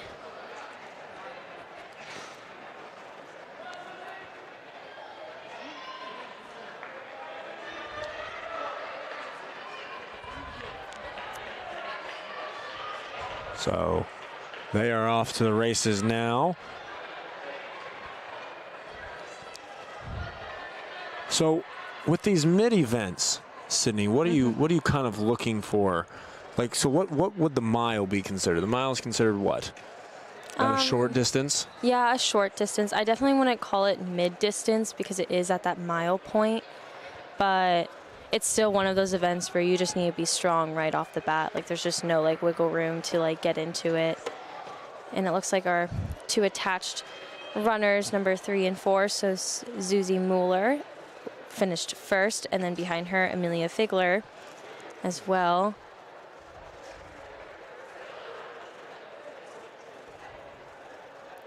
But no, I think with the mile, it's definitely towards like the distance races. So. And with the 800, you just got to go, which is like why I do not really care for that event, because you just need to run super fast for as hard as you can for 2 laps, and that's a lot harder than it sounds. So I always give major props to those that love and enjoy the 800, because I think it's such a mentally tough race, and you got to have that strong mentality going into those races. It's not a race you can run if you don't truly believe that you're capable of it, because it will be a very hard race. Oh, no, I'd want nothing to do with it. All right, we are about to start our second heat of the women's 800 meter. In lane 1, we have Kylie McFarland from Ohio Wesleyan. And we have Alina Ackley from Cedarville, Erin Anderson from Denison in lane 3, Madeline Permacki from Cedarville in lane 4, Caddison Shaver in lane 5, she's from Otterbein, Emma Jacobs in lane 6 from DePaul, Annalise Grimmel from DePaul, she's in lane 7, Katie Hennessy from DePaul in lane 8, Martha Bergley from Cedarville in lane 9, and then we have Trinity Galitz from Indianapolis.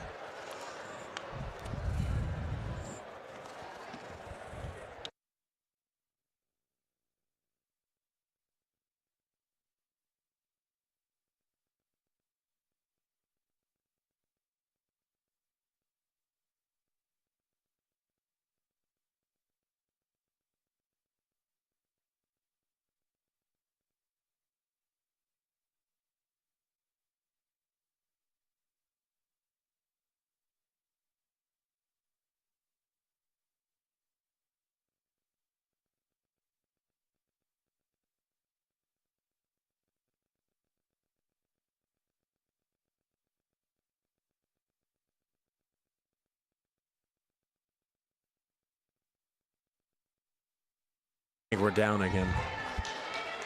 Are we? Can everyone hear us, or are you down?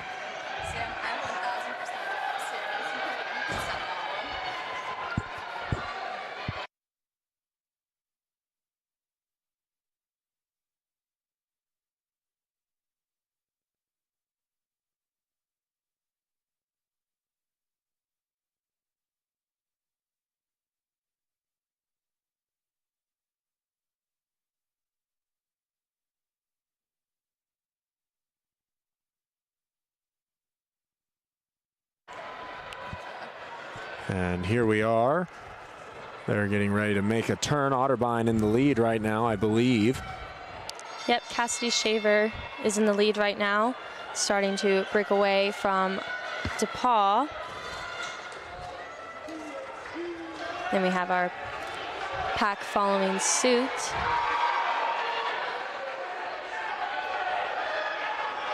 It always impresses me with the 800 because it's already a fast race, and then to see people be able to get faster just blows my mind.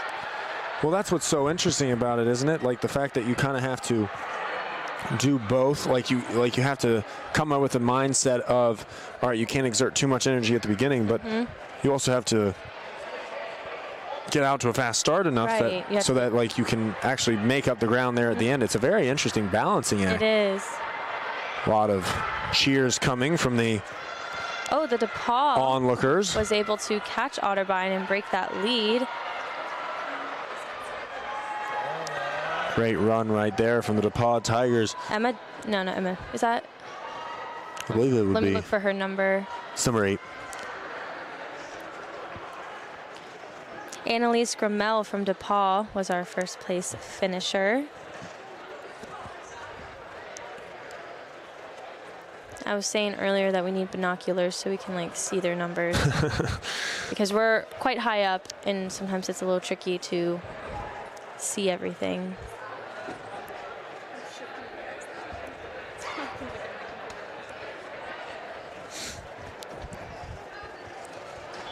So now we get into the third grouping of the women's 800 meter. And we have Emma Trebick from Indianapolis, she's in lane 1. Sydney Goodrich from Ohio Northern, lane 2. Sydney Kosla from Wittenberg in lane 3. Lauren Welker in lane 4, she's also from Wittenberg. Kylie Johnson from Cedarville. Michaela Elder from Ohio Wesleyan. Madeline Spalding from Cedarville. Abigail Schooldale from Cedarville. Hannah Funkhauser from Cedarville, and then Laurel Brown from Cedarville as well. And they're off. Nice strong start as they are cutting into lane 1.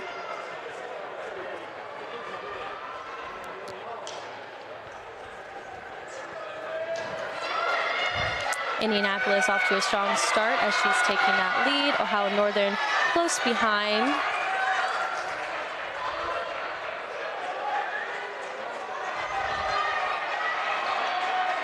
Cedarville in a little bit of a grouping themselves. Lauren Welker of Wittenberg trying to pass all of them. But as you mentioned earlier, Indianapolis off to a great start. Might be hard to catch that one back up.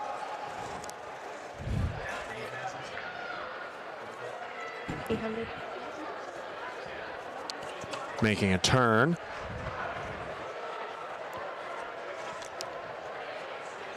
We'll make sure to update you on all the final results when they come in officially into the stats.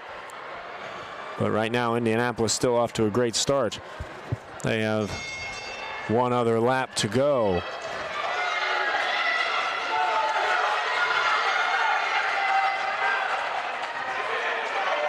Competitors going to have to start to try and close that gap.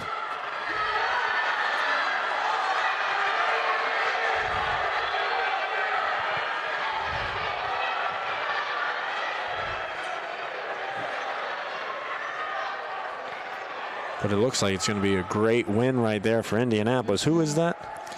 That is Emma Trebeck. Yes, right. Indianapolis junior.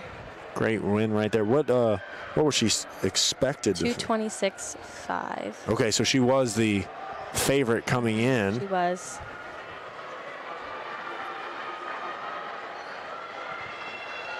Looks like a couple of our Cedarville girls have been able to pass Ohio Northern. Lauren Welker looks like she's following suit. to get a 4th place finish.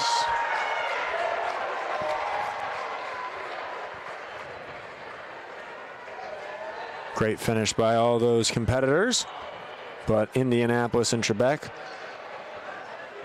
take that victory. I don't know how some of these girls just are not laying in the ground afterwards. I think 800 might be just the cutoff point. I'm not going to lie, because everything past 800 seems to have them crying by the end of it, which I would completely understand. I'd be crying too.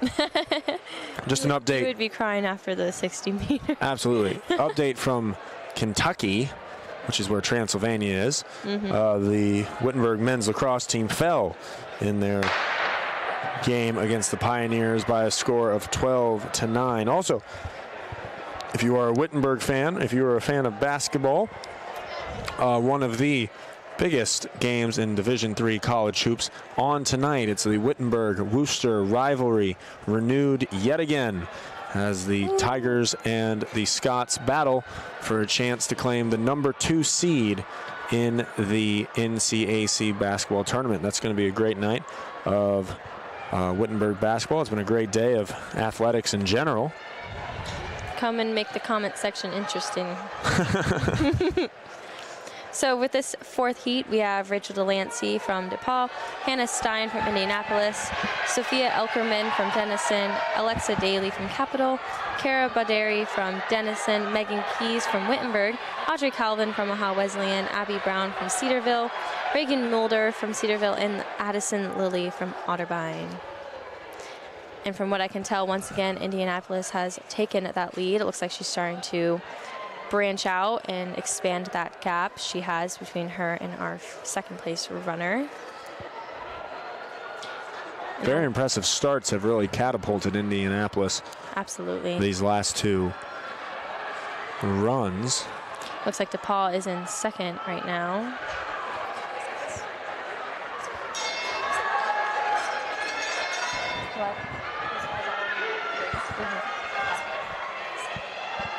I don't know what the F means, if I'm being honest. I don't. They're making the turn around now.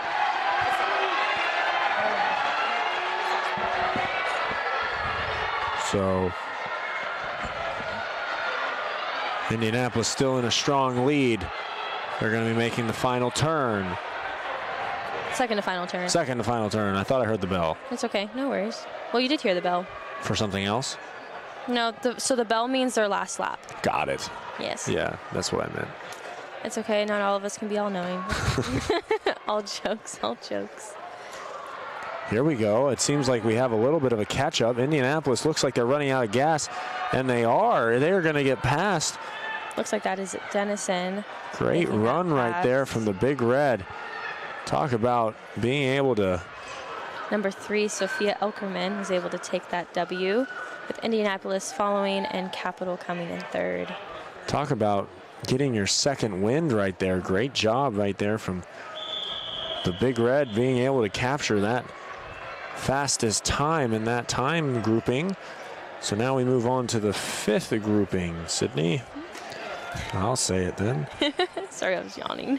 Kenzie Fountain of Heidelberg, Ciara Hoover of Ohio Wesleyan, Aubrey Dunham of Ohio Wesleyan, Augen Schretzenegger from Denison, Aileen Schretzenegger of Denison, Reese Hartsaw from Wittenberg, Savannah Rhodes of Wilmington, Liberty Mack of Berea, Rebecca Joyle of Berea, Kendall DeRoches of Otterbein, Hannah Dirth of Heidelberg, and Diana Angel Espinoza of Berea. And they are all off. And Sydney, what is the point of all, like, is it you just want to get to that innermost lane just because that's the least amount of running you do? That's why they all cut into it? Yeah, so when everyone is running in lane 1, it's even throughout. If we were to all run like in our assigned lanes throughout, lanes 8 and 7 would run significantly more than lanes 1 and 2, for example.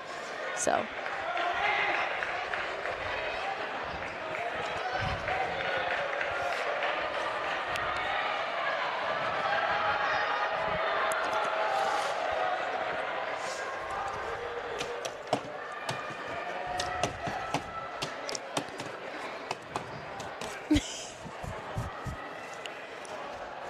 Hammer throw continuing down on the other side of the field. And great throw right there from, I believe, a Denison competitor. Heidelberg leading first in this 800-meter heat. Trying to see who is in that second seat.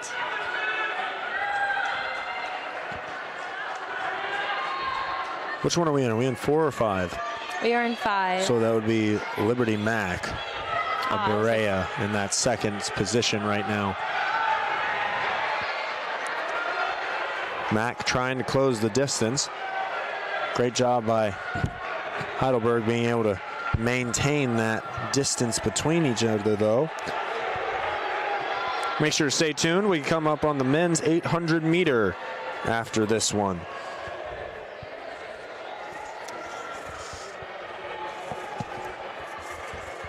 I think you would be a really good thrower. No. Why not? No, I'm okay. Thank you, though. No? I think I'm going to leave that to Greg. I'm not going to lie. I'm going to leave that to Greg. And that is going to do it. Great job right there from Kenzie Fountain. The Heidelberg competitor came in with the slotted fastest time, and she was able to defend that. She is able to claim victory. See, there's some of those tired looks. I genuinely think that this is like right on the precipice. I don't think many people could do that run as fast as those ladies just did and not be tired. So. Oh, absolutely. So now as we get ready for the men's 800-meter run, let's meet the competitors. You got Cameron Cooper, Alex Kanesh, Ivan Slipkan, Zach Plotnik, Sergio Negro, Ramen Fulumi. Oh, wait, no. Stopping at Sergio Negro, you have those last 5 competitors were unattached. Raymond Fulumi from Cedarville, Levi Killian from Ohio Wesleyan, Braden Killian from Cedarville, Liam Wallitz from Otterbein, and Trey Myers of Ohio Northern. Sweet. Trying to find positioning here. These are long strided individuals. Kangaroos.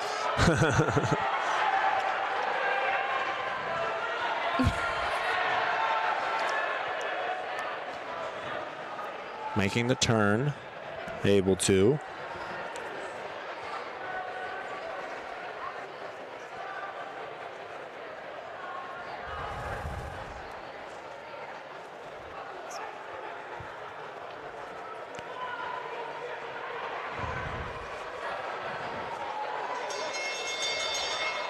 And I think that one of the competitors. I believe he was a pacer. Oh, they do that? Yeah, oftentimes people will have like a pacer come in to pace them for their race, and they typically will drop with either a lap to go or with like 100 meters to go. So I believe that's what he was doing. How about that? Interesting. Yeah. We've had a couple come in and help pace some of our distance guys. We have the results of the women's 800. We'll give those to you right after this grouping concludes.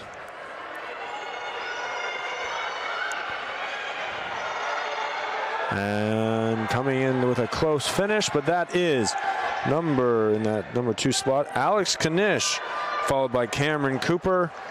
So Alex Kanish is the one that's going to come away with the victory here in the first grouping of the men's 800.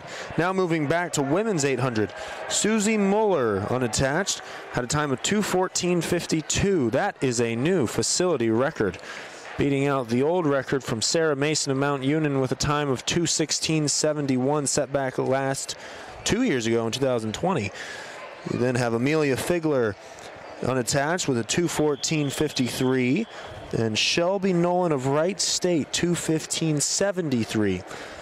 Then fourth, Karina Napoleon unattached 2:17.87, and then Alicia Newmeyer, Wright State 2:18.19. So congratulations to those women for rounding out the top 5.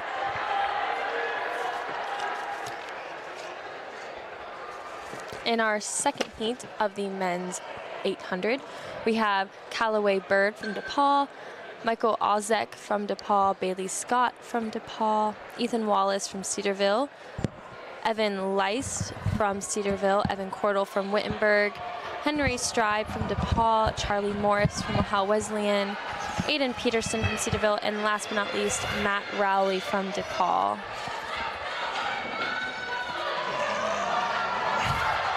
We have one of our own, Evan Cordell, in this event.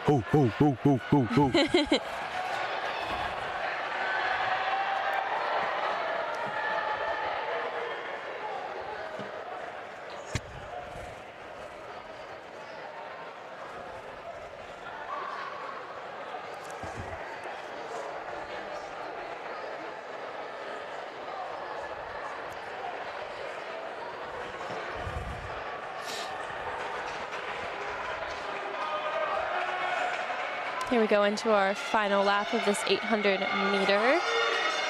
And it looks like DePaul and Cedarville are neck and neck, just like a big group of guys heading into this final lap. So it's going to be interesting to see how they potentially spread out as they move into these final two curves. Just a really close heat and group of guys as a whole, which I don't think you see that very often in an 800 meter. Typically, they're always pretty spread out. Here we are in this final curve.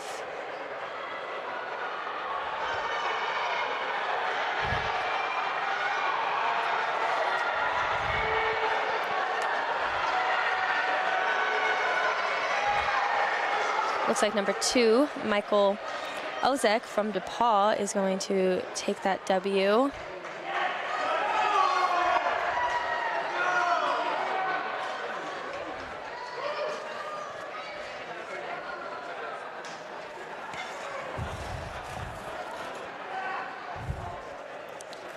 And here we are going into our third heat. We have Colin White of Otterbein, Zachary Johnston from Denison, Worth Hinshaw from Denison, Jack Rutstein from DePaul, Ian Wallace from Ohio Northern, Lance Tabaski from Denison, Ethan Niblock from, oh, he's unattached, and Josh Cyrus from Wilmington, Trevor Orchard from Cedarville, Ethan Hunter from Cedarville, and Simon Leck from Ohio Wesleyan.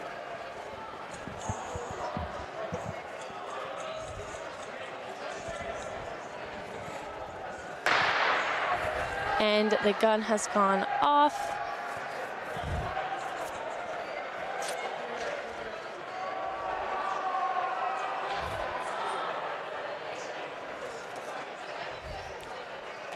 Strong start right off the bat as they are about to cut in. Want to make sure we don't cut in too early. We have some Cedarville and Denison guys taking the lead on this one.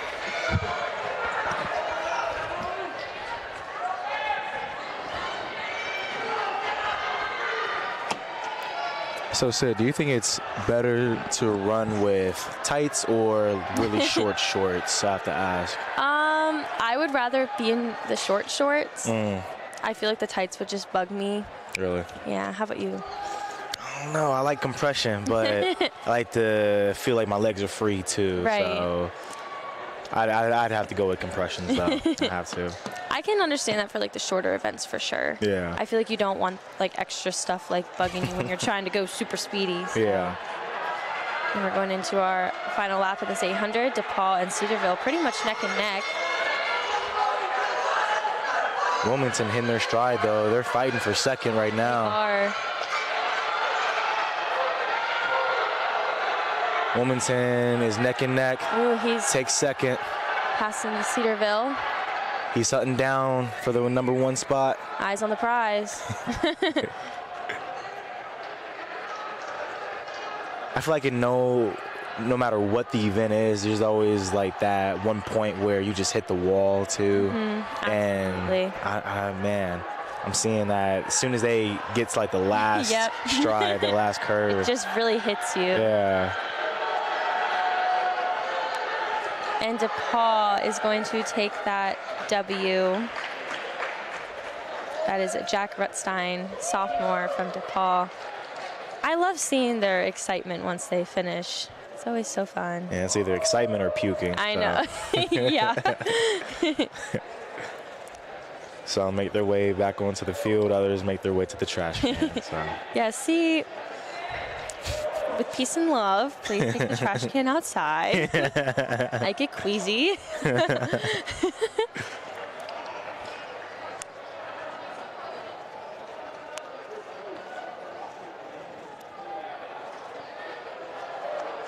All right, that was our third heat of the men's 800 meter. And let's check out our fourth heat with Ethan Bennington from Heidelberg, George Rickett from Wilmington, Thomas Brockett de Lago from Denison, Calvin Bailey from Denison, Sean Smith from Heidelberg, Alexis Areola from Berea, Aaron Altstatter from Ohio Northern, Cohen Frost from Wilmington, Ethan Collerman from Cedarville, Peter Kane from Wittenberg, and Benjamin Rumsfeld from Denison. Good luck, fellows. Cutting in. Oop. Denison, cut in. Cut, oh, no, Buddy is taking his own way. You know, sometimes you just walk to the beat of your own drum. That's okay. Denison taking the lead with Peter Kane in second. From Wittenberg. Woo.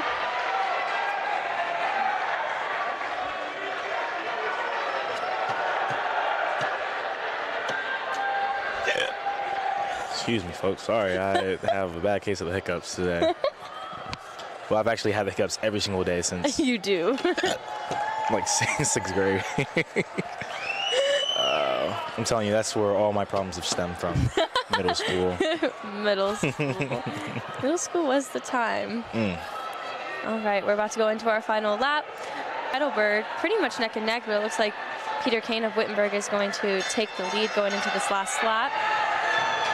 Denison taking second as his final lap.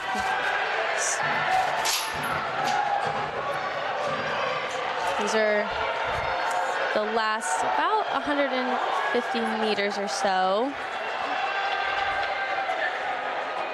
All gas, no brakes. Wow, Wilmington is hitting another gear. Taking that fast lead. He really was holding that off until now. He was. He was being stingy, wasn't he? He was being safe until the last 200 meters or so. So let me turn it on. Yeah. And he's going to take that W. With the ease. George Rickett of Wilmington.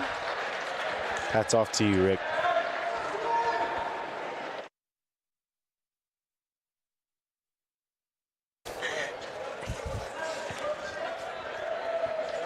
Thank you for sharing that, Sid.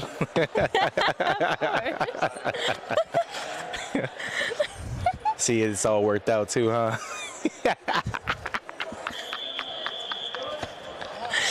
Oh no, we have someone by the trash can. We love to be here today, folks. We really do. I love this so much.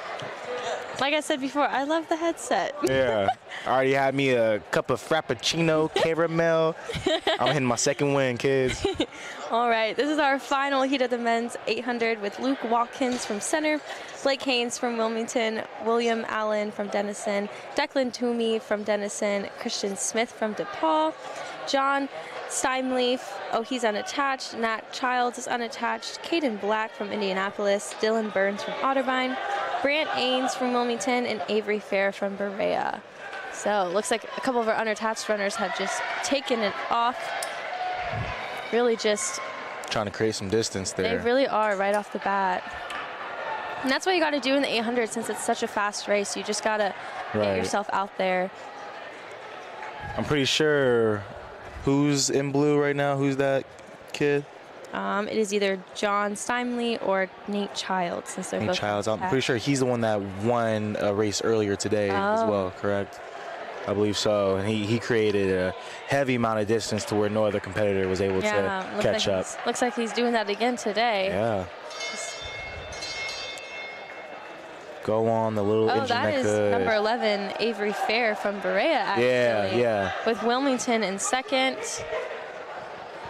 Going into this last lap means the most. Got to go.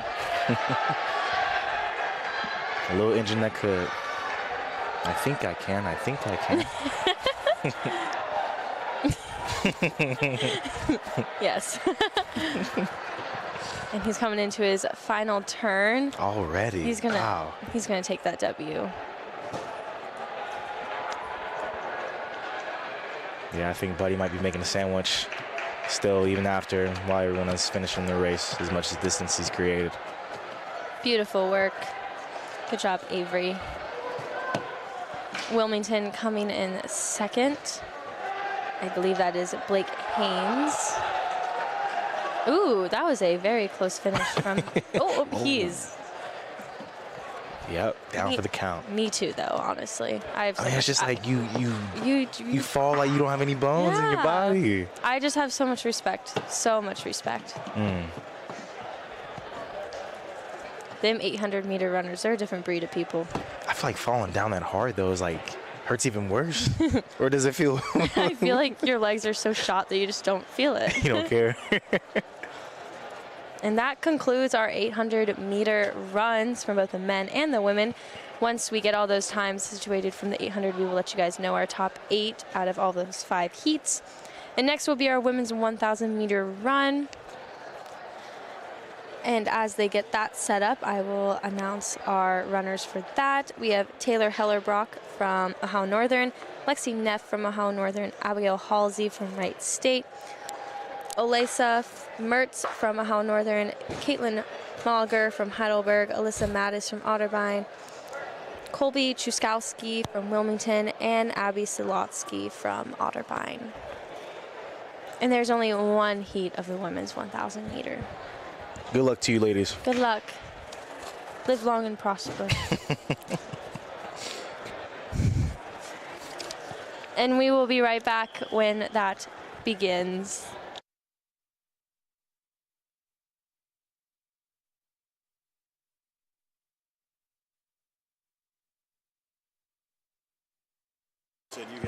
And we are back already.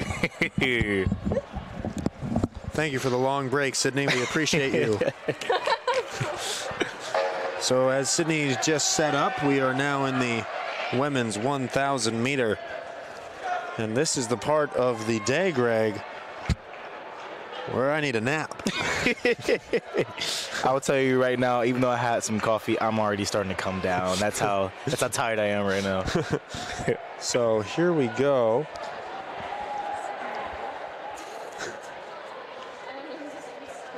Sorry, folks, we're having some technical control difficulties with the camera as well. It's just, we started so strong. Yeah, we did. We started so strong. We should have never taken that lunch break. Should have never taken that lunch break. There's only, you know, I mean, our job is to speak a lot, and then when you put us in charge of other electronics, stuff, absolutely, you know, just give us the regular, okay? Yeah, don't go above my pay grade on this one. Unless you're paying me more, though. So yeah, I don't see that. So these women making the turn. Ohio Northern dominating early on. They hold the first 3 positions. 33 events have taken place already today, Greg. Wow. That is remarkable. So Taylor Elbrook, Lexi Neff, and Alyssa Mertz right now appear to be in the first 3 positions. I don't know which order. We'll get that for you when they come back around. We'll soon be able to give you the men's 800 results.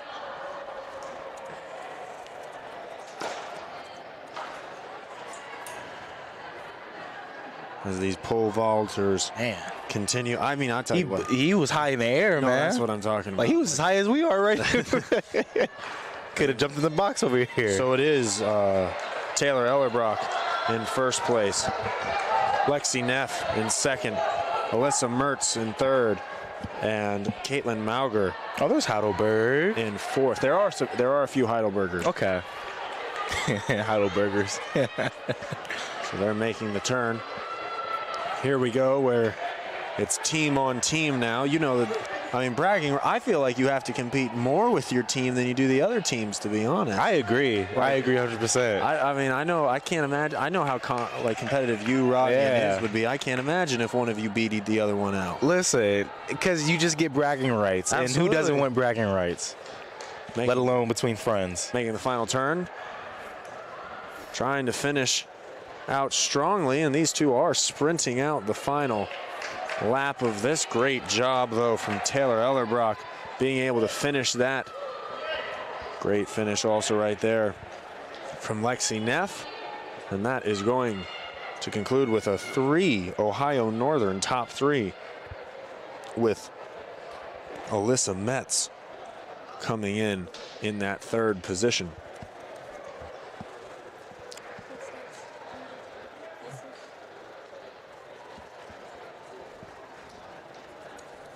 So, Greg, a lot of great things we've seen today. Yes. A lot of great performances. Still think that a lot of great performances left to be done. Pole vaulting continues. Unable to make proper contact there. Unable to clear it. What exactly do we have coming up right now? So right now we have, there's only one women 1,000, isn't there? Oh, yes, there is. So now we're in the second grouping of the men. So now we're in the first of the men's 1,000. Gotcha. This includes Jake Edward, David Palmer, Cal Yakin, Devin Ramsey, Tayton Hess, Simon Hayes, JT Bosco, Isaac Schoen, and Dylan McKean. So we are in the first of 2 men's 1,000 meter races. I'm pretty sure number 1, Jake Edwards, was the one that had won the previous race earlier of the 3,000. I remember his hair. Yeah, I remember his hair. Hair like David Hasselhoff. Flowing mane. Now, I also love I've noticed that some people wear hats. Yeah. I don't think I could wear a hat. While you run? No. Really? No, I don't like hats in general. I just feel like they would, like, compress my head. Well, so, like, actually, whenever I work out, I like to wear scullies and on top of hoodies. Okay. Because it keeps the sweat inside, and, it's just a couple tricks I've learned from cutting weight for wrestling. How long did you wrestle for, Greg? For about 5 or 6 years. My team, about junior year, we had went to states. Shout out to Westerville North, if anyone is an alumni from there. Shout out to David Grant as well. Probably the best mentor I've ever had as a coach. Fantastic. So Jake Edwards still in that number 1 position.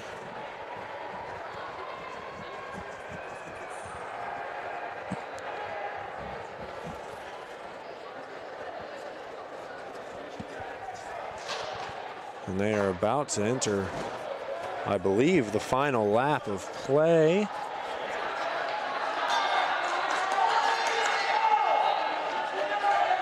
And here we go. So you have Edwards. You have, I believe, maybe Palmer, but Devin Ramsey. And then you have that Wilmington player, Simon Hayes. He's fighting for it, though, man. These last 2 turns are going to be key for who comes out on top of this one. And making the final turn. Edwards in front. Devin Ramsey trying to, this is what Devin Ramsey's known for, that breakaway speed, but unable to pass.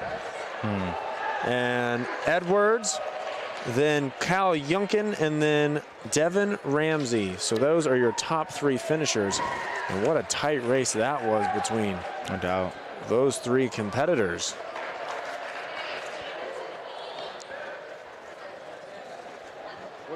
So now we're going into the second of 2 men's 1,000 meter.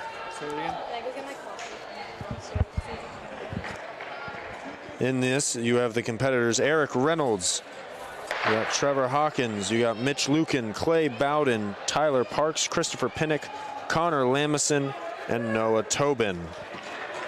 Good luck to you boys. A lot of Heidelberg competitors in this one. But Wilmington is the one that starts out on top.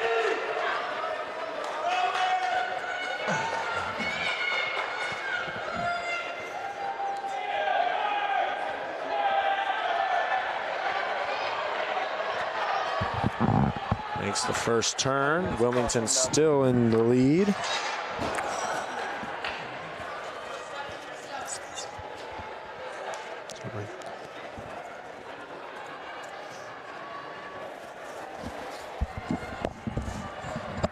We're going to see if Stoon, our producer, Mackenzie, could pull up maybe the 800-meter results for the men. Get that given to you guys. A lot of facility records with, as they make another turn.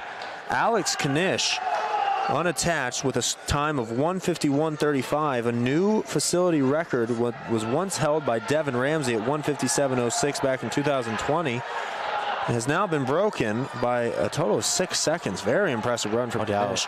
Cameron Cooper unattached as well, 1:52.02. Raymond Falumle from Cedarville, 1:54.59. Trey Myers of Ohio Northern, 1:55.28.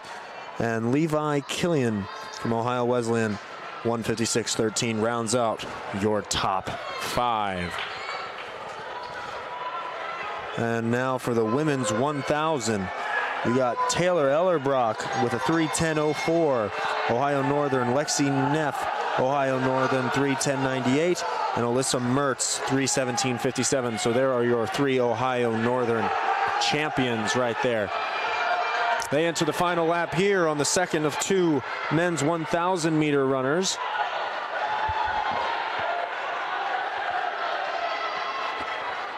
As they create the final turn, we will bring you their final stretch. Getting ready to make the turn.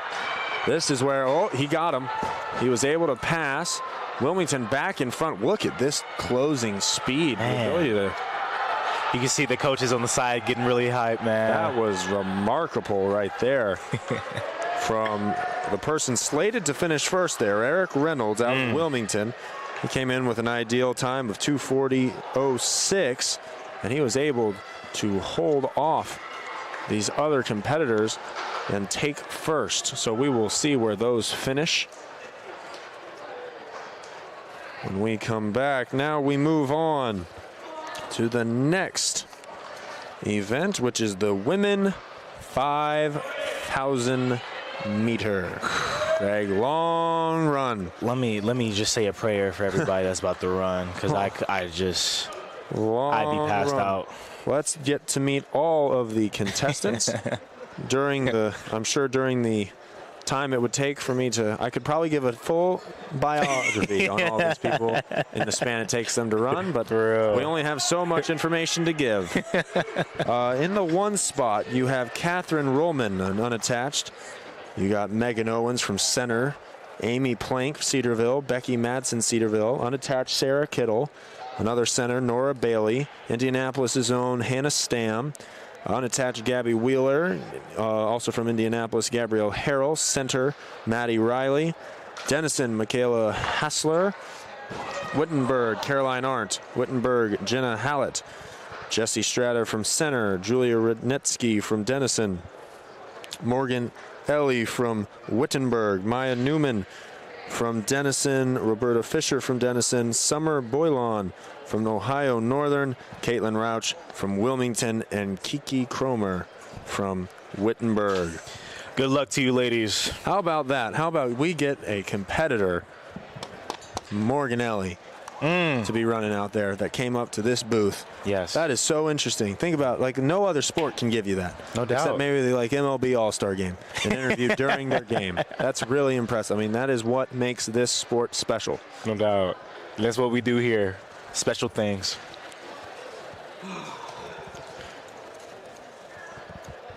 So right now, the see, this is where the times get interesting, Greg, because remember how we said at the beginning, the difference between the 60 meters might be 9 seconds to like 10.5, and that's the difference between first and last. Right. Right now, the slated slots, the fastest time is 7:15, 7 minutes 15 seconds. Okay. The slowest projected time right now, 24 minutes. Wow. Really? Yep. So then we'll have a lot to talk about within this. Well, I'm just trying to think about the fact that 24 minutes, like even compared to that's a good chunk of change. that's a good chunk of time. It's the women's 5,000. Yeah, I don't have one. No, You did. 17 minutes. Okay.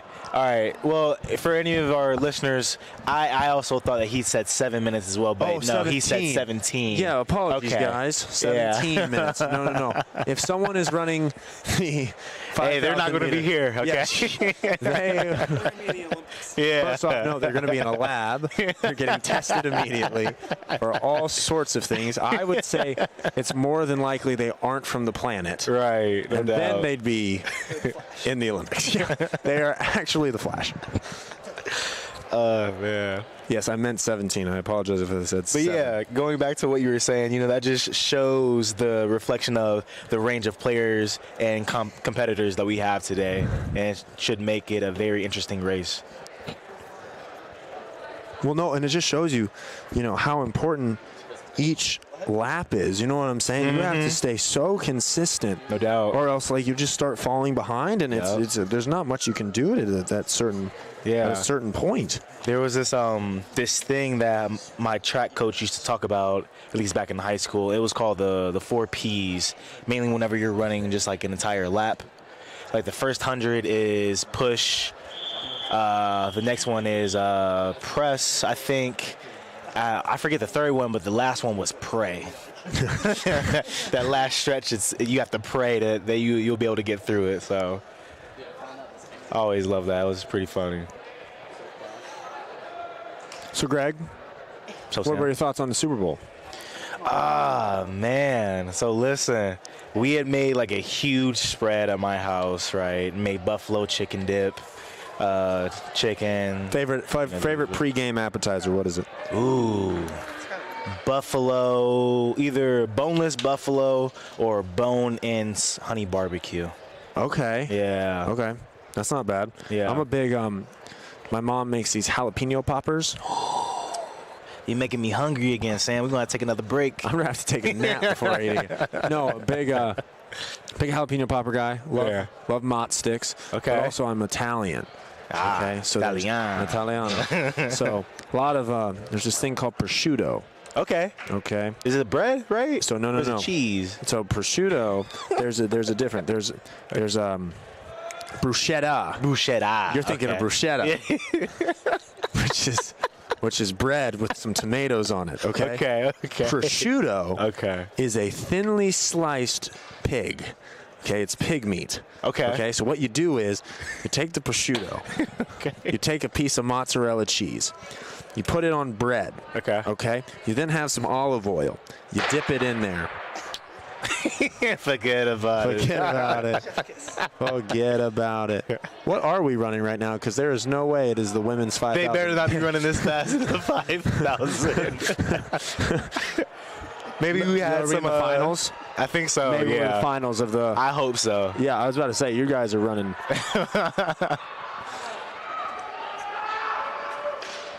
Okay, so that was I believe the finals of the 400, 200? Probably 200. Yeah. Yep. Yeah. Braden, you've been doing a lot of hard work today. Why don't you say hi to everybody? What's up? I'm the field camera guy. You know me, Braden Carey, your favorite commentator. We'll be at lacrosse here tomorrow, I think, with my partner Sam. But yeah, good to talk to you all. Yes, sir.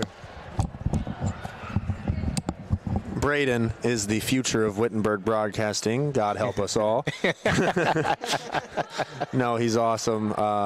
We have a really special team up here, obviously. It just shows that even with special teams, things go wrong time to time. And that's what happened today during the broadcast. Well, again, we apologize.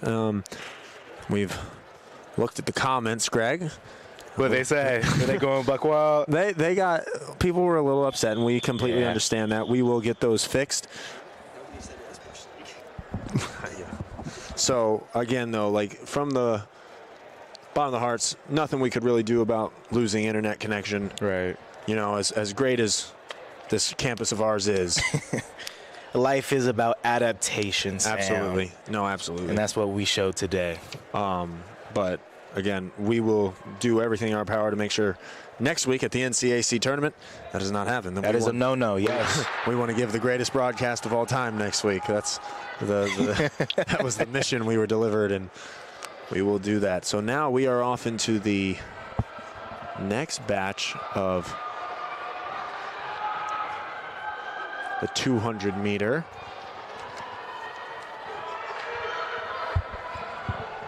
Trying to get to the finish line there.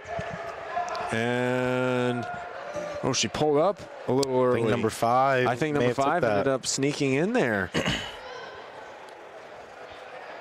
Again, we'll give you all these final rankings when we get those sent to us.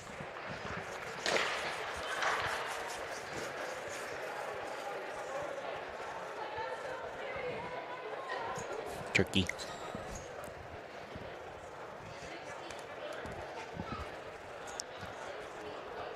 A lot of impressive performances from a lot of impressive schools today, Greg. Yes, no doubt. Like, I'll be honest, I had never heard of Berea before. Me either. We're actually, what city are they?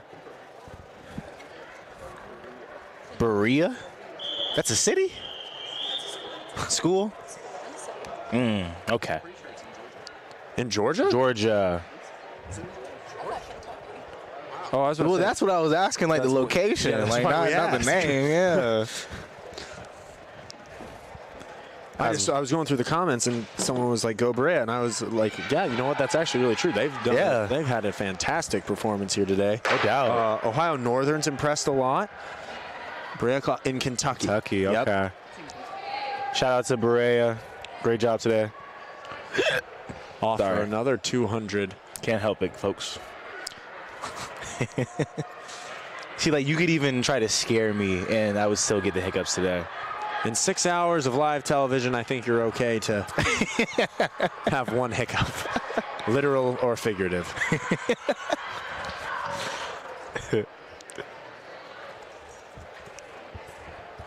Race finishes right there.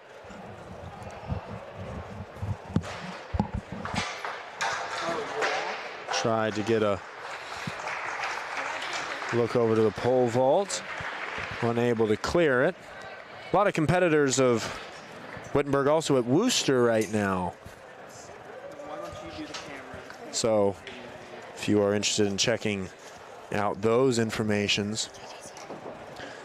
Ladies and gentlemen, we have a very, very special guest.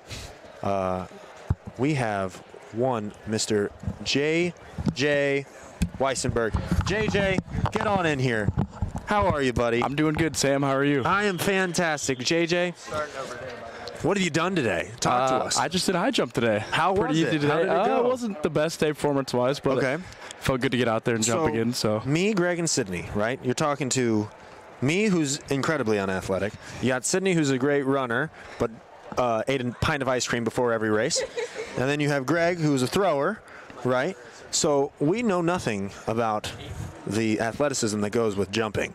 Okay, so kind of walk us through what exactly you do technique-wise and like what makes a good jump, because we've been coming up with some theories and I have a feeling I'm about to be proven just incredibly wrong.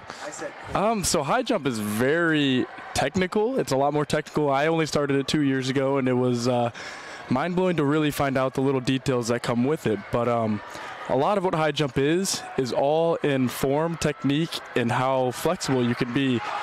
Yes, it comes with raw athleticism and being able to jump, but a lot of it comes with being able to arch your back, be able to get your hips up, be able to curve your hips, etc. Knee drive the arm up and over, but it's a lot more complex than a lot of people think. Great race right there from the Ohio Northern competitor. So, JJ, have you ever tried pole vaulting? I have not. Pole vaulting seems very similar in concept, though, with the hip arch and the be able to contort your back and stuff like that. What kind of exercises and workouts do you guys have to do on the floor to lead to success on things, because like it's very hard, I imagine, to simulate that movement in the air. Is it just practice upon practice of doing that move, or is there things that you can do that help with flexibility when you're not up in the air? So a lot of what we do is we do a lot of full approach stuff, but what we do a lot is springboard. Really helps jump us up in the air and really focus on being in the air a lot of times, or just jumping off an elevated surface. Not to put so much pressure on our body when we throughout a full week of practice, but really being able to get up in the air and get on an elevated surface and just really focus on getting up and over and really arching over the bar. We do a lot of flexibility stuff to really kind of keep our body nice and loose, because we have a lot of moving parts with it, and being able to be flexible over the bar. But and I do know the pole vaulters do a lot of gymnastic stuff too, a lot of rings, really focus on that in the air. But yeah. Well, we were talking earlier, and it's so interesting to come out to events like this, because it's like basically you have 5 different sporting events going on at once. How do you feel like that? Like, how do you stay focused on kind of like your little area? Do you ever kind of wander and go look at any other sports, or is when you're competing, are you completely locked in on your area and you kind of just try and stick to it?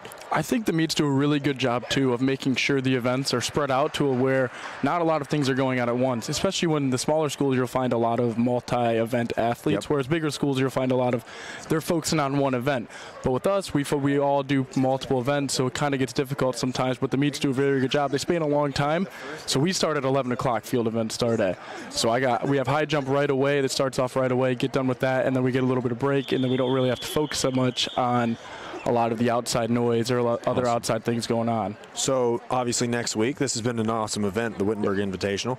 Next week though, NCAC, tournament and stuff like that. How are you competing in that, and how do you feel about that going forward? And like what kind of things do you expect to be kind of working on for yourself coming up? Like, what do you expect out of yourself and your team? I'm super excited. We've had a great year so far and really blew away our expectations going into the year. I know we've had a couple of disappointing in terms of our eyes the last few seasons of what we've been able to do as a track program, and we've took a really big strides in both sides, men's and women's, and really making this program, putting it on notice, putting us on the map, and really doing a good job of showing people that we are here and we are a very good program, and we have wonderful coaches that have gotten us prepared week in and week out and done a really good job of really just helping us develop, grow, and continue to be successful as athletes on and off the track. But yeah, I think going into this week, it'll be a lot of just really getting our bodies ready.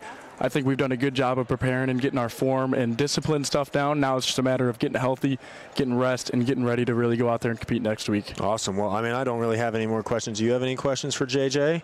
Oh my God. You weren't paying attention, Sydney? That's terrible. Yes, I understand. Gregory, you got anything? Yeah, I got one question. Here we go. I'll pass you on to Gregory.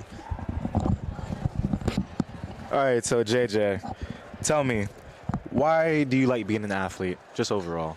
I love being an athlete, first of all, because I get to go out there and be with some of my best friends every single day, going out there doing something that I've been doing for pretty much my whole life. So, for me, it's more fun in terms of I just get to go out there and be out there with my buddies and doing something that's kind of fun, just jumping over a stupid bar and just kind of doing that. But, it's definitely good I like it in my terms of being healthy, being active, going out there and doing that. But, yeah, it's just sports have been one of my first loves for my entire life. So it's just kind of it's a bonus coming to get an education and being able to still do something I love. So No doubt. And me and Sam were actually talking earlier about just being a student athlete. I'm pretty sure track and field has the best GPA around the rest of the sports as well during the school.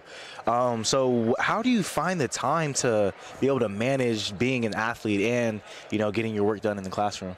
I think the coaches play a big role in that too. I know they really harp on being good in the classroom as well as being good on the track, so they put a lot of things together, study tables, offering opportunities to come in the office, really just laying out all the resources for us on the table to be successful in the classroom as well. So play a lot of credit to that, but I think a lot of us, we have really good relationships on the track, but off the track, we're always helping each other, going to the library, et cetera, stuff like that. And I think that plays a big role in it as well. And it is definitely a very important aspect for us in being athletes, as well as we're also here to get a degree and be students. So, that's very important to us. So no doubt, man. That's awesome.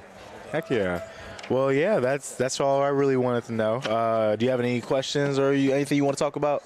No, I think I'm good for right now. I mean, it's been awesome to see a lot of people get out here and support us and just continue to grow and hopefully have a good week next week at conference. No doubt. Well, we wish you luck. I appreciate that. No doubt.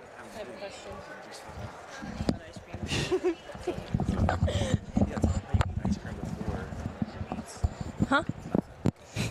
Oh yeah, my pre-race ritual is I eat a pint of ice cream. That's like the night before every single meet. That's an interesting ritual. Yeah, black raspberry chocolate chip from Graders. I can't say it's the same for me, but hey, not I everyone think you should try it. I mean, I might have to give it a try and see how it works. Not before conference, because if it goes on, Hey, we got outdoor. We'll try it then, but yeah.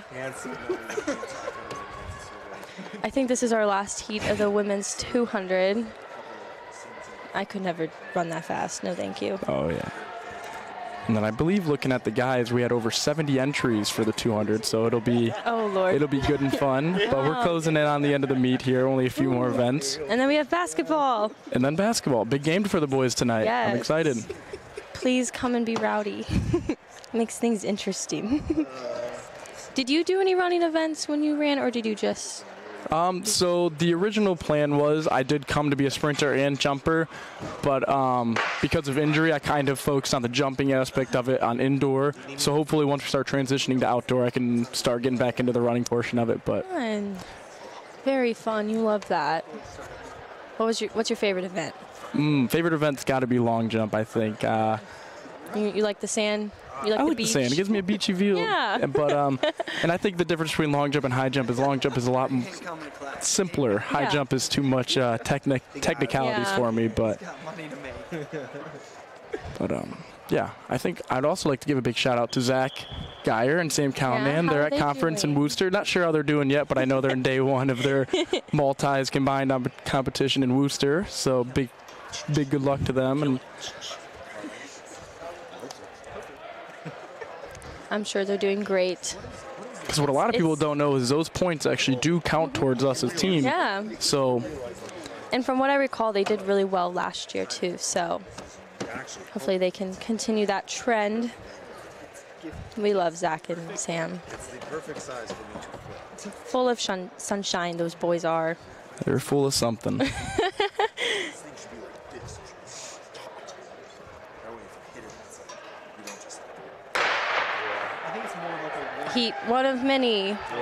One of the boys, and it actually involves, he's leading the pack right now from center, JP Vault. He is I believe he was national champion last year in short sprints for Division III. I mean, he saw that when he won the 60, he ran a 6.88, incredible time. He is an incredible athlete, a very good sprinter. That's just bizarre. Not sure what he just ran there, but I imagine it is very good. Very fast. He broke the facility record for the 60 today. That's awesome. He's a very good sprinter. I just want to know how you hit the brakes and you slow down once you finish. A lot of it is you just kind of slowly, gradually decline speed, but it definitely gets tough. Some of the smaller tracks, they put like a padded wall at the end of it, so people will just kind of run into that. But thankfully, we have some of the best facilities in the world, so for the small divisions, and we get a nice big open area here for them to slow down. Absolutely.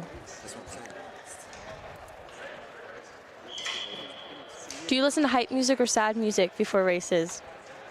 That's a good question. A little bit of all. I'm a very I listen to everything and anything, so on my playlist. So it really just depends on whatever my shuffle gives me. Gotcha. I respect that. I listen to sad songs.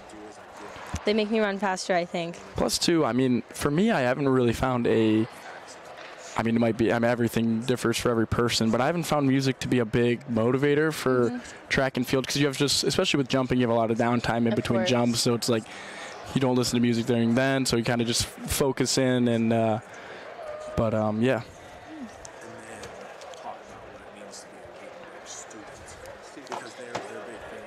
Gregory, do you know how many heats of the men's 200 there are? Heats of what? Heats of the men's 200?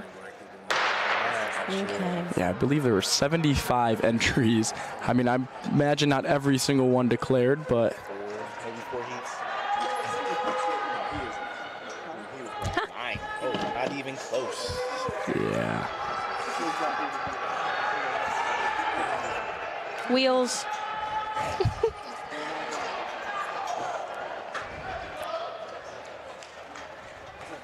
Looks like Dennison took the W with that heat. I wish I knew his name, so my apologies. Yeah, still learning all the names. Where's your bag?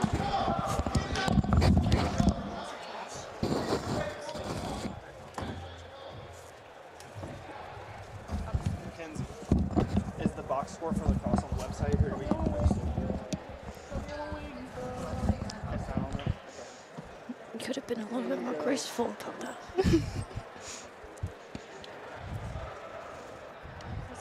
So are you guys calling the boys' game as well then tonight? I think Sam and then our homie Dave is going Gotcha. to do that. And then we have people doing social media, which will probably be myself. And then production and live stream stuff. Yeah, should be a very exciting game. Code Red game for us. No, make Hopefully sure. we get a lot of students out there and a lot of people. I think it's a white out too, so make sure you guys wear your white.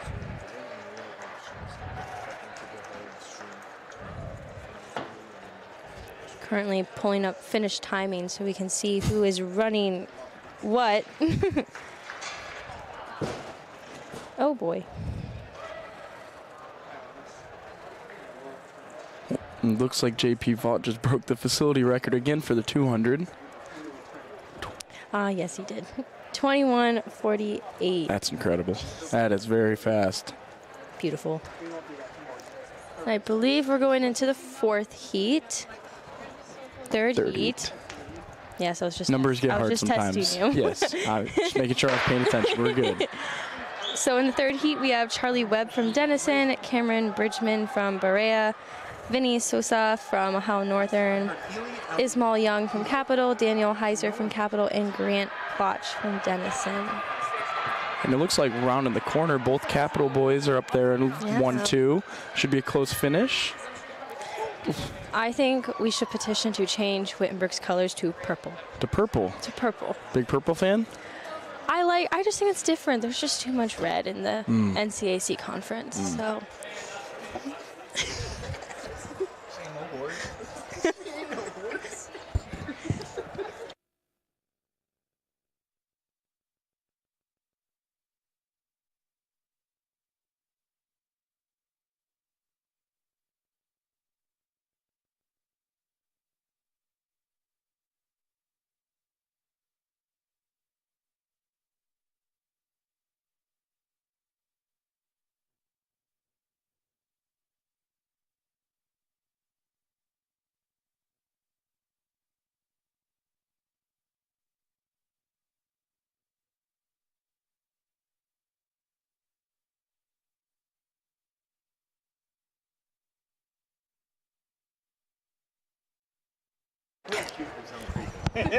All right, we are going into the fourth heat.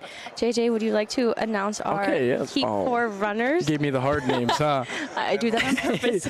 All right, starting out with from Heidelberg, Carson Larare, and then the duo from Ohio Northern, Brandon Katalubowski. If I pronounced that wrong, I'm very sorry. And then Brandon Berry as well from ONU.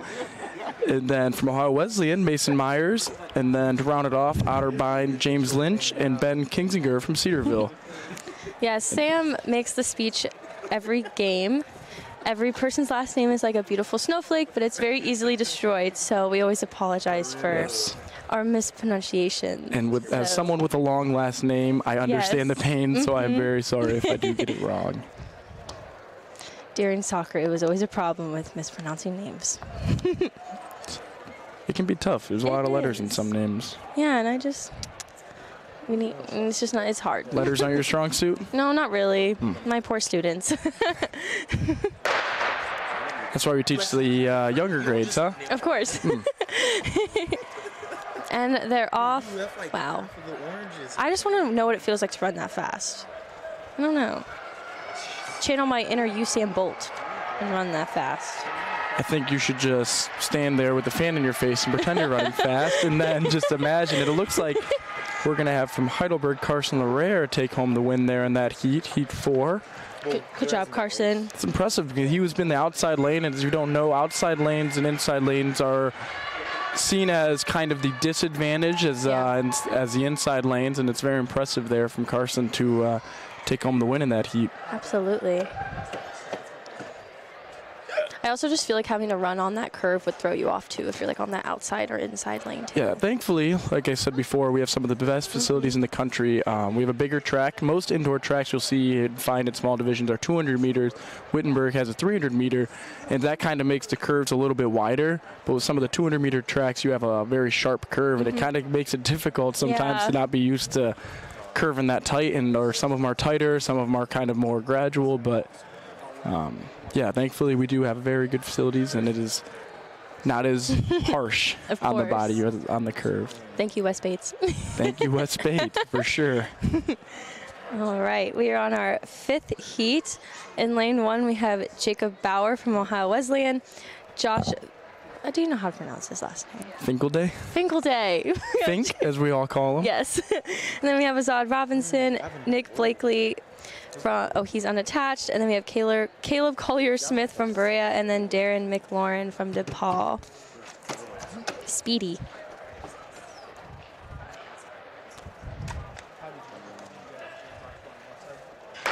Gun always scares me. I know. I always jump. It's just not fun. The first one of the day usually always gets me. I'm never paid attention, already done with my events, and then all of a sudden a gunshot from inside the track is always always eye-opening.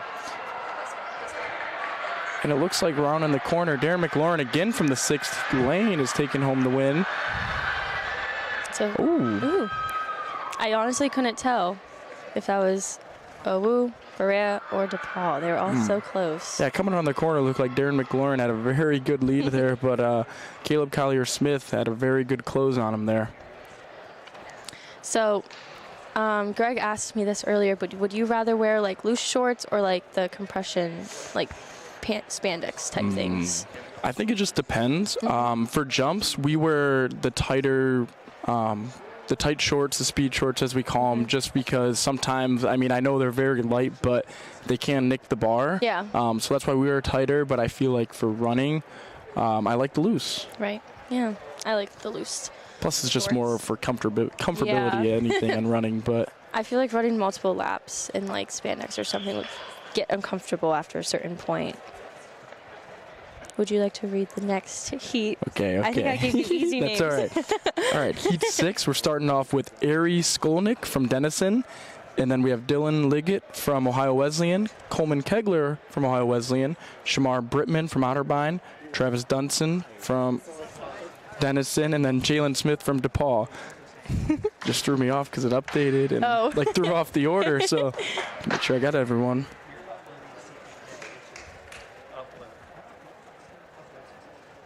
It's been cool to have other teams from different conferences here today.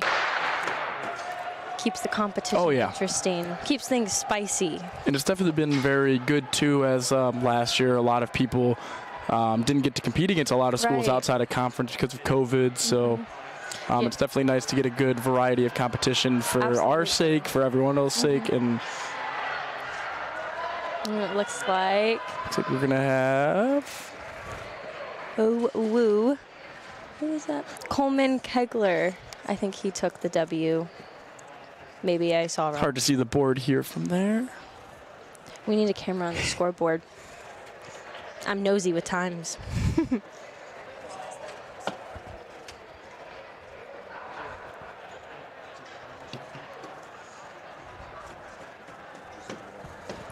If I were some of these people, I would just be plopping on the floor as soon as I cross that finish line.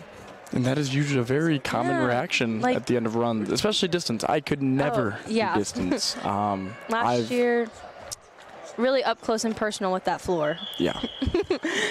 That is why I will never run anything over 200 again in my lifetime. I've ran 400 in high school. Impressive. But other than that, 200 and under and jumps, that I'm perfectly fine with that. You don't want to run a 5K? No. Sorry. Fun fact, my only 5K I've ever run in my life I was very young, and it was in like 28 minutes. Hey, that's not bad, honestly. It's not terrible. So I'm going to stick with that 28-minute PR and leave it at that, and we'll go from there.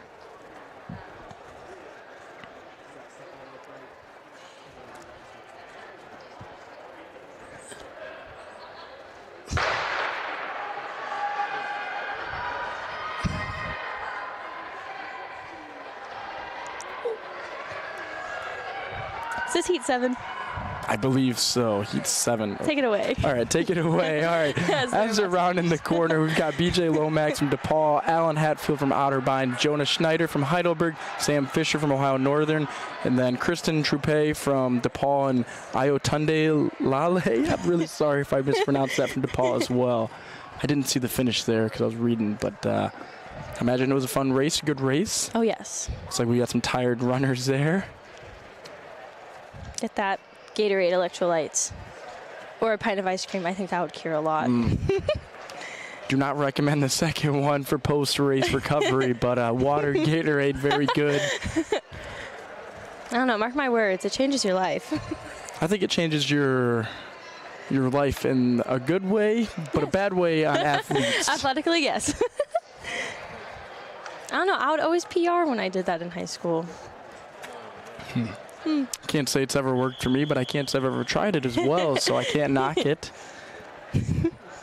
Believe this is Heat 8. All right. We have Alex Morgan from Heidelberg, Andrew Brown from Denison, Daniel DeSantis from Denison, Sam Gonzalez from DePaul, Jean-Paul Nunez from Berea, and Garrett Reinhard from Cedarville. I really do get all the easy heats, all the easy names. It's okay. Give it to the newcomers, so. Alex Morgan, that's a fun name to have. We love Alex Morgan. We do. Great soccer player. Yes, women's soccer legend. Truly. USA legend as well. Yeah. Didn't she just retire? I don't think so. Or she's, I thought somebody big from the national team just retired. I could be wrong. I think that was, yeah, I don't know. Someone did, though. I know who you're talking about. I think it was Megan Rapinoe. But we're not talking about that. Yes. We're talking about track. It's like rounding the corner. We've got Alex Morgan leading the pack from the 6th lane. And right on cue, he's going to make the name proud and take home that heat. Those outside lanes are good luck today. They must be. I mean, they've never given me that type of luck before. But giving Alex there the luck as he takes home the win in the Heat 8? Heat 8. Woo. Looks like we have 2 more heats left. I'll leave that one for you to read off. Alrighty. Really putting my teacher abilities to the test. So for Heat 9, we have Eric Undiktra from Denison, Owen Schoonover from Ohio Northern, Xerius Steinet, I'm so sorry, from Wilmington, Jeffrey Ozar from Berea, Anthony Boggs from Berea, and Anthony Bland from Wittenberg.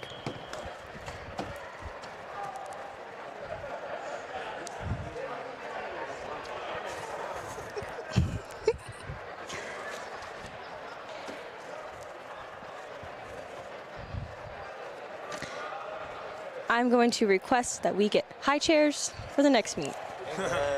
Por favor.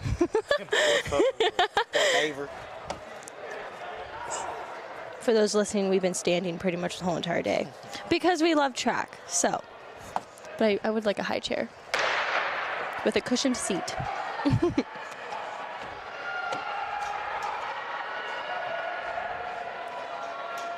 Speed around that curve as they come into the final home stretch.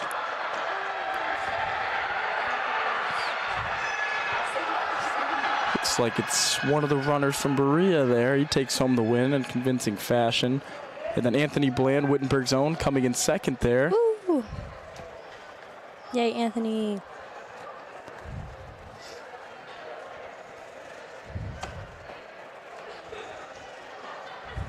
A lot of cool spikes down there as well this year. I know, they're so fun.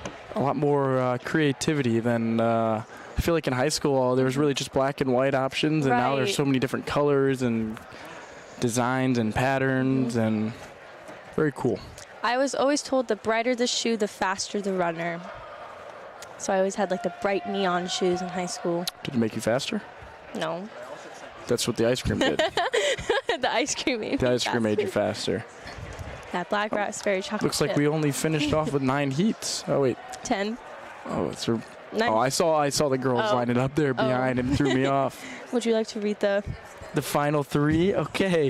From Ohio Wesleyan, we've got Trey Good. From Ohio Northern, we've got Liam Ferrogario, Guerrero, I'm very sorry. And then Quim Phoebus, and he's unattached. A lot of unattached runners today, and it's been kind of fun to see. A lot of, from what I've heard, there are a lot of them from Ohio State. A couple big-time runners there, which has been fun to see. They're very good athletes. Absolutely. Very good on the distance end of things. Oh, yes, for sure. Looks like we only got a two-man race this time.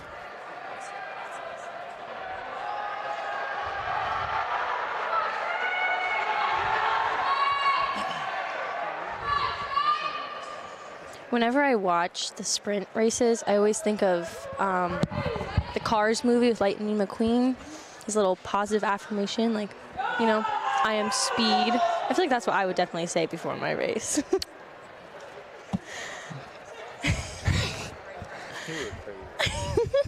It's a good mindset to have. I don't know. You just gotta think. You gotta go into it with a positive attitude. Go into it with a positive attitude and ice cream in your stomach, and you're good to go. Absolutely. A pint full of ice cream. Pint full of ice cream. It does wonders. Y'all are second guessing my abilities. All right, we are moving into the women's 5K. 5K. Which That's is a long race. 16 laps. You just don't think about the laps. You just run. That's what. That's a lot of laps. I would think about the laps. Nah. No. You just gotta just run. Don't think about it. But we have Catherine Ruhlman. She's unattached. Megan Owens from center. Amy Plank from Cedarville. Becky Madsen from Cedarville. Sarah Kittle. She's unattached. Nora Bailey from center. Hannah Stam from Indianapolis. Gabby Wheeler is unattached. Gabrielle Harrell from Indianapolis. Maddie Riley from center. Michaela Halser from Denison. Caroline Art from Wittenberg. Jenna Hollett from Wittenberg. Jessie Strader from center.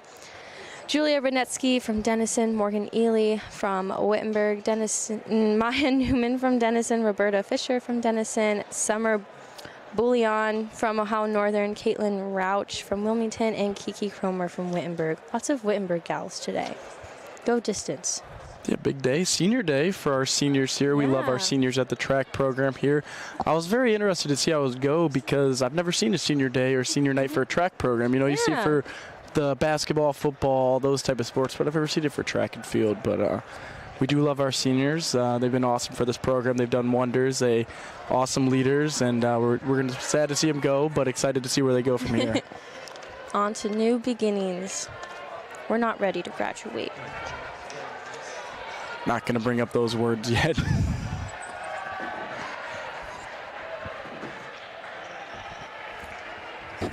know, there's this really nice phrase that says, it's excuse me.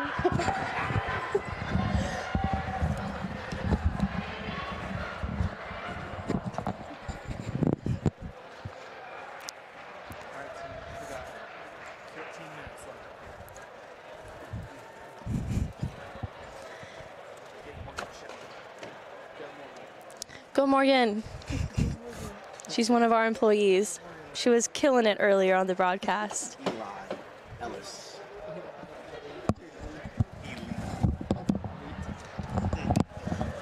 Strictly speaking, we do not have a rooting interest in who wins or loses here at Wittenberg University. We can, however, encourage certain competitors. And hope everyone has fun. Absolutely, that's the most important thing, That's right, all we JJ? care about. We love having fun. Yes. JJ, if there was one other event you could be unworldly at, what would it be in this? Because we were asked that question earlier today, and as someone who I thought about high jumping, but I'm just interested in your answer. So I think for indoor, probably pole vault. I think I would love to try it, but I'm very scared as you get pretty high up there. And but I think I would love to be good at that. I think watching some of the really good pole vaulters in the world, I mean, they're jumping 20 feet up there, and I think that'd be pretty fun. For outdoor, I think it'd be javelin throw. Okay. I think javelin throw would be kind of fun to be really good at and huck a stick as far as I can. And so we were talking earlier about how track and field is kind of the universal language sport, right? Everyone can kind of understand it. It's not like there are really no rules. There are really no, it's just basically, you know, individual feats of athletic achievement, and we all can kind of understand that. So yesterday we were watching the Winter Olympics. I was watching the Winter Olympics. I don't know if have you gotten into curling yet? You've been. I did follow. I followed our men's curling team, Hamilton. Canada. He's been brought home the gold. That was a lot of fun to watch. So, would you rather be the greatest curler in the world, or say the greatest? I'm trying to think of something equivalent to that in the Summer Olympics. Ping pong player in the world. Ping pong player. Ooh. I think for me, since I'm more of I like the cold person, I'm going to go with curling. Okay. I think it'd be pretty fun, and it looks to be quite the interesting sport. I've never gotten into following it myself for all the technicalities of it, but it looks very interesting. I'll tell you what, I just think that, especially coming out here today, you just get such an appreciation, like for the amount of detail that has to go into a sport that seems kind of simple to other people. You know what I'm saying? Like the idea of track and running around a lot has always been kind of, or high jump, right? Like people don't understand the amount of craftsmanship that go into those sort of things, and you just wonder like what would happen if we gave those athletes the amount of credit they probably deserve and don't get on a national sort of stage. Yeah, and I 100% agree. I mean, I know going into it, I didn't join the track program in my high school until my sophomore year, and I think I fell in love with long jump originally. And I was like, okay, I'll try out high jump too. And I got over there, and I'm like, how hard could it be? Run and jump over a bar. And then I get over there, and they start telling me all these things I should do, and then I start doing it, and then I think it's just run and jump, and it doesn't work out that way. And then you really start learning the technicalities and details of it, and you really learn a newfound appreciation for what they do and the really good athletes and the really good form that comes with it, that you learn to appreciate it a lot more when you see it. No, absolutely.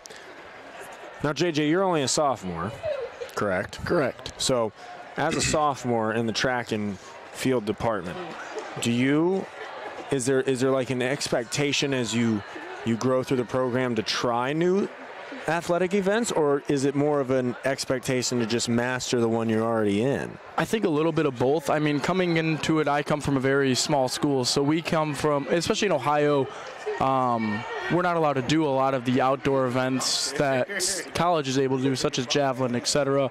We don't do hammer throw, stuff like that. So I think on the outdoor level, I definitely have talked to some coaches. I really want to try javelin. I think javelin's going to be something that I proceed going forward, but at the same time, I love being a jumper. Yeah, I just love just being able to run and jump and the freedoms that come with it, as dumb as it sounds. And I think that is definitely my love with this sport. So I think I definitely want to stick with that and take that as far as I can and see where it comes. No, that's amazing. Well, JJ, I know that you have things to do, I imagined. Celebrations with your team. I know the big 4x, 2x4s and 400s and all that's coming up. All those numbers. All those big numbers are coming up. So we just want to thank you so much for coming up and talking with us, and good luck at practice this week and just absolutely dominate next week. Yeah, awesome. I really appreciate you guys letting me come on here. It's been a lot of fun being able to come talk. So. No, absolutely. JJ Weissenberg, everybody.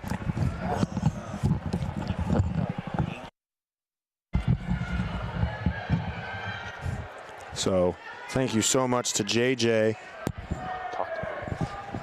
for coming on. It is always awesome when we're able to get collegiate athletes on here to be able to talk about their experiences. That's, again, as we kind of mentioned, it's one of the cooler things about a track and field type day is, there are some down times where they're able to kind of come and share their experiences. On behalf of, just everyone, as we've mentioned plenty of times, again, we apologize for some of the, with the big basketball game tonight, we've been kind of working with a little bit of a skeleton crew up here. So we have made the most of it, though, and we hope that you have enjoyed it. We right now, again, are in the middle of the women's 5,000-meter run.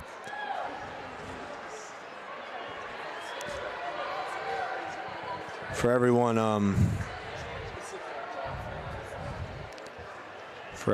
listening right now, I don't know if you've, Greg, I know that me and you are both Wordle players. Yes, sir. I'm still I only have one more attempt. I only have about 2 to 3 letters. And I know you won't tell me, and I don't want you to tell me, but let's just hope I get it because I've been on a 3 to 4 day streak with it, actually. Well, what a smart concept. Yeah. You know what I mean? No doubt. Like, as the leaders in the front right now are making a turn on the near side. Have you ever done, you a big puzzle guy? Dude, I do Sudoku every single day, actually. Really? Yeah, I love brain teasers. Love brain teasers. Supposed to help you like a lot later in life. Mm-hmm. Being able to do stuff like that. Problem solving. But so at times like this, Greg, when everything's kind of getting broken down, what is kind of the job of the athletes, especially the ones hosting these events? Are they the ones that are in charge of kind of making sure everything is put away? Is it the younger players? Is it the So it's actually a bit of a team effort, but more so or not, you're going to see the younger athletes kind of take more of a role in putting stuff away. Because, you know, as a senior, you don't want to have to do the same responsibilities you've been doing for the past 2 to 3 years. You want to pass it down to the younger folk. No, absolutely makes sense. No, I don't think, like, the amount of planning that has to go into a day like today. No you know what I mean? Like, you got to give so much credit to just like operational directors of, you know, the steamer and stuff like that, all those behind the scenes works that makes stuff like this possible. Yeah, no doubt. I mean, we have like check-in boards over there by Dr. Brandon, who I love, education department. We also have people over here working the board and keeping up with the live stats, and let alone just the refs that come in on the weekends just to do this. And I've talked to a couple of them when I did do track, and they are phenomenal people that know this sport inside and out. Yes. You know.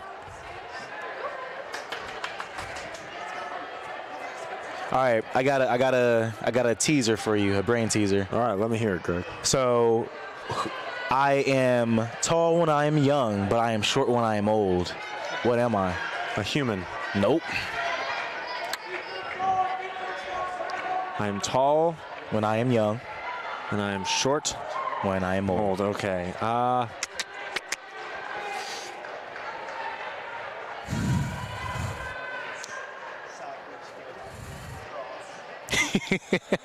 I'll give you a hint. So like, it's nothing living at all. An eraser. Eraser. Nah, I ain't gonna give you that. That ain't no out. Sorry.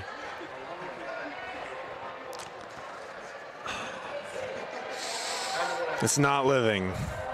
Yep. I'll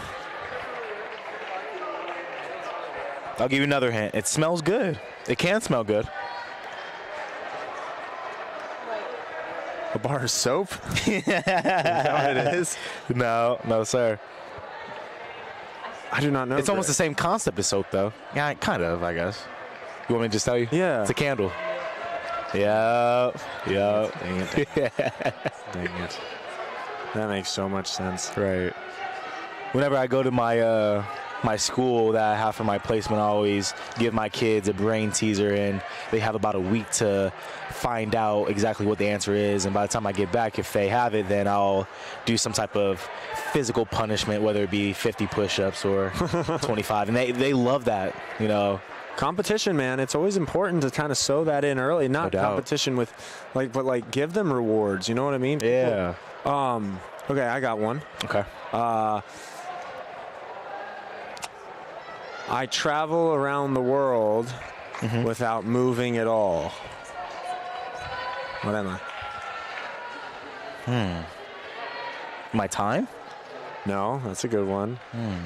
I travel around the world, but I don't move. It doesn't move at all.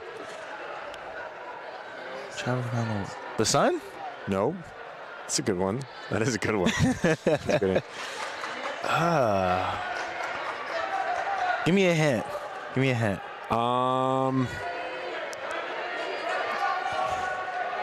It's not as common anymore due to the rise of technology. Wow. Yeah, you stumped me, man. It's a post note, like one of those post stickers Ah! on the top left corner you put. Wow. A stamp? Stamp, yeah. Wow. Wow. I am mad. I think that fits, right? Doesn't that work? That doesn't move at all? It doesn't move. It stays in the exact same spot on the Man, note. that's so tricky. Whatever. But you got me, though. I think your candle one's just as tricky, to be honest. Dang. That's I'm going to have to steal that one for sure.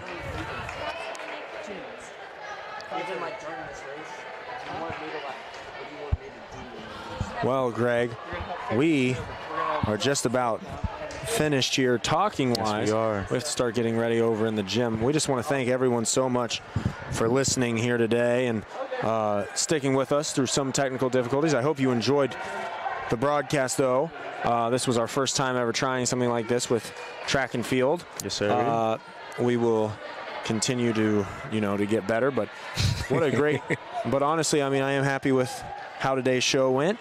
I hope that everyone at home was able to get something from it and able to watch these great athletes go at it. No doubt. A lot of great schools here today, and we hope that you guys have enjoyed watching them just as much as we have enjoyed talking about them.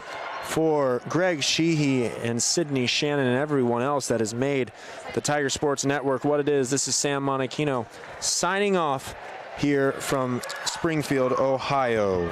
Peace.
no.